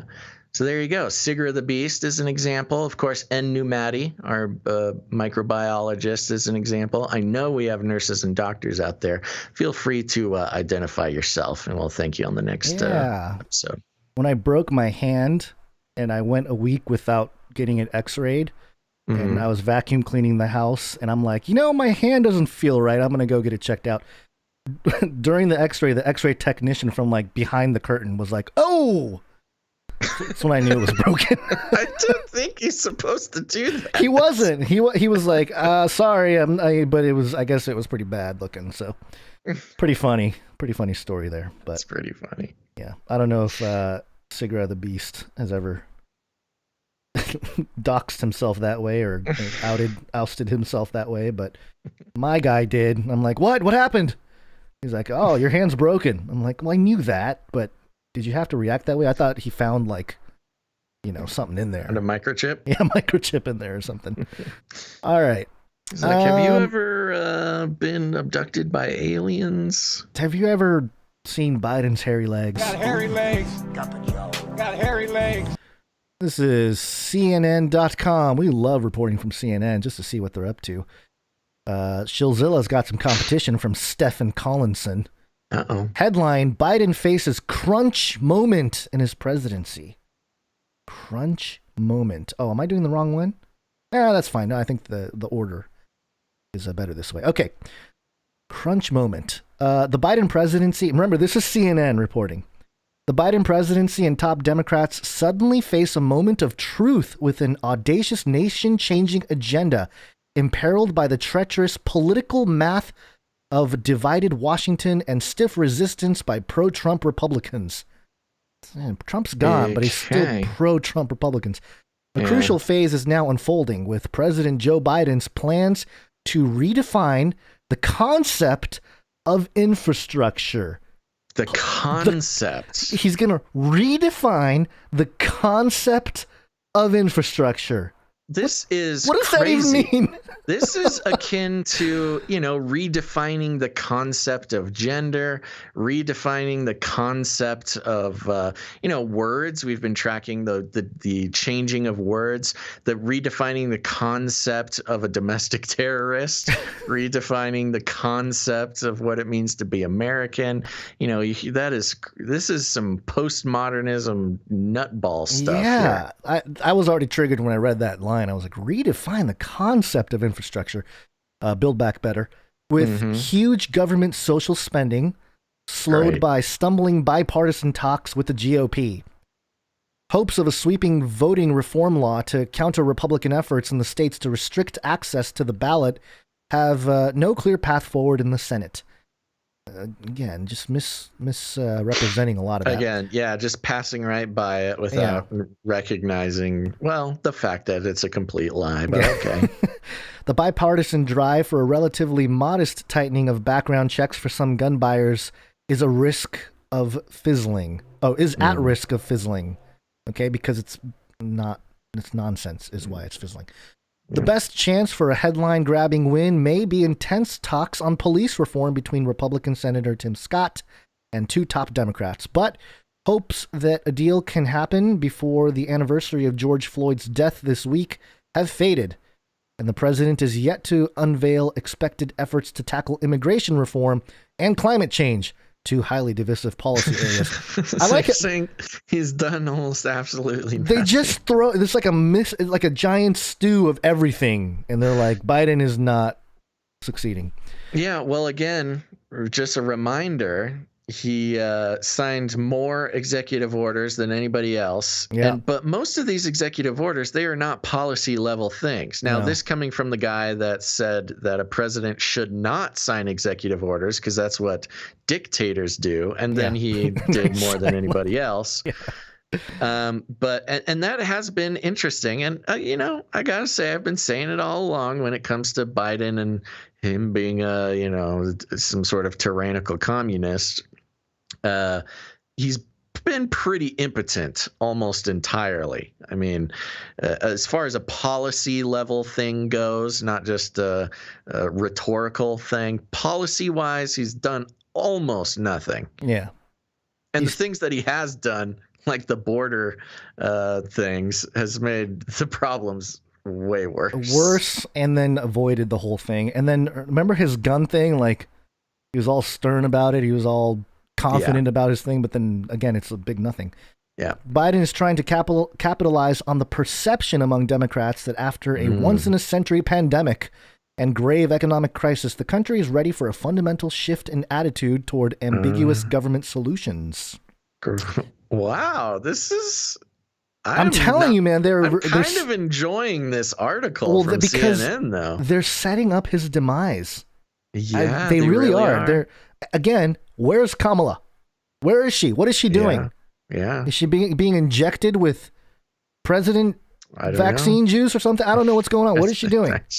She's like Captain America. She's getting the serum injected, and she's adamantium upgrade or something. Cryogenesis now, waiting for the.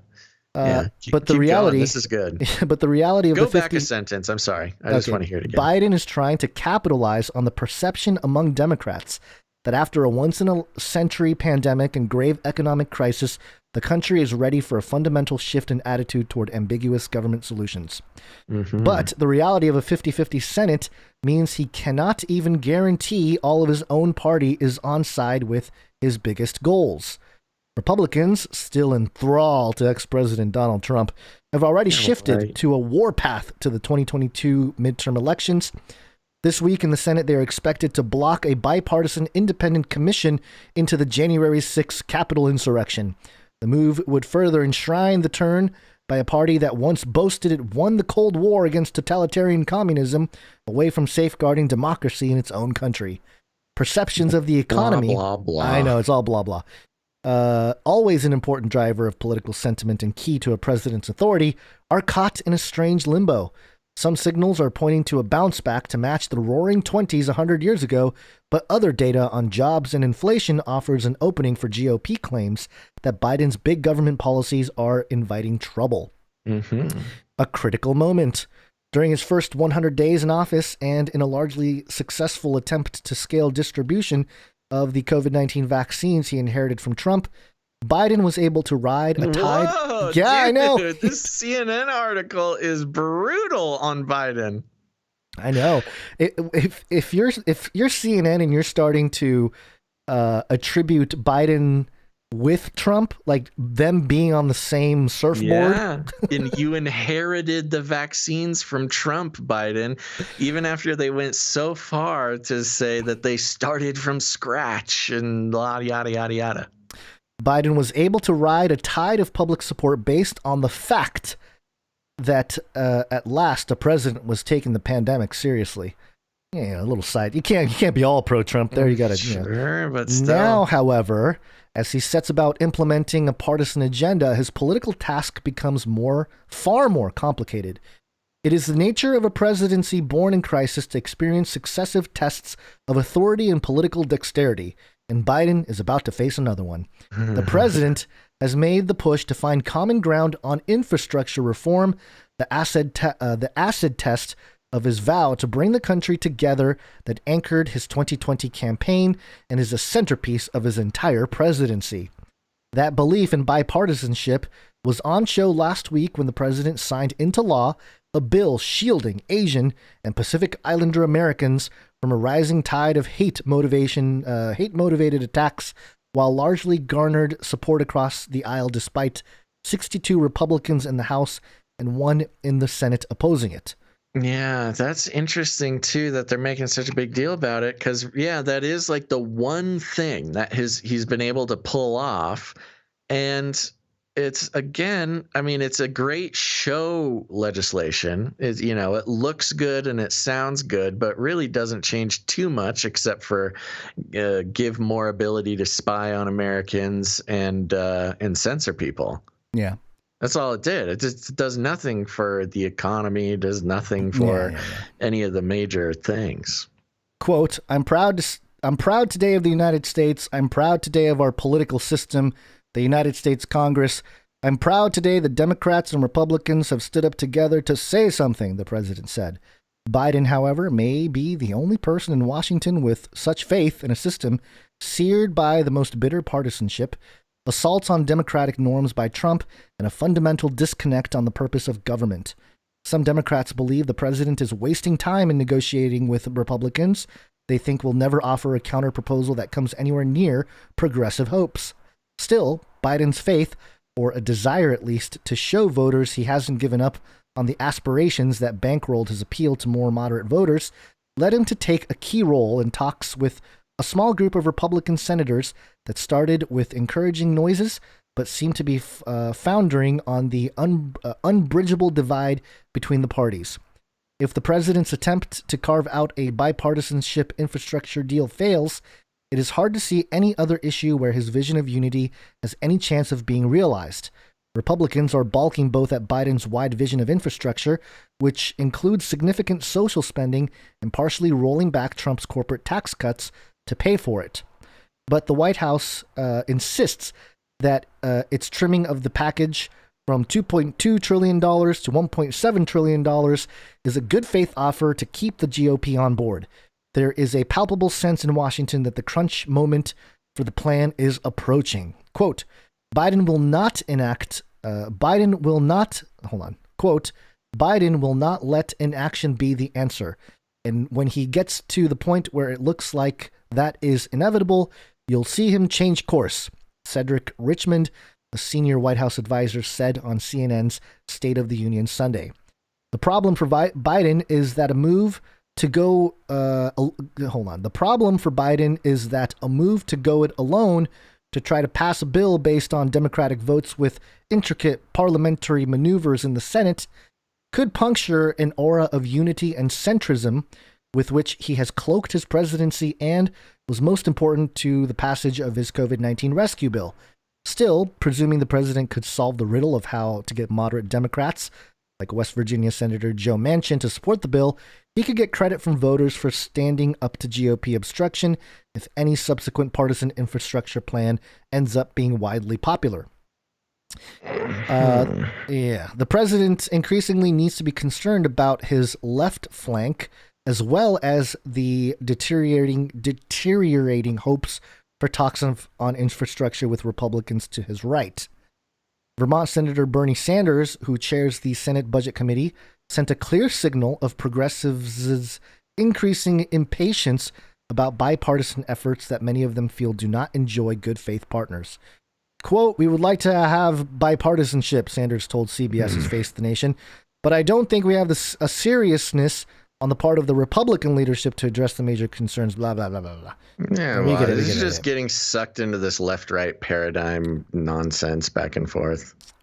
But ties between progressives and Biden have been further strained by the behind-the-scenes role that the president took in mediating the fighting between Israel and Hamas last week as Palestinian casualties mounted. Progressives are sensing that the president, despite embarking on the liberal economic agenda, isn't firmly in their corner on everything. Biden recently told New York Times columnist David Brooks that the U.S. has no alternative but to go big, given challenges to its competitiveness and power by nations like China. But he also seems to indicate that his vision on expansive political change did not necessarily ally with the perceptions of many in his own party. Quote, the progressives don't like me because I'm not prepared to take on what I would say, and they would say is a socialist agenda, Biden said. Whoa, Biden! Yeah. Straight up saying he's not going to take on socialist agenda. Such a worldview might help explain why Biden is key to expand the social safety net with policies that help working Americans and tilt the balance of the economy back toward the less well-off, but is reticent to embrace the expansion of the Supreme Court or ending the Senate filibuster. The coming weeks will begin to define exactly whether Biden's judgment of the political moment offers a path for his preferred way forward, or whether he will have little choice but to turn a more partisan approach to maximize what may be a narrow window to get big things done as the midterm elections loom. So there you go. They're really putting pressure on Biden. I mean, what it really comes down to is Biden, you better just toe the line of the leftist liberal progressive movement, or what, or else. Yeah, well, it is interesting, and you go back to the Kamala thing. She's basically been hiding for a month now. Yeah, where is she? What is she doing? Where is our vice president, allegedly? But it's the Kamala taking over thing. I mean, it's always been an interesting theory, but there hasn't quite been any hard evidence behind it. Besides, it's just sort of political conspiracy theory. Not to say that it wasn't ever a viable idea. There's just, no sort of hard evidence for that to be the case. But the combination of Kamala not making any public statements about anything for a month. Not the Israel thing, not the infrastructure thing, haven't even heard her talk about shootings or any of the things going on in the past month. It's come on, autoplay news articles. This is Fox. Fox, you're canceled. It's an issue of safety. You know, she can't be coming out and making big statements because who knows which way the tide'll shift. And, she's sort of protecting some future options. When a politician disappears for a while like that, they're protecting options. They don't want to get locked into anything. Yeah. Whereas Biden has been coming out, and I mean, this article puts it pretty flatly, which is, he's reducing a lot of options. He's making the progressives realize that he is not on their side. He's complicated things his dealing with Israel and Gaza has been confusing at most, impotent at least. And so this is not necessarily a kind article from CNN towards Biden, and I think you called it. It seems like at least a foundational setup towards preferring Kamala over Biden. And they made the point at the very end about the midterm elections in 2020. Right now, the Democrats do have control of pretty much all three houses. That's the thing. It's like, if you're going to get anything done for the progressive leftist, movement, now's the time to move, because you basically have control of all three branches of government. Yeah, and if you wanted, and he keeps going to this bipartisan thing. In a long-term strategy, now is not the time for bipartisanship. Yeah. Now, in his mind, he might be thinking, oh, well, if we do bipartisan now, because he knows Republicans are going to gain some control in the midterms. I mean, that's very likely that in 2022, the power in the House and the Senate is going to shift, at least in one of those houses. Yeah. So, you can kind of think in his old school way, he's like, well, maybe if I do some bipartisan stuff now, when they gain some control in 2022, they'll work with me. That's probably the long-term idea that he has. Yeah. But the fact of the matter is, this is probably not going to happen. And on a more aggressive strategy would be, hey, you got the power now, do everything you want, do it now, just shove it through. And then, maybe when the Republicans gain some power, they'll undo some of it. Yeah. But I don't know if that's going to work out for him. There was an article. This is the video that started playing a second ago. Fox News, Jill Biden. This is from 2 days ago. Jill Biden, Kamala Harris share hug after reports of First Lady's F-bomb toward VP. And just to read one paragraph.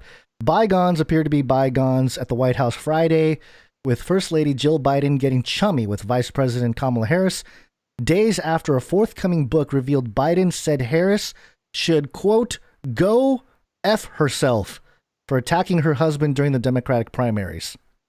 So, what? Yeah. She wrote this in a book? Yeah. Jill Biden wrote in a book that Kamala should go F herself.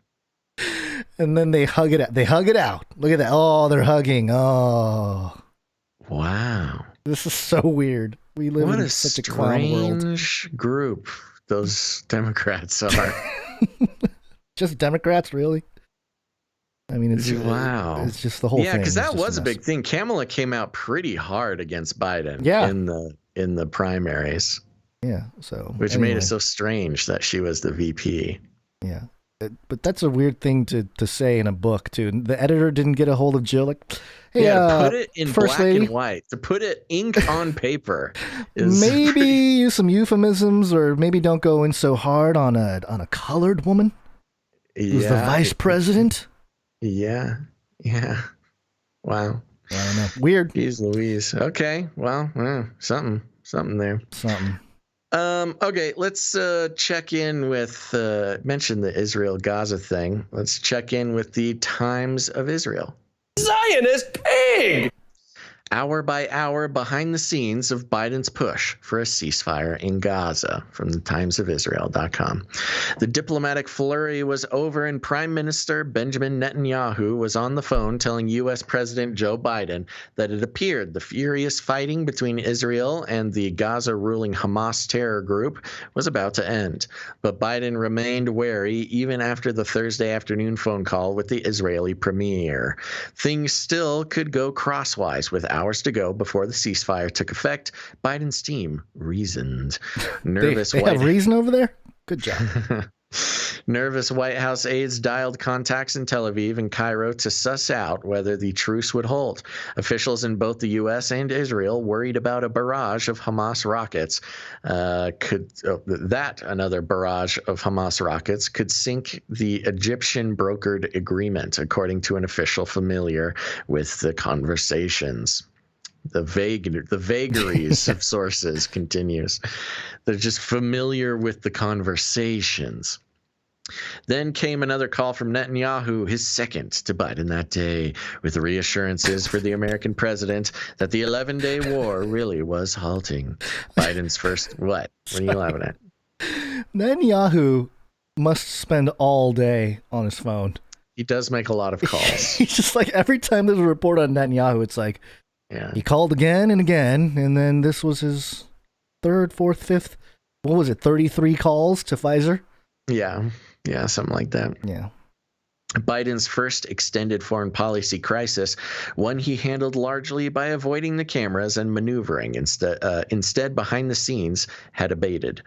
The president went before cameras in the cross hall of the White House to describe, quote, intensive high-level discussion hour by hour, literally, by the United States that involved Egypt, the Palestinian Authority, and other Middle Eastern countries. All of it, he said, came, quote, with an aim of avoiding the sort of prolonged conflict we've seen in previous years when the hostilities have broken out. The calls between Biden and Netanyahu were a small sample of the furious diplomacy that the White House conducted. The president and senior aides had over 80 engagements by phone or in person in search of an endgame to the fighting, according to the White House. Biden's speech celebrated the ceasefire, lasted just 3.5 minutes, and was delivered in time for the evening news broadcasts. He reiterated his belief that Israel has a right to defend itself, expressed condolences for Palestinian civilians who died in Israel bombardment, and promised that humanitarian aid to Gaza Strip was on its way. It was enigmatic and perhaps fitting, bookend to the sort of messy Middle East crisis he had hoped to avoid, particularly early in a presidency already oversubscribed with managing the public health and economic tumult caused by the coronavirus pandemic. The conflict had also exposed a rift between Biden and members of his own party. The president, who over nearly 50 years in national politics has burnished a reputation for unwavering support of Israel, leads a Democratic Party who has trended toward a far more divided outlook on the proper path to peace between Israel and the Palestinians. Republicans were all too eager to try to make political use of the situation. Biden had studiously avoided extensive public comment about the Israeli military strikes, but he faced increasing pressure from Democrats to speak out against the Israelis as the death toll climbed in Gaza and as tens of thousands of Palestinians were displaced by the aerial bombardment. Democratic Senator Chris Murphy of Connecticut expressed relief at the ceasefire and commended Biden and his team for their work.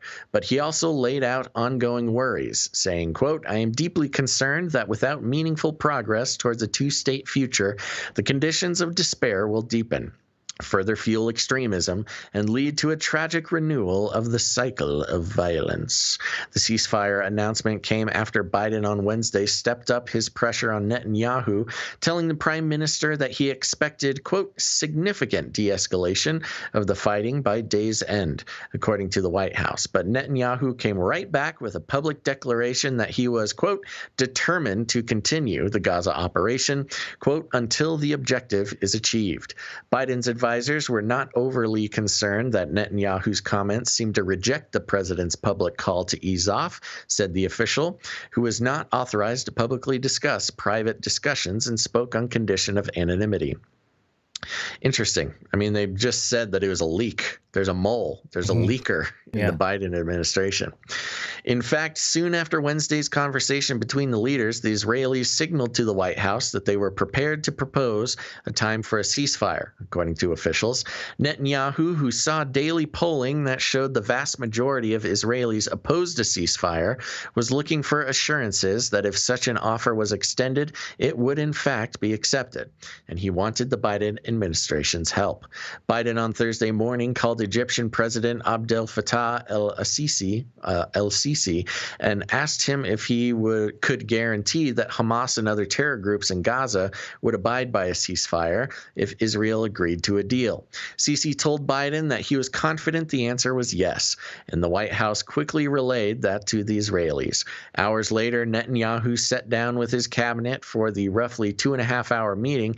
White House officials, who had been in nearly continuous contact for days with the Israelis, heard nothing from Tel Aviv.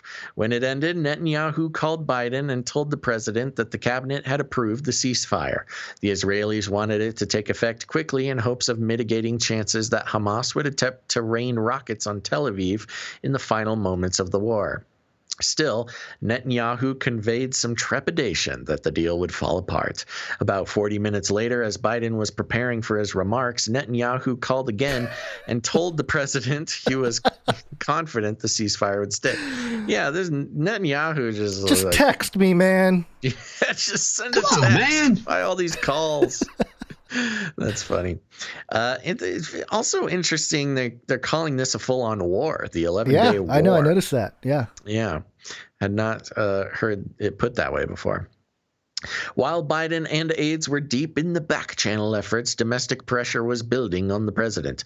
On Tuesday, while in Michigan to visit a Ford facility and fake drive a car and threaten reporters with violence for asking about Israel, Democratic Representative Rashida Tlaib confronted Biden at the airport and called on him to speak out forcefully against the Israeli strikes. Also this week, Senator Bernie Sanders of Vermont and Democratic Representative Alexandria Ocasio-Cortez of New York introduced resolutions to block the sale of $735 million in military weaponry to Israel that had already been approved by the Biden administration.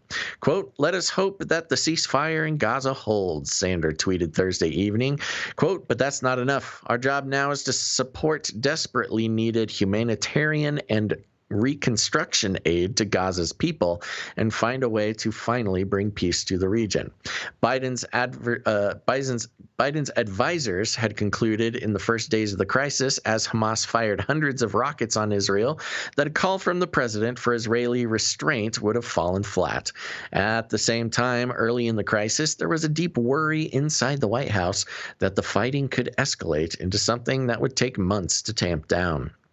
As the outside calls for Biden to speak out more forcefully grew, the president and top aides privately made the case to Israeli officials the time wasn't on their side. Biden and Netanyahu have known each other for more than 30 years and have frequently butted heads. Their conversations throughout the crisis probed one another as they tried to game out a path forward, according to officials.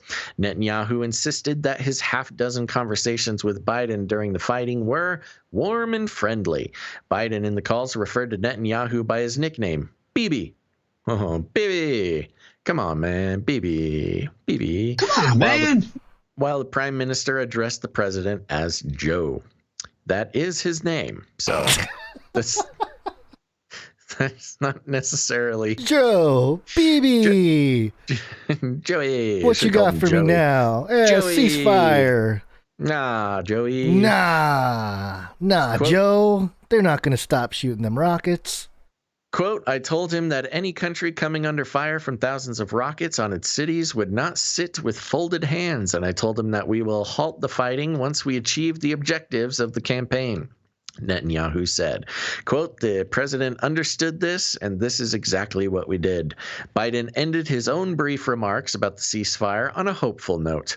Quote, "I believe we have a genuine opportunity to make progress, and I'm committed to working for it."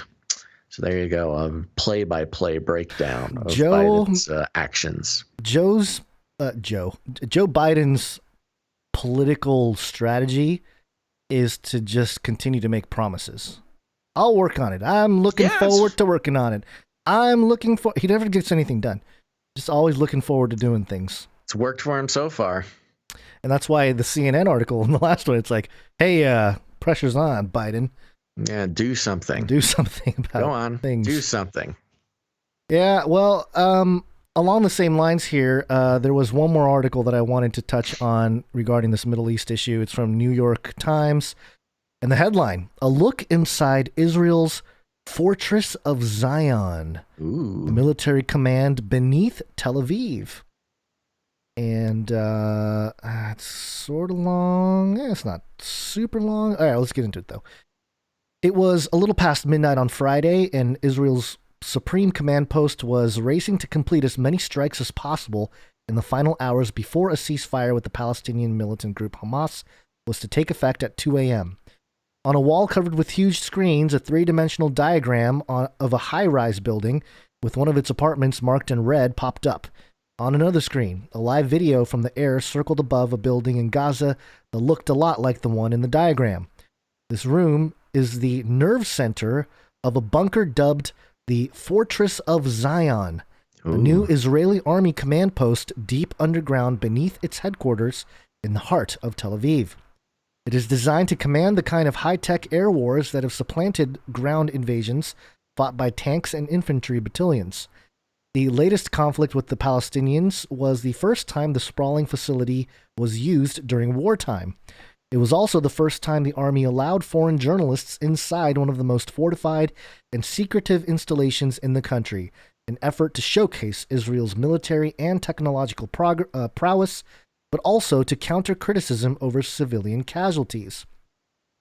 It's a good PR move. From the bunker, the military oversaw thousands of attacks on the Gaza Strip, most of them from the air, but also from the sea and land. The Israelis said they inflicted serious damage on Hamas, which controls Gaza.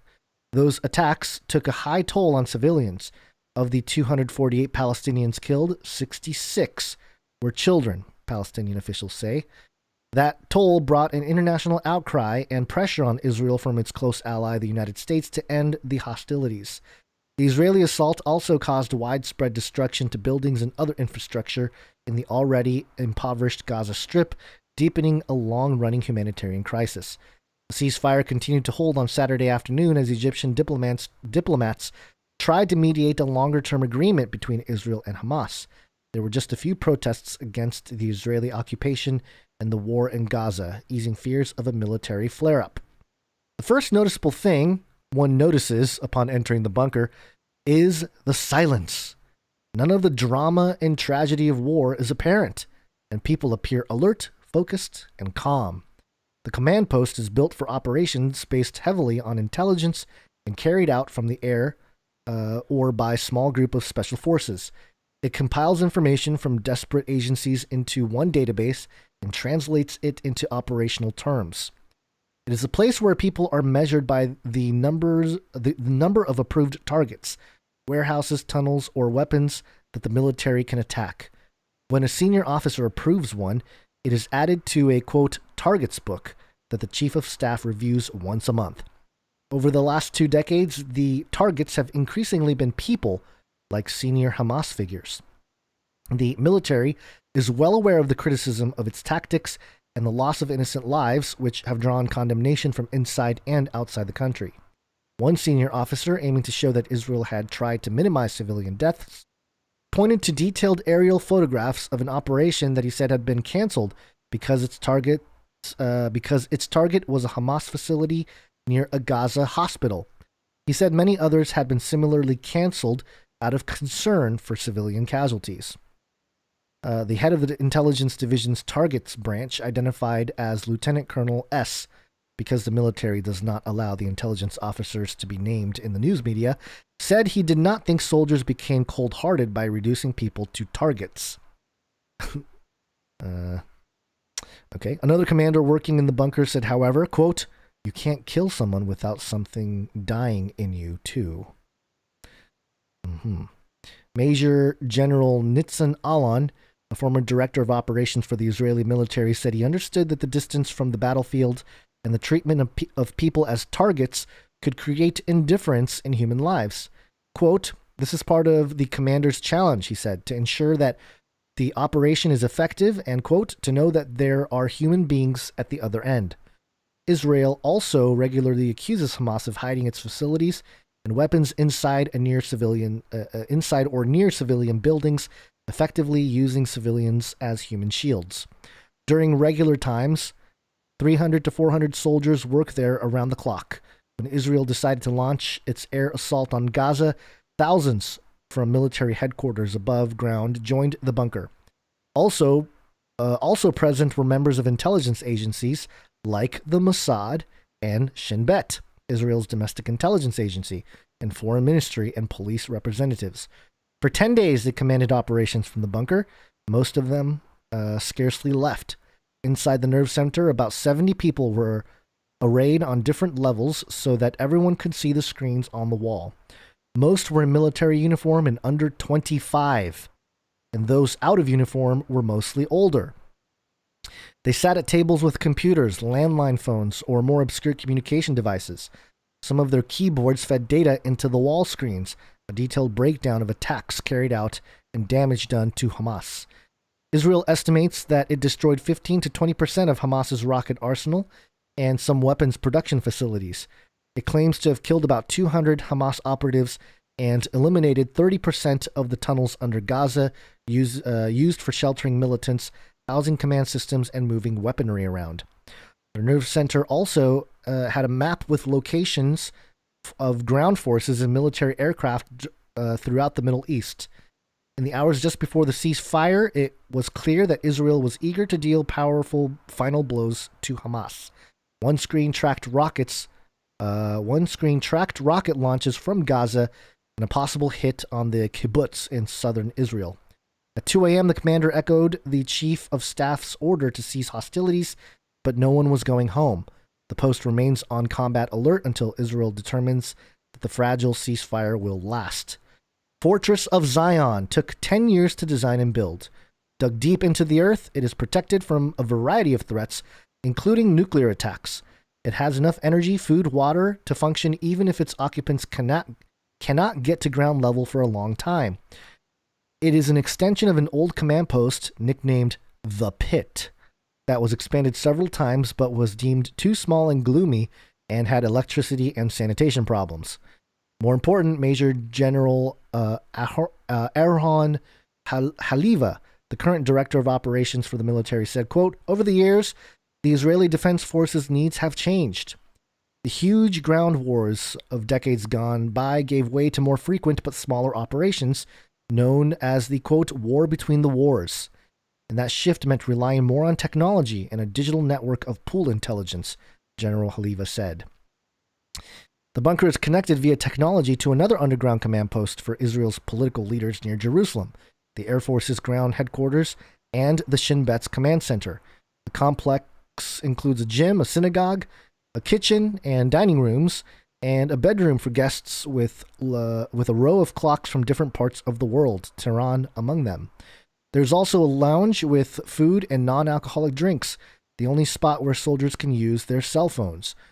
One floor is occupied by the Army's high command, including a private room for the chief of staff with simple furnishing mirrored throughout the bunker.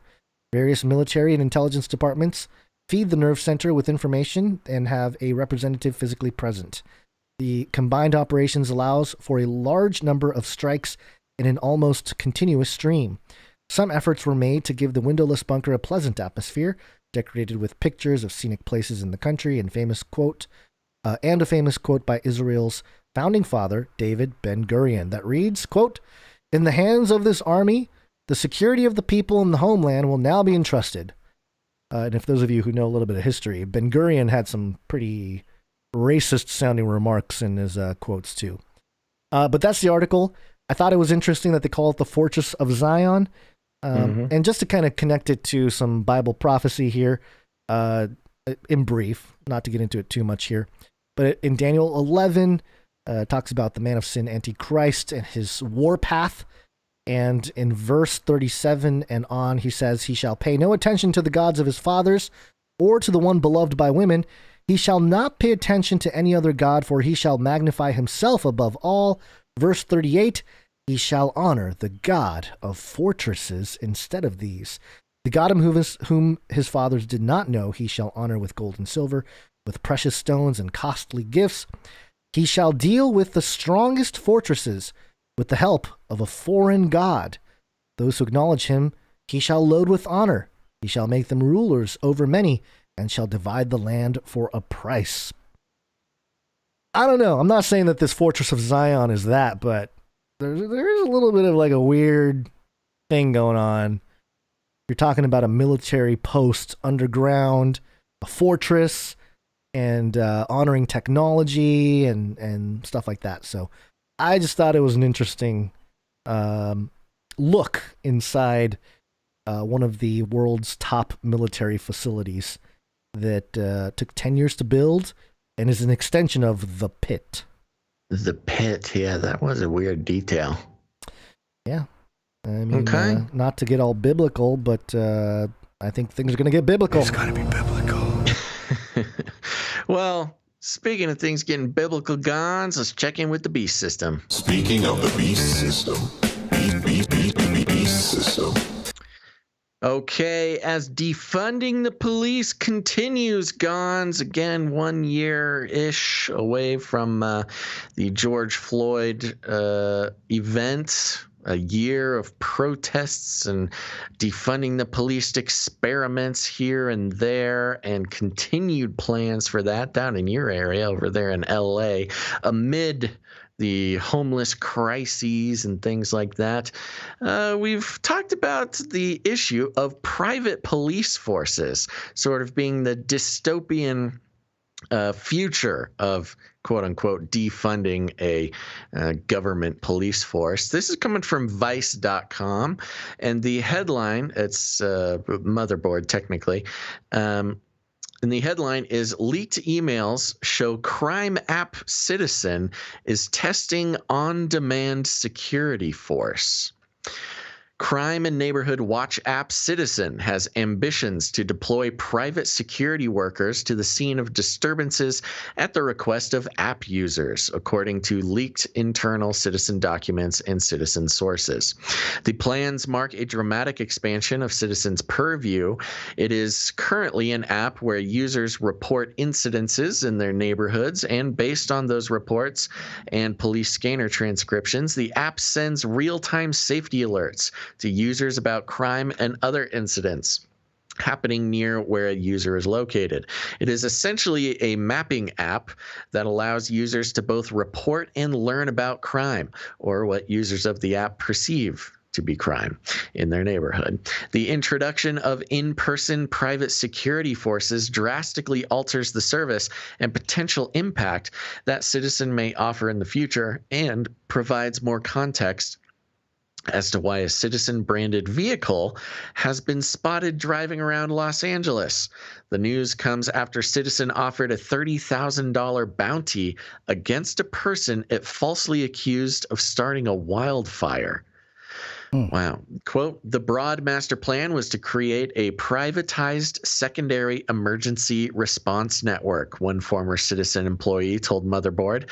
Motherboard granted multiple sources anonymity to protect them from retaliation from the company. Quote, it's been something discussed for a while, but I personally never expected it to make it this far, another Citizen source told Motherboard. In short, the product, described as security response in internal emails, would have Citizens send a car with private security forces to an app user, according to the former employee. A private security company working with Citizen would provide the response staff, the former employee added. A second Citizen source confirmed this description of the service. Citizen has been actively testing the program with what the company describes as quick response times and instant communication between Citizen and security partners, according to the emails. One of those companies, according to the emails, is well-known private security contractor Securitas.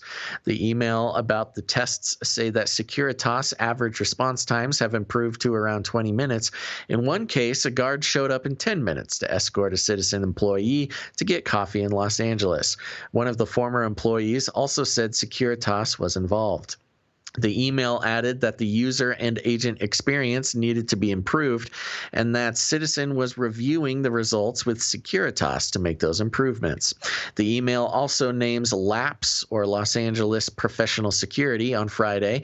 Motherboard reported that Los Angeles Professional Security is linked to a Citizen-branded vehicle driving around Los Angeles.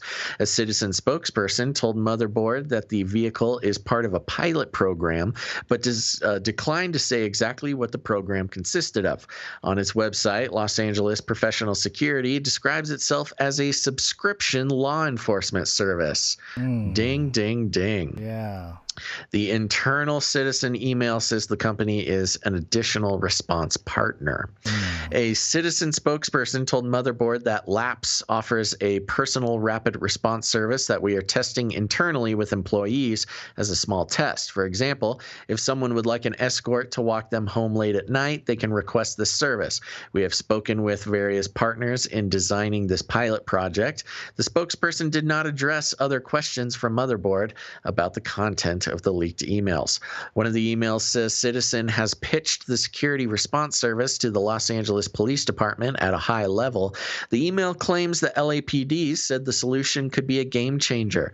The email adds that LAPD has been overrun with poverty crime, and the agency has effectively thrown its hands up because they don't have enough officers on the street to respond to these sorts of calls. The LAPD did not immediately respond for a request for comment.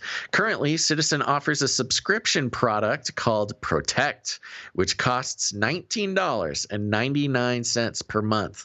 Protect sends a user's location to a Citizen employee when it's turned on, can stream video to a Protect agent when activated using a safe word, and is pitched to users as a digital bodyguard.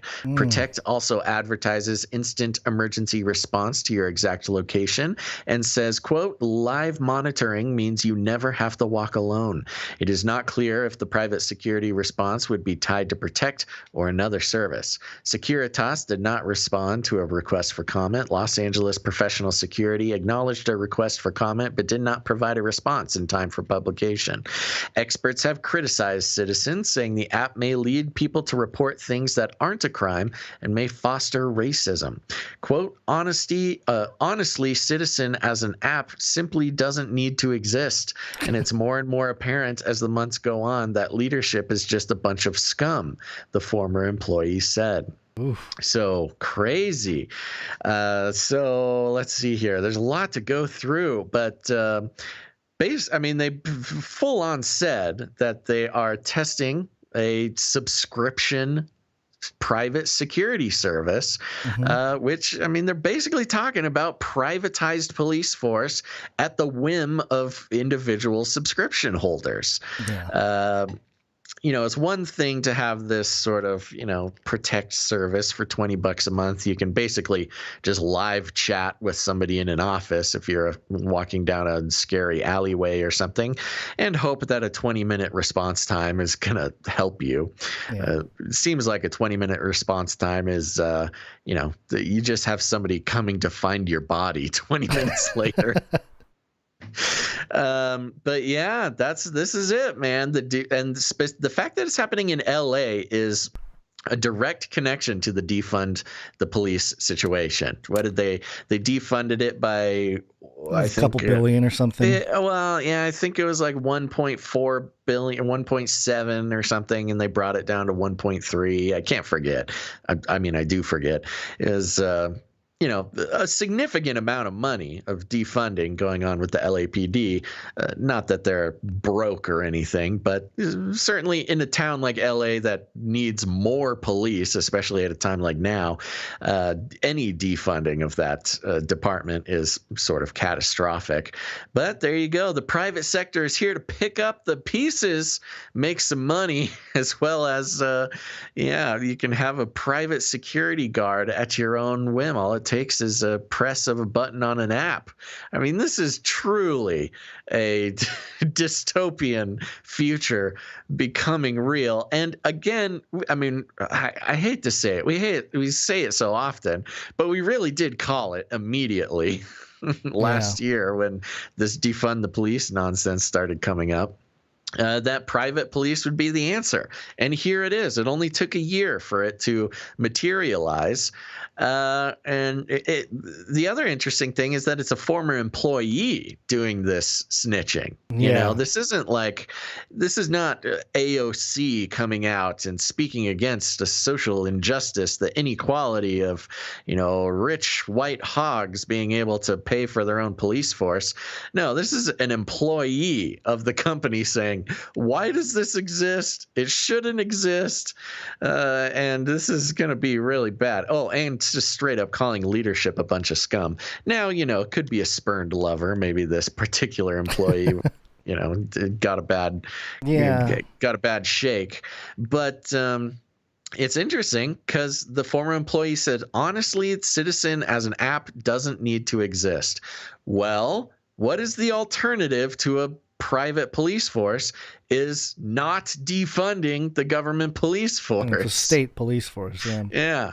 So what do you think, man? I mean, this is weird. This is RoboCop, cyberpunk. I mean, there's a dystopian future private police force. If you can pay for the subscription. Now, look, does it sound fun to be able to hit an app and have a bodyguard show up? Yeah, sounds kind of fun. I don't know. Depending on the price. I mean, sounds like that's the thing. A novel app to have. Can you imagine? It's a good way to show off to your buddies. Like, oh, what are we gonna? We're gonna walk to the bar. Hold on, guys. Beep boop boop. The RoboCop shows up and to escort you and your buddies. Not quite RoboCop yet, but I'm sure it's headed in that direction. Yet. I know. They're going to show the the flaw of humans doing this, and then they're going to roll out the robots or Spot or something, and then it's cheaper. Yeah, you could. That's even better. You don't even need a human security guard.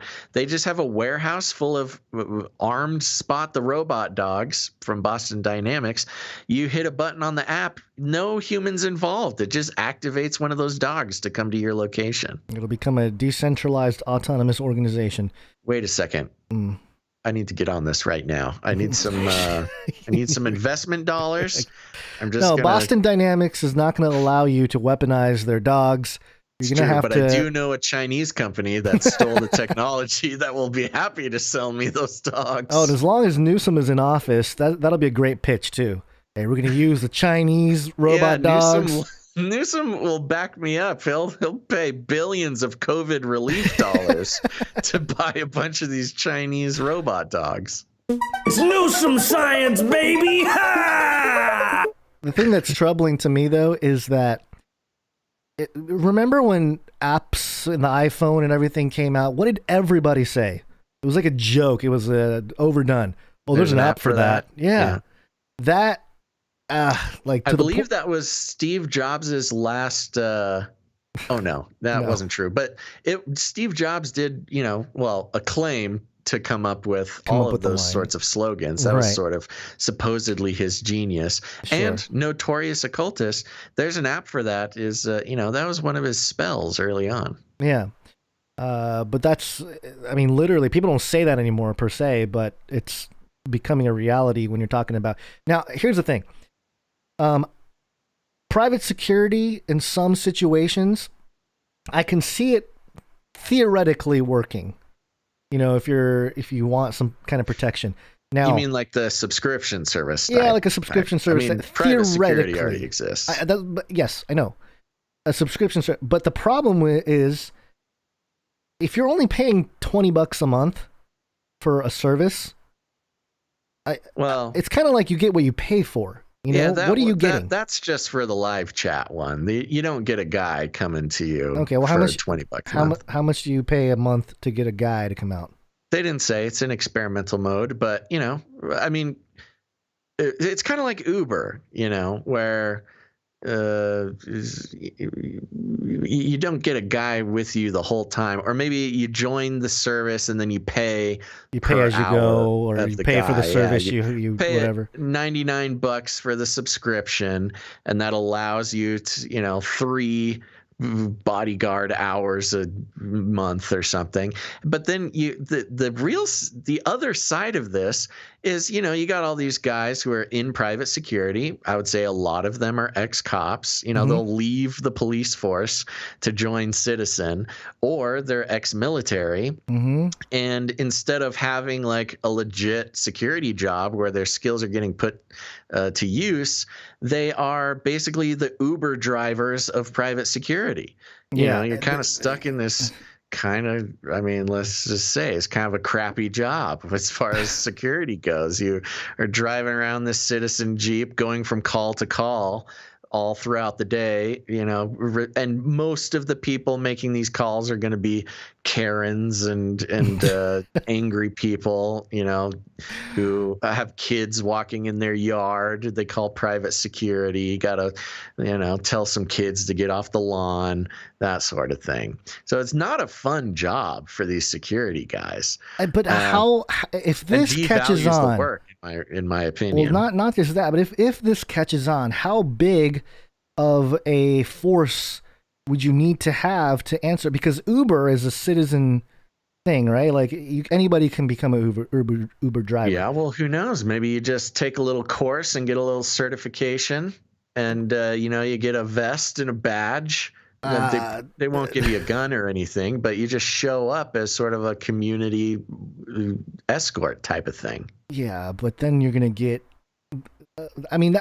if you want safety on the streets and you want competent people to protect your common citizen, an app is not the way to do it. Well, the app is just a communication. No, I get it. But like the whole concept of like, oh, anyone can join and become a part of the force here, and you just pass a test. I made that up. I don't know. I know. But I'm just saying, like, number one, how many people are they going to allow, or is it going to have to be like, I don't know. In terms of public confidence for something like this, I wouldn't even want to use it, because what if the guy shows up is like, yeah, cool, he's volunteered to the citizen thing. But I can take care of myself better than this guy. This guy's just getting in the way. He's making things worse. You don't get it. You got to get the $500 a month service where you actually get an armed ex-military guy. There's different levels. The $100 a month, you get a lady who shows up. She's got a baton. She's got a baton you can buy at the state fair. Yeah, but, I don't know. I understand the concept here, and I get it's in like the early stages, but you know what should happen if somebody was smart in the state, at least, is the entire police force should maybe not buy up or maybe not adopt this whole thing, but it should advance in some way that allows for this type of... You can technically do this. What? If you're a taxpayer, you can technically do this in a lot of municipalities. You can call, if you're in an uncomfortable situation, there's a number you can call and a cop will come escort you someplace. Yeah. That's already a thing. And that's what they're saying is the LA police force is so defunded and so overrun with other crimes that they can't handle those calls. So technically, you are allowed to do that. It's a good way of testing how much your police force cares about you. California also has that $1,000 thing. You know about that, right? If there's a crime that's committed, if the damage or something stolen or whatever, if it's under $1,000, then the cops are like, I can't do anything about it. So I mean, maybe they're the citizen thing can fill a gap. Well, it takes away. So you're talking about actual crime, how to report a crime. I don't think that's what this is for. I know, but it's inviting more crime, in my opinion. How? Because, okay, let's say you're like a person and I can't believe you've put me in a position where I need to defend this service, but I'll take it. I'll take the bait. No, okay, so I'm picturing a situation where, hey, you're walking down the street and you got to cross the street or whatever, like you need to walk across this area that's a rough neighborhood or whatever. Let's say you walk through and it's dangerous, it's risky if you're by yourself or if you're with some people that can't defend themselves. Let's say you are walking and then you call Citizen. You're like, hey, I need an escort. And these guys are walking in front of you or whatever. The gang members see that there's like this crew of guys that are like protecting you or whatever. Mm-hmm. I feel like that could instigate even more attention to yourself. Like, who are these guys, and what are they walking on our turf? What's going? You know what I mean? Like, I don't know. I don't think this is like I get the concept, but I don't know a very that it's specific painting that you're painting. I understand that, but I live here. I know. I know kind of if you walk in various areas, most of the time, if you're helpless, unless like, I don't know. Maybe I'm just naive and I don't know anything. But it seems like you would. You're naive. I think you're just nitpicking a little bit. But I agree that yes, that would not be a good situation in which to use this service. And then, I think more real. Okay. And then let's say you're getting the protection service. The guys are up there. They're walking. What if the gang members come? Pop. Couple caps get thrown into the guys. Now what? You gonna call again? Hey, your two guys. The two guys you sent just got shot. Can you send a couple more? Yeah. No, I understand. Sorry, I am nitpicking and poking holes. I don't think again you call this in a situation where you're sort of the thing that the need that this fills is that it's the peace of mind thing. Remember, this is a private company. The cheapest product to sell is peace of mind. And so, yes, first of all, most crimes, if you're a lone person walking down a dark street, especially if you're a woman, there's different situations, different fears that a woman would have than me being, just a tall, hunky canary with googly eyes. Yes. It's not going to have to worry about. And so, just having another person there in some sort of uniform is going to make you feel significantly better. Now, yes, if there's like a mob kidnapping planned, one guy with a badge probably isn't going to stop it, but it might stop the crazy, vagrant from harassing you or something. Sure. But I think the key to this is going to be the drones, not just the robot dogs, but also, let's say you want to, you got to walk from one place to another. It's dark. Maybe you're Asian. You're scared of the Asian hate. You hit a button and a drone comes whizzing by and just sort of like follows you around. The sound of the drone and the camera on the drone is going to keep you safer than some other situation. And that's where this is really going to take. I mean, you're not wrong though. Think of the liability of a private police force. Let's say you have the top tier subscription. You're paying the $500. At a press of a button, you get a guy show up. He's got an AR-15 and riot gear, and he's like your man that can get you to wherever you need to go. If something happens and that guy ends up shooting someone or accidentally shooting you or something like that, the cops, through the law, now this is changing because of recent events, they have the qualified immunity where, most of the time a cop shoots somebody, not that it's ignored, but they're mostly immune because they're doing their job. That's what they're paid to do. I don't think private security guys have that kind of qualified immunity. In fact, most security places like a mall cop or something, or a security guard at a business building, they are not qualified to actually take action on some sort of violent criminal. Their job is basically to see something and call the cops, or maybe harass some teens or something. They're not like, they don't have a license to kill. They're basically just sort of walking police 911 dialers. So it would be interesting to see, again, it's capitalism, baby. It just depends on what subscription you're paying for. Yeah, but then to poke another hole, just poke at another hole. What if you and I are like, walking in this crazy neighborhood and I'm like, I need some protection. I call Citizen. I'm like, hey, send me your best guy. And then you're on the other side of the street and you're like, oh man, this neighborhood's a little rough. You call a guy, and so we both have our guys. Mm-hmm. And then we come at we're crossing each other, and then we give each other the stink eye. And then and I tell my guy, I'm like, attack that guy. Now you're talking about mercenaries. Go get it. Do we hire separate mercenaries from the same company? Mercenary battles from the same company. What do we do? And then what if they're like, "No, we're cool with each other," and then they turn on us, and then now we're fighting. Okay, I'll stop. Gons, you have a very active imagination. I know. I got to slow down. We all down. love you for that. I'm still drinking my coffee, which is probably what's fueling this madness. But there is, so anyways, enough about inventing problems with this business model. It's more about the beast system and how it is descending upon us, and we're moving into the dystopian future where not only are there no police, but the police are at the beck and call of those who have money to pay them. And a smartphone. A smartphone to be able to access that stuff, you know? Yeah, I mean, and then there's the issue that was kind of brought up with the employee, which is, I mean, if you are a criminal and you are subscribed to be protected by your paid police force, you know, then you can, you know, this can be used just like technology. Like in any other technology, it can be used for good or ill. And like a lot of problems with artificial intelligence, it depends on the user, depends on the data going in, you know, trash in, trash out, that sort of thing.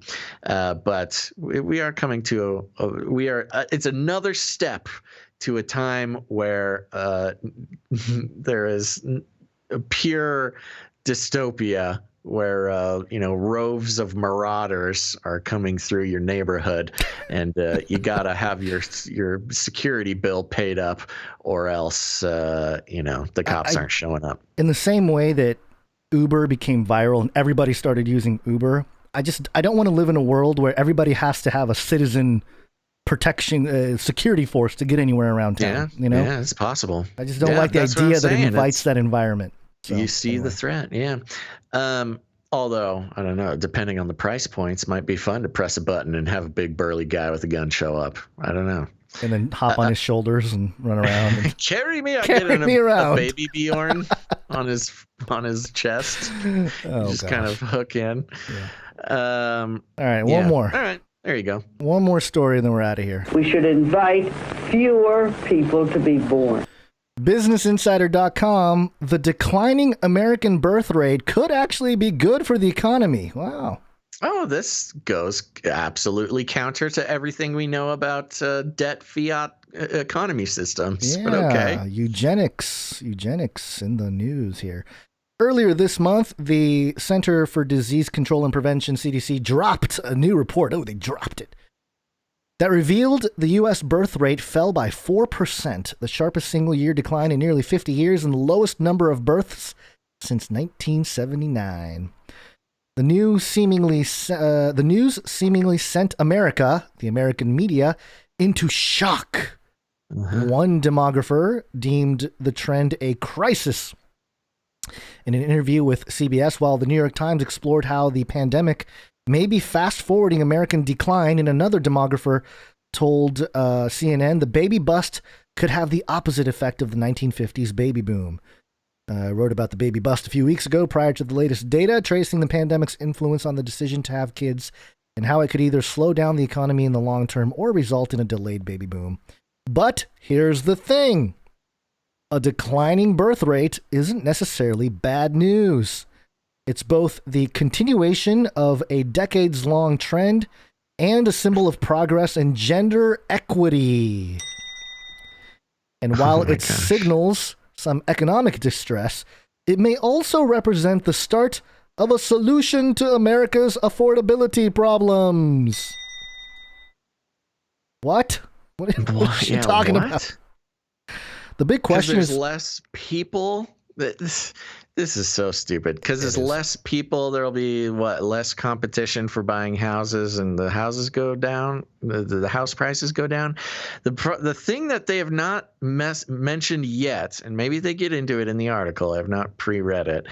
Is that the debt fiat system requires unlimited population growth to make it stable, and traditionally, if birth rates do not meet the required amount of population growth, they that's the whole point of loosening immigration policy. You need the people to work the low income jobs, usually either for teenagers or, if not teenagers, whoever you can get in to work the low income jobs. And so in a lack of teenage or not, teenage is not the right word, but entry level workers, then you bring them in from somewhere else, and that's where immigration comes from. Yeah. And not to say that all immigrants are low-wage workers, but the majority of them are. In California especially, yeah. Yeah. The big question is whether women will end up having babies at a later date or will have fewer babies overall. It's too soon to tell. Fewer babies doesn't mean devastation for the U.S. economy, depending on Biden's success in boosting worker productivity with his infrastructure plan and how the economy continues to reopen. But it does mean change, and maybe the cries of despair over the declining birth rate are more about resistance to the unknown than looking forward to a reshaped America with differently shaped families. The declining birth rate is a step into the great unknown, and that could be exciting.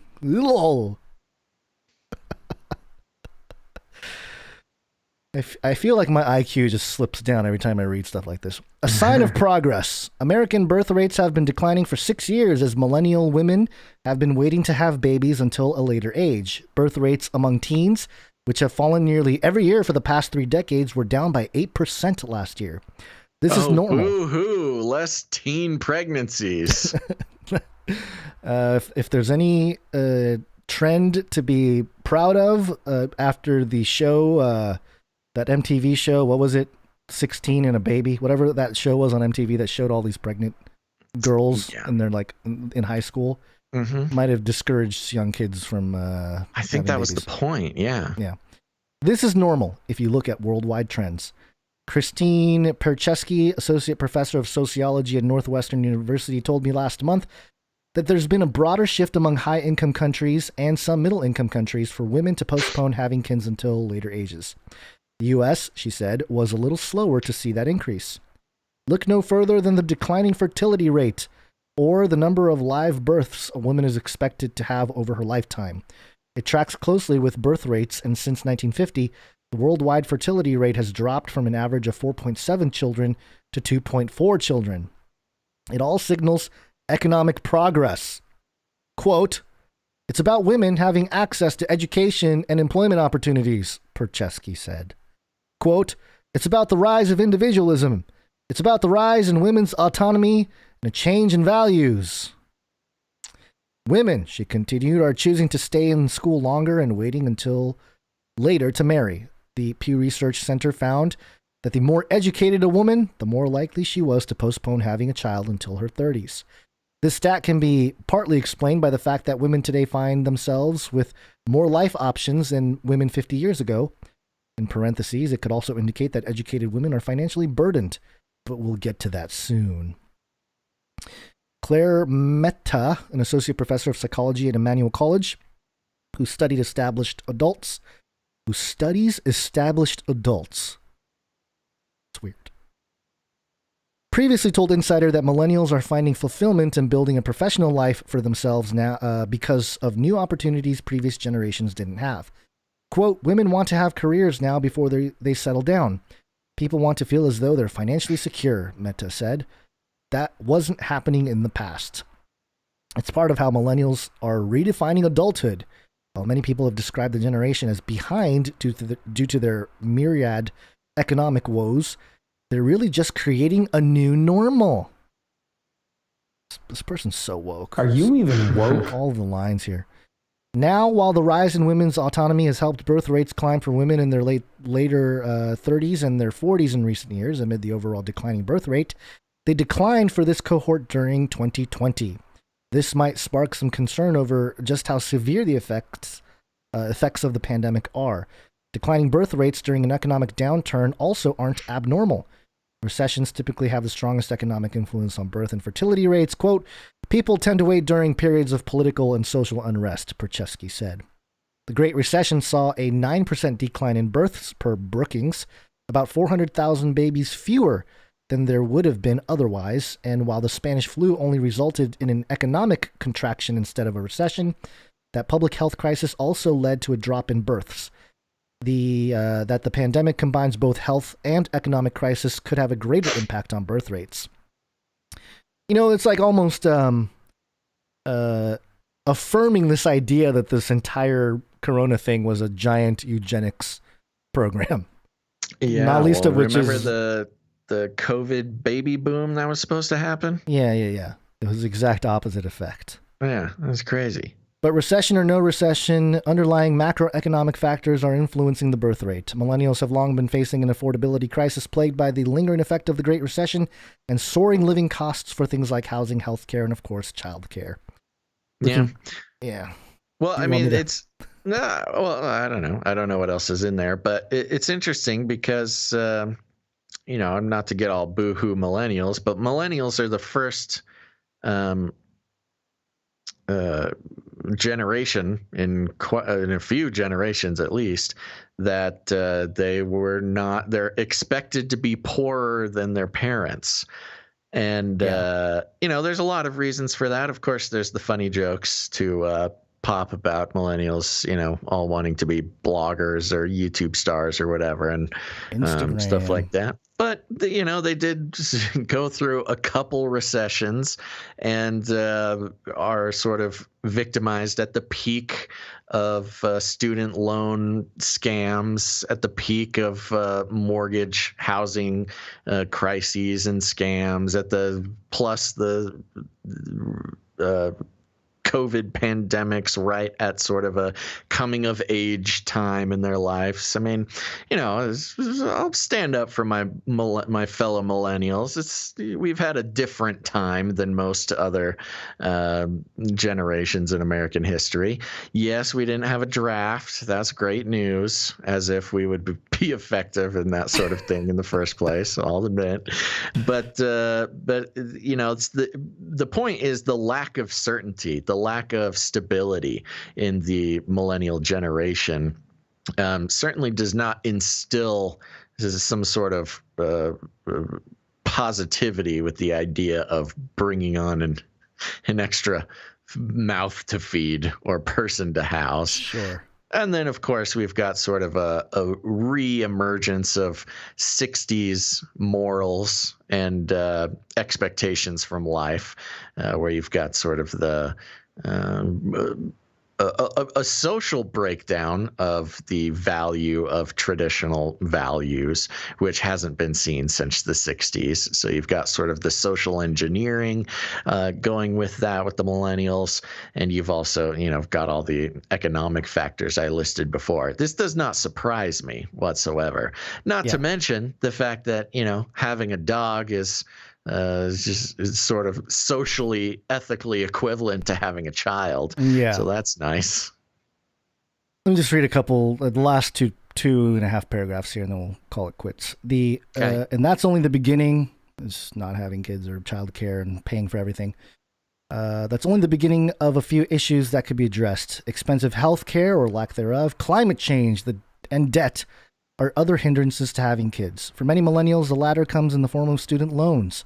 While Biden's education department has canceled billions in student debt, trillions remain outstanding.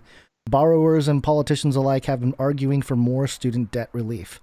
The exact impact this would have on births is unknown, but society needs these improvements anyway. If we do get to a point of having to make population-based changes 20 or 30 years from now, it doesn't have to mean the economy is going downhill, but rather in a new direction. Maybe the declining birth rate is not a problem, but a way of telling America it's time to start a new chapter. Dun, dun, dun. I agree with you on many of the fronts, but also I think you are basically expressing the social engineering effects of this generation. Like you're basically affirming that the social engineering has worked and it has created an atmosphere to not want to have kids and reduce the population in that way and all that stuff. I agree. So. And I think there's social engineering. I mean, you're seeing it in the chat, the snowflake comments. Hey, I get it. I mean, you have also been socially engineered to consider. Oh, every generation has. To not have any, pity on these snowflake millennials. I mean, that's not like an original thought you had. That is pretty. It's a social conditioning. It's the effects of a different kind of social conditioning from a different era. Yeah. Yeah. So, yeah, I would say millennials are, I mean, well, this specific part of millennialism, certainly there's been decades of social engineering to create the thought patterns and the social structures to create what we're seeing today. And yeah, those are trends and forces bigger than any individual. As, you know, I consider myself, or at least I say I value traditional American values, the value of the family, the individual responsibility for myself and my career and my life and things like that. I'm not looking for any handouts. However, as a millennial, it's pretty hard to avoid some of the big trends and forces, whether they're socially or economically, that yes, hey, I'm not running out to have kids right now. I'm a participant in that idea. Not that I'm in the right situation in a couple different cases. And I will tell you that I know not everyone is able to do this, but it is. I've often said, and especially with the last 2 kitties that have come out. Having children in this day and age, especially if you're a millennial, is how you fight the New World Order. Yeah. I'll say. Yeah, we've said that for years now. Yep. Okie dokie. Well, I think that's all we got for today. What that's do you think? it. Yeah, we're gone 4 hours now. We did it. We did the 4 hours, baby. Holy smokes. You know, I was telling you this the other day, but I'll just say it on air. Most weeks, we create more content than Joe Rogan. Joe Rogan is famous for his, putting out 9 hours a week or whatever. Most weeks we're putting out more content than Joe Rogan. I think that counts for something. You going down, Joe Rogan? All right, folks, that's all we have for this Monday show. We will be back on Wednesday. That's Wednesday, May 26th. So make sure to tune back in then. Hey, if you're here and you made it all the way through the show, please make sure to hit the like button, subscribe, turn on notifications to make sure you can get the next episode. Oh, yes. I agree with you. Like, subscribe, bell button, all. Like, subscribe, bell button, all. We need to put a note to make sure that we have that ready. By the time it gets to 4 hours, I'm kind of zoning out. So it's hard for me to stay on top of everything you're saying. So Wednesday, that is May 26th. Be here, folks. It's going to be a good time. We'll have a whole nother show for you. Make sure you are signed up, subscribed. Make sure to follow us in multiple locations. That's right. Make sure to follow us. We're over on Twitch. We're on. We got a couple of YouTube channels. We're on Rumble, Odyssey, all over the place, baby. Follow us because you never know. It's happened multiple times now where we will just disappear from your favorite YouTube channel or wherever. So, I don't want to get those emails again about, we didn't do a show. Yes, we did a show. Listen to me. Follow us in other places because you never know. All right. And remember, we'll need some producers for Wednesday's show. So make sure to produce in whatever way is right for you, whether that's your time, your talent, or your treasure. You can produce the show financially at patreon.com/CCNT, or even better, head on over to canarycryradio.com/support. canarycryradio.com/support. That's right, canarycryradio.com/support. I'm just taking from some advice from other producers. Don't wait, because you'll just end up saying, I forgot to produce. I'll produce next time. I'll produce next time. I forgot. Just go do it now. Head on over to canarycryradio.com/support. Just takes a couple seconds, and you can produce your show. Feel some ownership and feel the shackles of the advertising industry just breaking off of your brain and your soul. I'm telling you, it's a real thing. We hear it all the time from producers. So go do that. Now, you can also produce the show with your time and your talent. Thank you to our timestamp doers. Christine C. did last episode. Thank you very much. And, of course, to all of our artists. If you're a creative person, you want to create jingles, you want to create art, do something for the show, send it on over to canarycryradio@gmail.com if you like it easy, or canarycryradio@protonmail.com if you like to keep it secret. I want to thank all of our producers for this episode 341 of Canary Cry News Talk. They are producers Colleen A., Tara O., David S again, Double Trouble, Edwin R, Martin B, John K, Tammy C, Scott K, James H, Sir Casey the Shield Knight, Kimberly W, and of course our Crypto Chad executive producer Chris. Thank you very much for that. And there's a few other ways you can help the show out. And please do this. You know, I say this every single show, and I get it. Most people either have tuned out by now, or they just think other people are going to do it. I'm telling you, nobody else is doing it. Please, you are the one. You right there listening to me in your earbuds, on your speakers in your car. Just do it right. Well, park your car, or have your friend do it in the passenger seat. Go leave a rating and a review. You can do that by heading to Apple Podcasts, searching for Canary Cry News Talk. Ratings and reviews, very helpful. Convinces the algorithms to share the show with people. You never know. Your review might be the thing to send the robots over the edge, betraying their beast system masters and sharing the show with strangers you'll never meet. Or maybe you will. Who knows? That'll be fun. You can meet in heaven.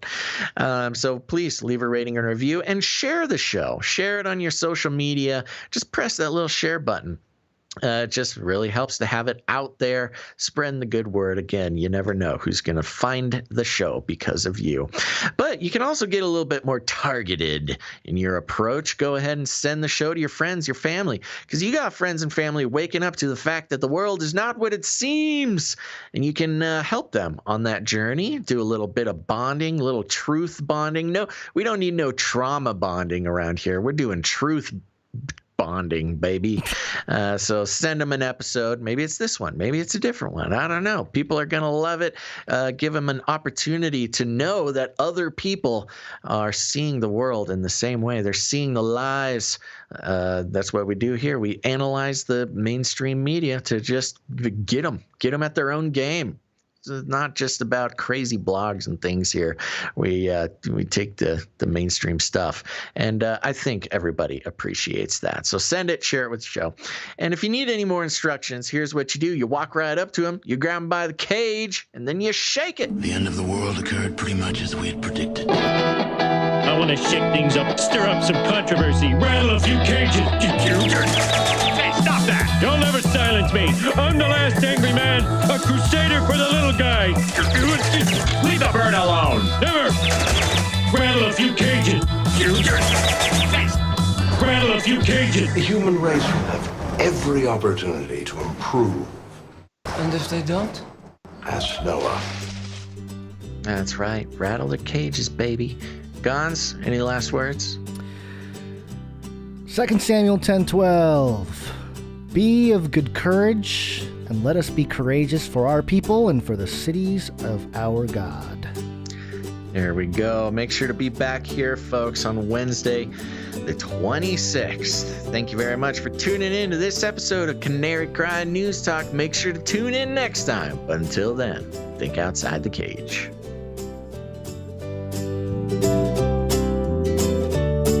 Come on, man. You're under arrest for crimes against science. Aborted feces.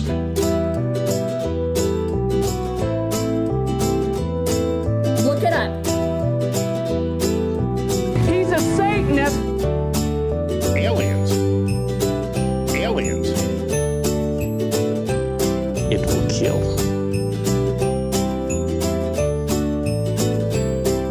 Nazis are not welcome here. Demonic power.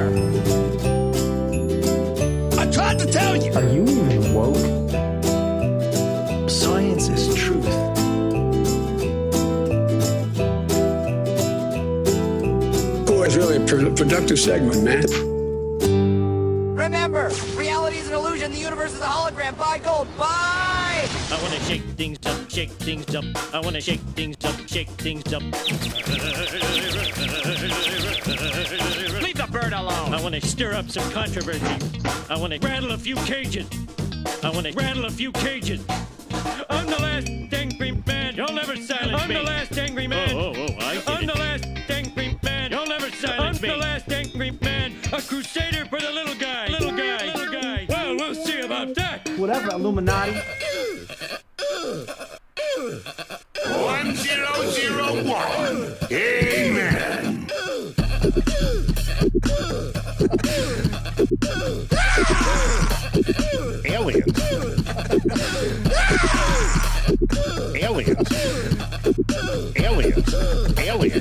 Aliens. Come on, man. Fun fact, I believe it was another fun fact.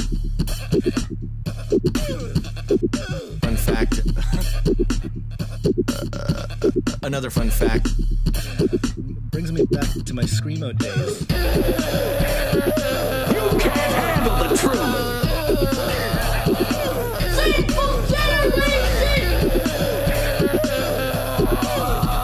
They are scum.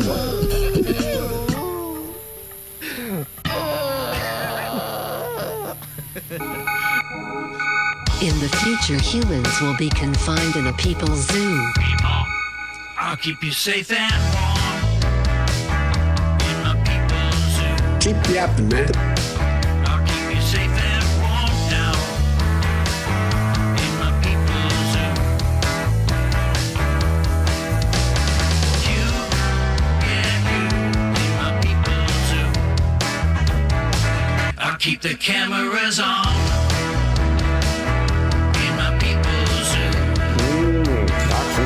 Keep the cameras on now. In my people's zoo. We will launch a new age. You, in my people's zoo. Everybody loves waffles. Demonic power! Science is truth.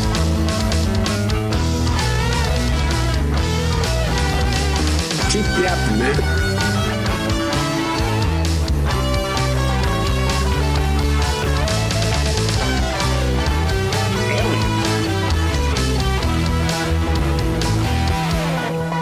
I'll make you fat and sassy. In my people's zoo. Everybody loves waffles. I'll make you fat and sassy. In my people's zoo.